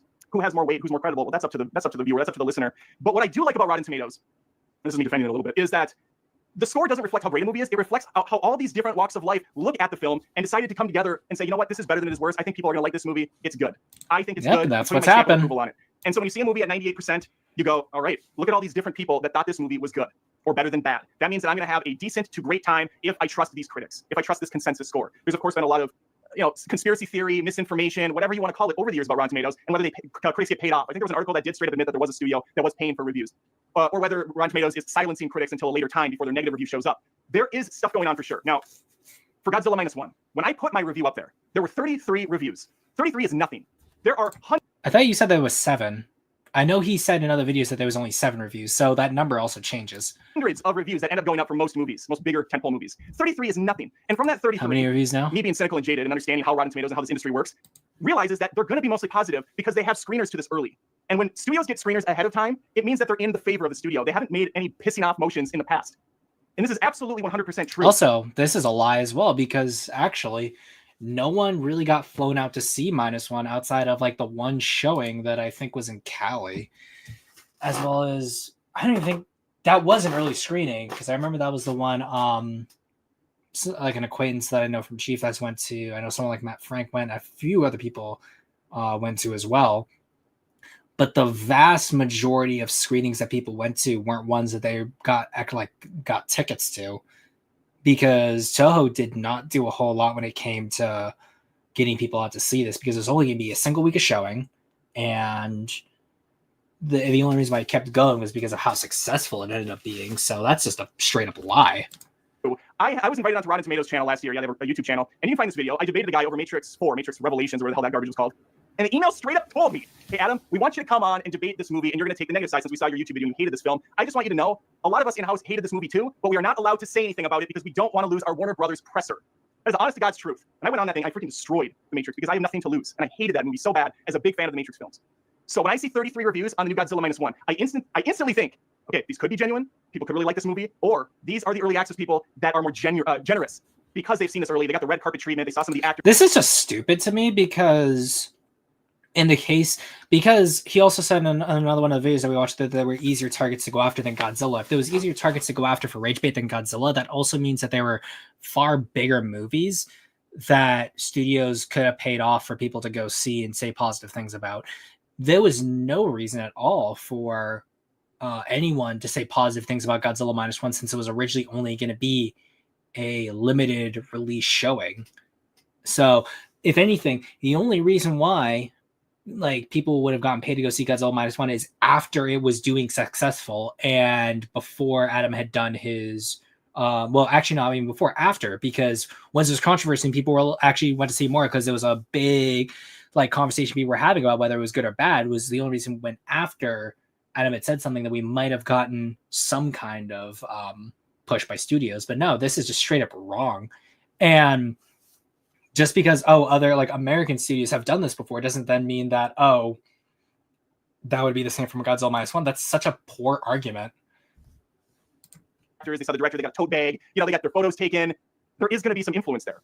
Now, I'm not discrediting it. They could fully be 100% genuine and they all just thought it was great or they thought it was good, and that's perfectly fine too. But I'm just telling you from my mindset that 100% didn't bother me. And from your mindset, that you're just wrong at that case. Like, it's not even, that's like seeing a pattern, not even thinking the pattern all the way through, and then just being like, oh, it's the same as other thing.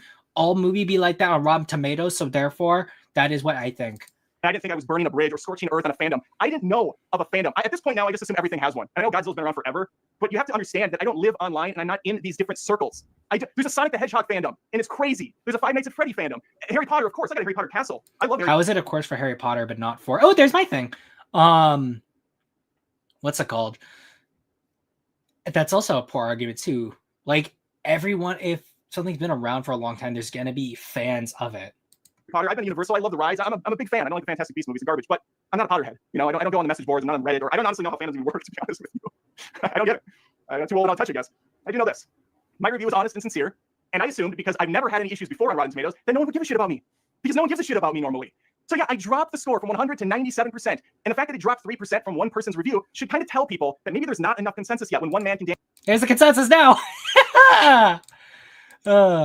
damage a movie 3%. That means there's not a lot of reviews in yet. Now, I know as of saying this, it's jumped back to 97%. There's, 50 reviews, 60 reviews, 70 at this point, and me and Moore or whatever, we're like on a rock by ourselves, and I'm fine with that. I think that it's good to have different viewpoints and different expectations for people. If everyone is in the same echo chamber, what's the point at all? And if you're in a fandom... I mean, dude, you've already said in other videos you want an echo chamber, so... just want to hear good comments and good reviews and no criticism or just tame criticism, but overall you still keep your score at positive, then why do you care at all? In my review, I opened up by saying, after my snarky intro, I'm not a Godzilla guy. I'm a movie guy. I like movies. If you like Godzilla, you'll probably like the... He's a movie fan. Movie. It's got cool action. It's got the kaiju doing shit. I mean, the effects are top-notch. Great sound design. All the elements are there. And so I don't even know what else to say. Like, I was very upfront. I spent a stupid amount of time, actually, several minutes, kind of like leading into my review. Okay, I probably lost a point or two there. But that's how Rotten Tomatoes works. That's why I do think it is a useful tool. Now, people will abuse the tool, like they have been, by saying, Adam, you're by yourself. If you think that score is not going to go down over time, you're wrong. It will go down more. It has nowhere to go but down. And as it opens up to more critics and as people see it, you'll see the numbers drop. You'll see more people not like the film, because we all have opinions and tastes. All right, there's more super chats. Let's get to them.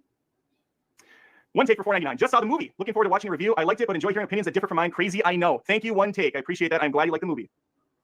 Chris Taggart for $1.99. Thank you, Chris. Been watching for years, Adam. Love your stuff. I appreciate that. Kelvin Hobbs representation. Sour Nuts is back for $1.99. Love the show, Adam. Keep it up. Thank you. Go Boston Red Sox. That's his icon. Zimzilla 99 for $10. Super chat. Thank you, Zimzilla, if I'm saying that right. Gonna be doing a live stream on the channel about your review on video. Would love to debate you like you did on Rotten Tomatoes. Yeah, that would be cool. I'll do that with you. Just let me know. You can hit me up on... Well, I don't know how we can set this up. You can hit me up on Twitter. The artist formerly known as Twitter X. Just send me a private message or friend me on there, and then we can set it up. Okay, Alex Douthright for $2 super chat. I have nothing to say, but I love Uncle Buck. Hell yeah, Uncle Buck is awesome. R.I.P. John Candy. Okay. That never happened. I really would have loved to have done it, but unfortunately. Let's see. Let me go through my beautiful notes here. Oh, I have one. Okay, let's talk about fandoms. I briefly touched on them, but I just want to say something else. I would love for the Godzilla community, the ones that, not even the ones that came on my channel and said, hey, you're wrong. For instance, I wrote down 10 or 11 quotes from my YouTube channel that I can address that are substantive. The top comment on there was like, I love this one right here. He will only be debating, quote unquote, anyone that can do this with class and respect. No attacking him.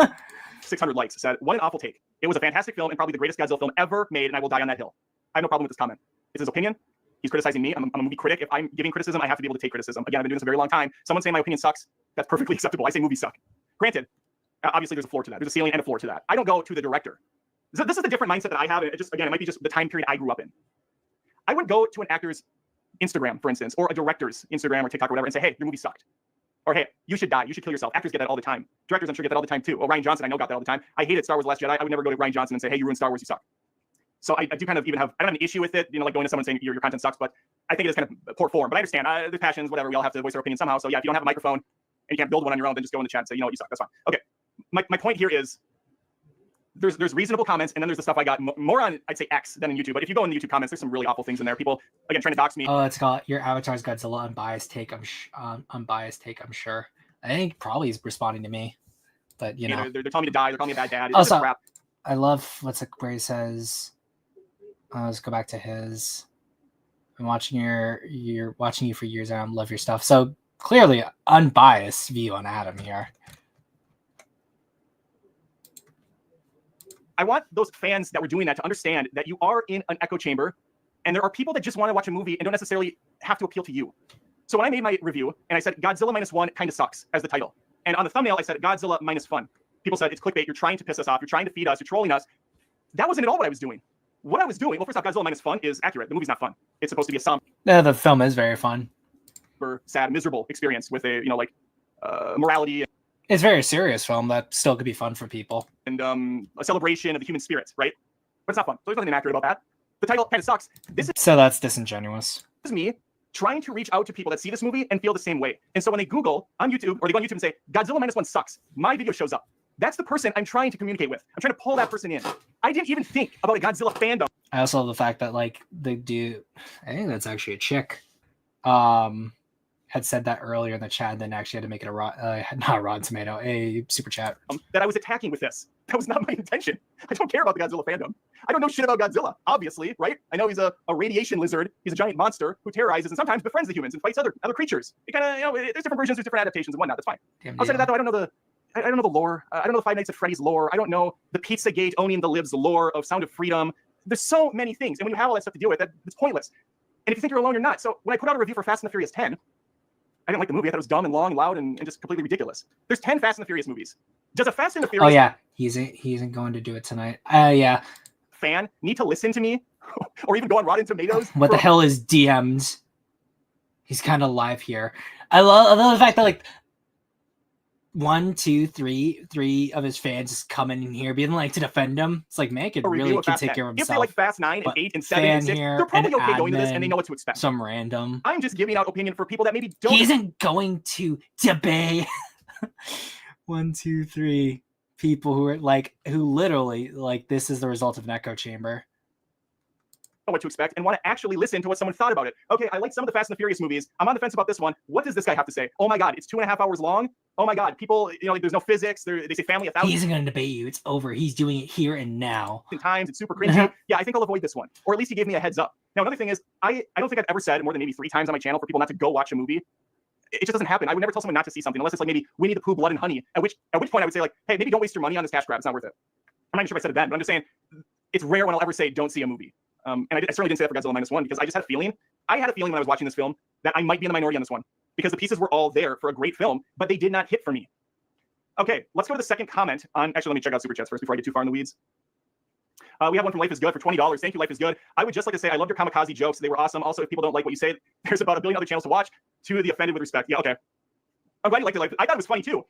Of course, I was called a racist for. It's always something, right? I was called a sexist for not liking the Ghostbusters movie, the all-female one. I was called a racist for thinking the new Little Mermaid trailer looked like shit, even though I complimented Halle Bailey and thought she looked great and sounded great. Probably is the only good thing about that miserable remake. I don't like any of the Disney remakes, but I'm a racist, of course. There's always going to be the extreme attacks.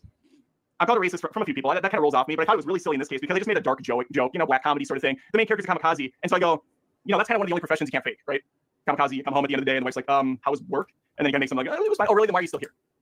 Yeah, you criticize your sacred cow. I mean, he's not big enough to be a sacred cow. I guess sacred pig in this case. But pigs are also like pretty big as well. Sacred veal, maybe, but he's not young enough to be veal. So that was a joke. Real quick, since it's not related to the stream, but interesting enough. You think Godzilla will get a new design in the sequel if the next Toho film is a sequel?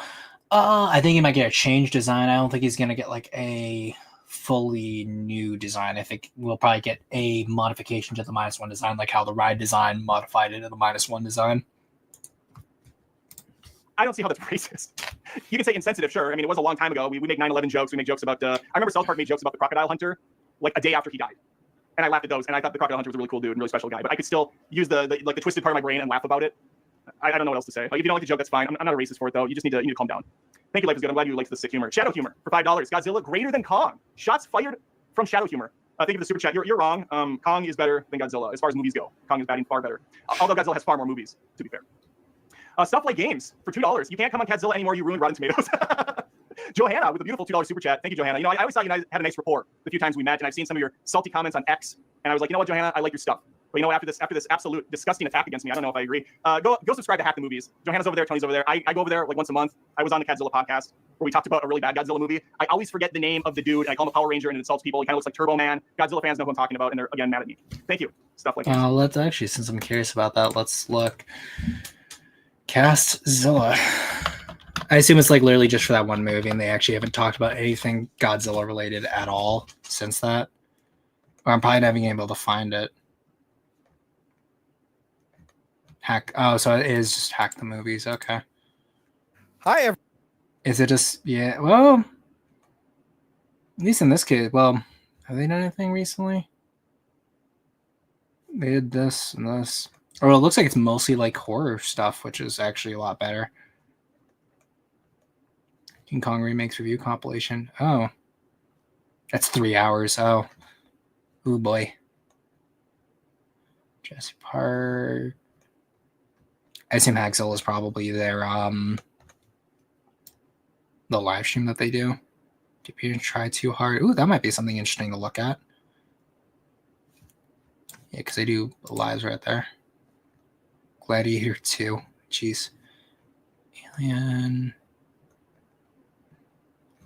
I mean, nothing. Or it might just be the wrong channel too, because there might be that crossover there.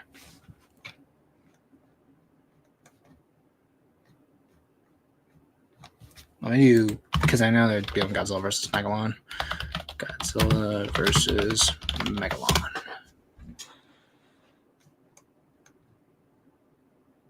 No. At least in this case, I'm happy because I look at Godzilla versus Megalon and their content is nowhere near the top of the search engine results. So that's at least comforting to know. Johanna. Zimcast 99 for $9.99. Just started the stream. DM'd you like, oh, wait, dude, I can't do it now. I'm not going to debate you now while I'm doing my own stream. I thought you meant like in another day. I'm so sorry if I misunderstood that. Yeah, no, I'm not going to jump into a freaking debate right now, buddy. But if you want to have me on, I will. I'll tell people where to go and they can watch.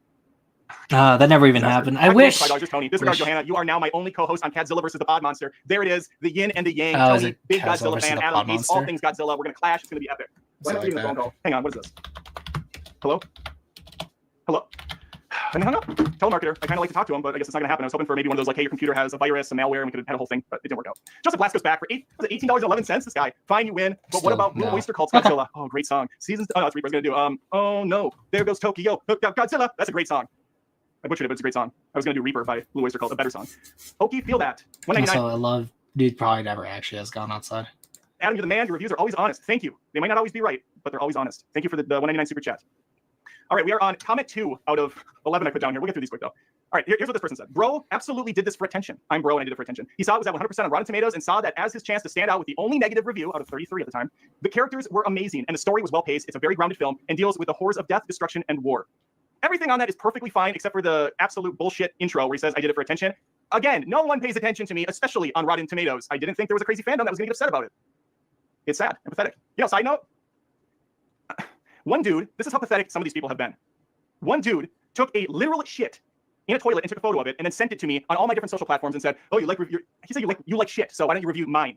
That was a joke. And then he sent me this disgusting photo on all my platforms. Another guy went on my Discord server, and maybe I already talked about this. Sorry, let me move on. I gotta move past it. I'm so sad for people. I'm really honestly just sad for people. Does he have? And when you get all that, like so 48 like hours in a row, it does wear you down. I wasn't like depressed, but fuck. Like I have thick skin. I've been doing this game for a long time, been attacked by a lot of different fandoms over the last couple of years. It kind of surged since COVID. But this one was particularly ugly, and all because of the Rotten Tomatoes score. Such a superficial nonsense thing to get upset about. And I'm honestly like, it's great to have a group of people that you can join in with. I can understand, and I can totally see how fandoms can be fun. Maybe it's not the right word. Is it fandoms? Fans, fan clubs, get-togethers, hangouts, fan hangouts? Whatever it is. I don't know what Godzilla fans call themselves. We don't need to speculate. It'll just become insulting. But there's a hive mind mentality that can get really dangerous. And I just think people need to kind of think outside of the bun, outside of their sphere. The irony the rest of the world is maybe insane. At. All right, number 3 on here from the only guy who liked the Marvels. Ah, yes, the ad hominem attack. These are my favorite. there were so many comments saying like, well, I was surprised from the guy that loved the Marvels. That the Marvels was a perfect film. You know, it's always such a ridiculous overstatement on something. You can go watch my Marvels review if you want. These are completely different movies for completely different feelings and audiences. The Marvels presented itself as a family movie, I would say. A pretty silly, light, dumbass adventure for the whole family. It's an hour and 40 minutes long. It's like getting some McDonald's, and it tastes just fine. Is it good for you? No. Is it well made? Absolutely not. But I still go there once in a while and get myself a sausage McMuffin with egg, even though I'm gluten-free because I have celiacs and I shouldn't be eating the gluten, but damn it, it's good. So I will get that gluten-filled sausage and egg McMuffin. I'll get a large Coke, and I will have myself a smile. And maybe I'll pop on the Marvels and watch Brie Larson look pretty damn hot and see a very fun Kamala Khan and just have a, like this dumb little experience, like watching a Saturday morning cartoon. Do you guys remember when we used to watch cartoons? Maybe you still do? It's also a non-argument too, because the argument he's making is that, oh, well, the Marvels was set up to be fun. I thought Godzilla Minus One was going to be slop action, and that has nothing to do with their objective quality. So I'm not sure why he makes it such a fun, like, comparison to make. Like, no, that just makes you look worse. Maybe we're adult enough to admit that not everything has to be this Christopher Nolan-esque, smart, sharp, cinematic masterpiece. That was a term I heard. I also love, speaking of, I know this is all past it, but Nolan and Yama. All right, there. Getting thrown around a lot. Cinematic masterpiece. You're perfectly fine to say that about Godzilla. I don't think it's going to scare a lot of people, but in the Godzilla community, fine. That's cool. So yeah, saying that I like the Marvels is the most silly, dumb, petty shit you can do. And the funny part is, I don't know if I said it in the review. I definitely knew it was going to happen, though. You just get a feeling. I'm like, okay, I'm going to go watch the Marvels. I'm sure it's going to be hot trash. I didn't like Captain Marvel. I thought Ant-Man and the Wasp, Quantum Shitty was just absolute. Click. Kick the can, the hypocrisy is real. Do you think there'll be a new kaiju in the sequel, a second Godzilla head or Anguirus? Maybe we might get Anguirus. That's what I hope for.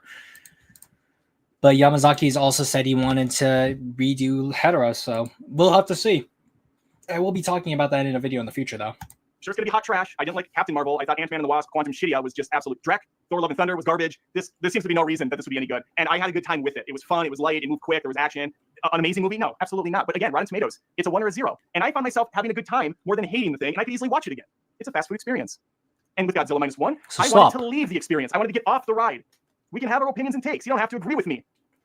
Yeah, I like the Marvels. It was fine. I like a lot of Marvel movies. I think a lot of people do, but now it's the cool, edgy thing to say.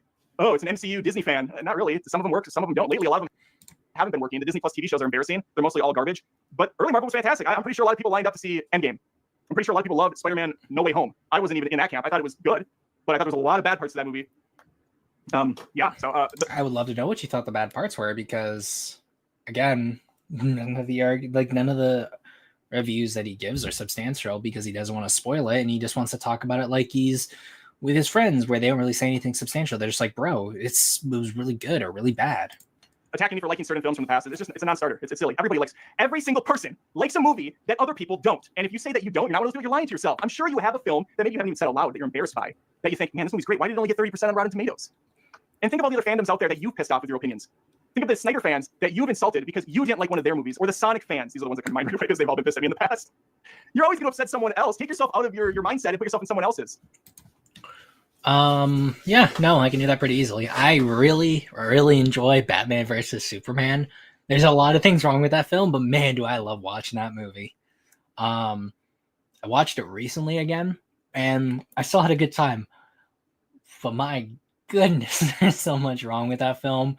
And it kind of makes me sad, because had they just changed a few things, I think the film would have been so much better. But man, that's one film I know a lot of people that I interact with do not like that film and hate it with a passion. But I really do love Batman versus Superman. So it's not hard. I don't care is the thing. I don't care about that shit. I'm just here to talk about a movie, and you can debate me and have a back and forth, or you can just simply listen, shake your head no, and walk away, or don't look at all, because spoiler, again, I was nice you don't enough care. to put on my title, I don't like this movie. I didn't welcome Godzilla fans with open arms. I pushed them away. I repelled them. But they came. That's not my fault. Number 4, he may not have watched the film. This is what someone put on YouTube. And this is, again, I picked comments that there were lots of. And these aren't the mean ones. These are the ones that there was just a bunch of that I want to address. I'm ignoring all the horrible shit that people said, mainly on X. Absolutely pathetic people. He may not have watched the film. This is just racing to be the first negative review. Super weak. I watched the film. I think I've proven that. If you still don't believe me, I don't know what to say. I also like to say that I think he's literally is bringing up the most low-hanging fruit to delegitimize the criticism that he got. I want to stay vague. I don't want to give away the ghost. I thought the ending with the ships and how they tried to kill Godzilla was really dumb. I'll go as far as that. Okay, another one. How? Here, honestly, I just watched his opening statement comparing it to 98, and that was enough. That guy is a troll, saying controversial stuff to drive engagement to his channel. Roger Moore also gave it a full review, and though I disagree with his opinion, I'm familiar with that reviewer, and I'm sure that was his legitimate review, but this guy's more of a YouTuber than a reviewer. I grew up, yeah, okay. I kind of covered this, so I don't really need to go into it. I do agree with him. Roger Moore is a better critic than me. He's a better movie critic than me. And I say that with respect to Roger Moore. This is his thing. This is what he's been doing his whole life. He definitely is more knowledgeable. I don't think Roger Moore is a better critic than Adam does movies. I think they're both equally bad. The only difference between Roger Moore and Adam does movies is that I would say at least Adam does movies thankfully doesn't give off this air of professionalism. He's openly honest about the fact that like what he feels about these things and isn't like trying to be highbrow about it. So there's that. Knowledgeable about movies than I am. I don't claim to be an expert movie critic. There's a lot of movies I haven't seen that are kind of timeless classics. I've never seen Taxi Driver, for instance. I have a lot of people in my community that get very upset when I tell them I haven't seen a specific movie. And they're like, Adam, what the fuck? Watch this movie. I just watched Point Break for the first time. I'd never seen Point Break, and I loved it. I thought it was great. And there's a lot of movies I've seen. The whole lot of movies I've seen, I have a pretty big depth of knowledge when it comes to films. But I don't pretend to be like, oh yeah, this 1940s film, this black and white classic with so-and-so in it that was made on a budget of $7 and a stick of gum. Yeah, that's a great one. No, that's not me. That's not me. All right, here's another one. Let me go to Super Chat before I get through the rest of these. What do we got here? This is from Shadow Humor again for $5. He's really upset about my Godzilla slang. Here's another thing. I've not seen the first Moana outside of the memes, and I'm probably not going to see the second one either. Just does not appeal to me. I should say. Godzilla is stronger than Kong. He beat the fuck out of him in Godzilla versus Kong. That's true. That's true. I actually don't even know who won that fight. I think at the end of the day, we were all winners, right? Because we got to watch such a beautiful, magnificent film play out in front of us. I know I finished it, but I can tell you who won the fight. Wasn't Mechagodzilla in there at one point? So they're both like, oh, let's fight him instead. Oh, God, these movies. Username for 279. Thank you, username. BVS is still the best film of all time. Hail Snyder. In Lord Snyder, these guys trust. I don't know if he's silly, if he's joking with this. He put it in all caps, which typically means you're serious. BVS is not good. I was actually, I think, nicer on BVS than a lot of people. I thought it was a complete shit show. I think the thing that I love about it, I haven't watched this all the way, so I didn't even know he brought up BVS, so that's funny. But I did see some of the pros in it. Again, I wouldn't have scored it a positive on Rotten Tomatoes. I don't think I was certified at the time when we came out. That would have been a rotten for me for sure. But it wasn't all bad. Snyder's really good with the camera. I will always respect Snyder as a filmmaker, as a cinematographer. I think he's top notch. What I don't like about Snyder is his writing. I think when he writes movies, it's a complete disaster. The guy needs to direct, get his face behind that camera, and keep shooting because he does it well. Master Sergeant for $5. Thank you, Master Sergeant. Good job. I don't see how the haters who might have stayed to watch this can still be extremists against you. Keep being Adam Integrity. Oh, I'm sorry. Keep being Adam Integrity. Wow. I love the fact. I think he's done like 3 super chats at this point. He really meat rode hard. Keeping Adam Integrity. That's what I've been known as my whole life. There's Adam Integrity walking down the street. Yeah, I don't know. It looks like there's a lot of people watching still, and it's definitely not the usual people watching. So I do hope that I'm clarifying a little bit. I don't know. I get really passionate about movies. I just don't get worked up to the point where I start kind of throwing insults at other people. But I see the passion, at least. I can appreciate the passion. It's what's happening with it that I disagree with. Mississippi Wildlife, $5 super chat. Thank you. Adam doesn't have to like the movie. Get over it. Yeah, that's well said. That's fair. Joseph Blasco for $5. Thank you, Joseph. Gotta say, I had no idea that fire-breathing bastard had such an army. Happy for him. I don't actually know what that means. Fire-breathing bastard. Did I miss something? I'm not sure what that's in reference to. Is this a Godzilla thing? I mean, he emits gamma radiation. Oh, that is what you mean. Okay, I see. You got the Godzilla army of fans, of super fans. Yes, Joseph, I'm with you now. It took a moment to click. Shadow Humor, $5. Matrix Reloaded is one of the best action movies of all time. I agree with you, sir. I agree with you. Matrix Reloaded? Oh man, this is one of my favorite parent moments of all time. A couple years ago, my daughter's 14 now, but when we watched The Matrix, I think she was probably 12. Yeah, I want to say 12. I was like, Olivia, we gotta watch the Matrix movies. Let's see if there's anything else that's really worth looking at. Godzilla 98's schlocky, dumb, loud, bad characters, but I think I'd rather watch that than Godzilla Minus One. I will agree. I just found the whole tone in your review was in its high. That's a baller way to start a review, but also it's a way to hook people into listening to what I had to say. And I would truly rather watch the 98 movie again because it's at least schlocky, dumb fun instead of a boring snorefest like Godzilla Minus One was. Yeah, so again, that I found somewhere perfect. Again, he's just admitting they like schlop. For me. But I don't think I was in attack mode the rest of the movie. I actually listened back to my review yesterday because I want to make sure that I didn't say anything like wildly off base. I was very nice. And I gave the movie a lot of compliments. No, you don't. Is it like a for sure going to work? And the guy's like, I can't say for sure. And then the dude's like, what are we going to do? And all I'm thinking is, dude, what's your suggestion? You have nothing. The scientist is coming up with here we go. Just a lot of characters talking in rooms, 12 Angry Men style, and moving you along through this narrative. I also like that he kind of plays with time in his movies, so it's not super linear. There's ways to keep you interested without. So he's talking about Godzilla Minus One's plot here. So at least this is something we can actually argue with. On display, and it was a brilliant film. Again, Godzilla Minus One had a lot of these elements that could have worked, but they didn't work for me. It didn't have enough. The dialogue in Godzilla Minus One's not witty. A lot of the characters are honestly the same cliche characters. I don't want witty. Like, Witty just sounds snarky to me. Characters you see in pretty much all of these disaster movies. You have the guy that's the failed, pilot deserter who needs to turn his life around and get over the war going on his head. You have the scientist who is trying to convince the group that this needs to be done and it's extreme and it's not going to, or it's going to work. There was actually a really, I thought, cheesy section of the film where the scientist is like, listen, this can work. And the guy's like, well, how is it like a for sure going to work? And the guy's like, I can't say for sure. And then the dude's like, what are we going to do? And all I'm thinking is, dude, what's your suggestion? You have nothing. The scientist is coming up with this cockamamie scheme, but at least he's got something. And it doesn't just stop with one exchange. It goes back and forth several times. Yeah, for context, this is after this guy's already seen, what's it called? Already seen his girlfriend. Well, obviously not his like actual girlfriend, but this is after she was seeing Noriko essentially die in front of him. And he's in an emotionally compromised state, and all he wants to do is fight Godzilla, make sure he kills Godzilla. So that drama there is there for a specific reason. And not to mention the fact that the only reason why he stays in the first place is because he's friends with Noda and Mitsushima.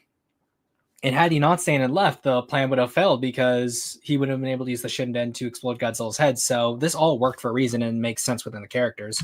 We're like, yeah, but are you for sure this is going to work? It made the protagonist look so stupid. Nothing is 100% in life. And yeah, of course, everything's not 100% in life, but also, hypothetically, Adam, if your wife died in front of you, you're going to be in an emotionally unregulated state given what you had just seen. So him acting irrationally makes sense for the character. There were a bunch of parts like that where the dialogue was just, it didn't feel organic. It felt just kind of schlocky. Imagine fitting 20 billion micro... Oh, it's this loser. But I didn't know he's doing toothpaste now. That's crazy. But like, what does that even mean by schlocky? But he thinks 98 schlocky but fun. Whatever. Independence Day moment, and then there's a bunch of stuff. Whatever. I didn't like it. I didn't like it. Number 7, a day late. Okay, this is another comment from YouTube. A day later, and I'm still really irritated by this review. I know it shouldn't be that big of a deal, but as a Godzilla fan who's used to this franchise getting shit on, I'm not happy that he robbed it of its perfect score. I'm unsubscribed. If you can't see any of the good things about this movie, I can't take him seriously. How can you shit on these characters? These are some of the Again, this is just him just going. This is a mess. When off. This specific movie was one of the rare movies that pretty much delivered on the trailer. I disagree. The trailer I saw showed nothing of the story. It only showed Godzilla destroying stuff. That was the movie. No, it did talk about the story because it literally brings up the "You're a disgrace" line for Shikishima. Talks about like, oh, no one else can do it but us. All like really good payoffs for the destruction scenes as well. So I'm not sure what you're talking about. Presented to me, and that doesn't even matter. So what if a trailer hoodwinked me and this was a drama? The drama didn't work. I've had multiple movies where He wasn't just hoodwinked. We were just stupid. Were shit, and the movie was great. One that comes to mind right away, and this is one that I know. And this is another one where I was in the minority on the opposite side. I freaking love Speed Racer. I know that that's a maybe an awful stance to take, but the speed of it, I love the emotion behind it. It's like a Mario. Oh, the trailers look terrible for Speed Racer. They look like a gore, and the movie was so sluggish, so boring, so pointless. People love that movie too. I did not like that movie, and right of the characters being over the top or a little bit much, in my opinion. Okay, here's another comment. You admitting that you prefer the 98 version better than -1 speaks volumes. I was actually bothered for a minute by this reviewer, and then I realized, my God, how can I shit on a guy with this little awareness and imagination? Favorite band? Let me guess. 3 Doors Down or Sister Hazel? Go get them, pal. Enjoy your white toast and khaki pants. I actually think this comment's funny. That's why I put it in there. I don't have any problem with this one. I think it's kind of funny. I don't like 3 Doors Down. The Superman song I thought was annoying. Or Kryptonite, not a fan. I never liked that song. Sister Hazel, I don't actually know. I've heard the name of the band before, but I don't know what they sing. I'm sure if you played some Sister Hazel, I would know and probably be like, oh, that's fine. But no, they're not favorite bands. Favorite bands. I'm also musically illiterate, so even from him, most people can be like, oh, don't you know this one song from your favorite band? I'll be like, nope. Mine, maybe basic for some people. I really like Jimmy Eat World. I was a big fan of Jimmy Eat World when I was in college, and they kind of stuck with me. Some of the newer stuff's not very good. Billy Talent, I think, is a great rock band. They're from Canada. Canada's got a lot. I just it's really hard, and dropping $50 a haircut, that's a bit much. I used to buzz it when I was young, when I first started the channel. You can see some older videos. And, yeah, that was about it. I don't need to read more. I said enough. I hope that was a little bit more illuminating. Maybe not. I'm not going to bring this up anymore. I think that I said everything I need to say. Hopefully, it gave you a little more. I'm not going to bring this up anymore. The irony. Well, at least we can discount this one and this one because they don't talk about Godzilla -1 at all. And I also didn't like comb through all of his content really. So there might be some live streams where he talked about Godzilla -1 that I missed, but I really just found the ones that specifically brought up Godzilla -1 or were in the recommendeds because of that. There really isn't too much else to explain when it comes to what he said here. But oh wow. You can really tell that I'm probably becoming an old man because this is only a 3-hour live stream and I'm already just like at my limit compared to everything else. It's probably just because of the fact that it's a holiday too. And I'm also like bogged down with the food. But what I have to say is I appreciate everyone for coming out tonight to this. And like I said, the reason why I wanted to bring this up here is to take him at his word, look at everything that this man said about the movie and see if I could actually glean something. And what I got from all of these videos is essentially him just flailing and screaming and saying the movie is bad and stupid and schlocky, and that's about it. Nothing much else really. So yeah. I respect the 15 people who have sat through all of this here. There will be another live stream, I think, next week. I haven't set it up yet, but that's when's going to happen. You're going to see me on Gojin's channel Sunday the following week. And I'm probably only going to do that live stream and one other live stream because I want to get at least 2 videos out for December. And then the Godzilla and Batman comparison stream is going to be Christmas Day.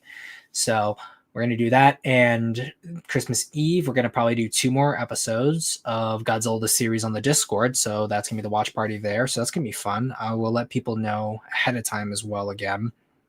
And then we're going to probably do some of the Kaiju Writer stuff that we haven't done in a little bit into the New Year's. So that's going to be fun. And I hope everyone enjoys that. But, you know, I think that's what happens when you have to deal with like a lot of normies who just come into spaces, they talk about stuff and they just aren't the biggest fans. It is what it is. But it is just the nature of things.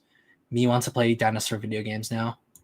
Yeah, I mean, I might do some more video game stuff on the channel because obviously I still have Kick of Ash running in the background, but I do want to do more streams like that. I think what we'll probably do maybe in terms of the Christmas Eve outside of either the 23rd or the 24th, we'll see kind of how that all plans out. I might do a stream where we kind of see how well I can do a game night live and play with people because we do a Gigabash because it has crossplay, so that might be fun for you guys.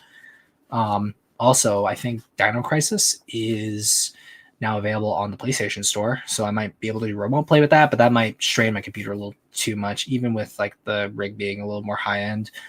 But yeah, my overall thoughts when it comes to Adam Does Movies in general, in a joking way, of course, is degenerates like you belong on a cross. But I say that in the most loving way possible. But I think that like I would have more respect for him had he just simply done his review, done the live stream, and not really mentioned it again, and ignored the comments, disabled it, blocked people, whatever. That's fine. But he kept going on and on and on. And then the fact is that he knew people were still mad at him, so he made the April Fool's joke. And the thing is that not only is he wrong, he was smugly wrong about that. So that's immediately going to turn more people off. And even as someone who wanted to try to engage with him better and like try to see his point all the way through with all the videos I watched, I don't really know what he was trying to say. And that's just a shame. But again, I thank you all of you guys for sitting with me through this. Stay tuned for some videos down the line. And one of them is going to be a -1 related video. And the other one is related to Rodan. So have a good one, guys. Peace out. Semper Fi, motherfucker.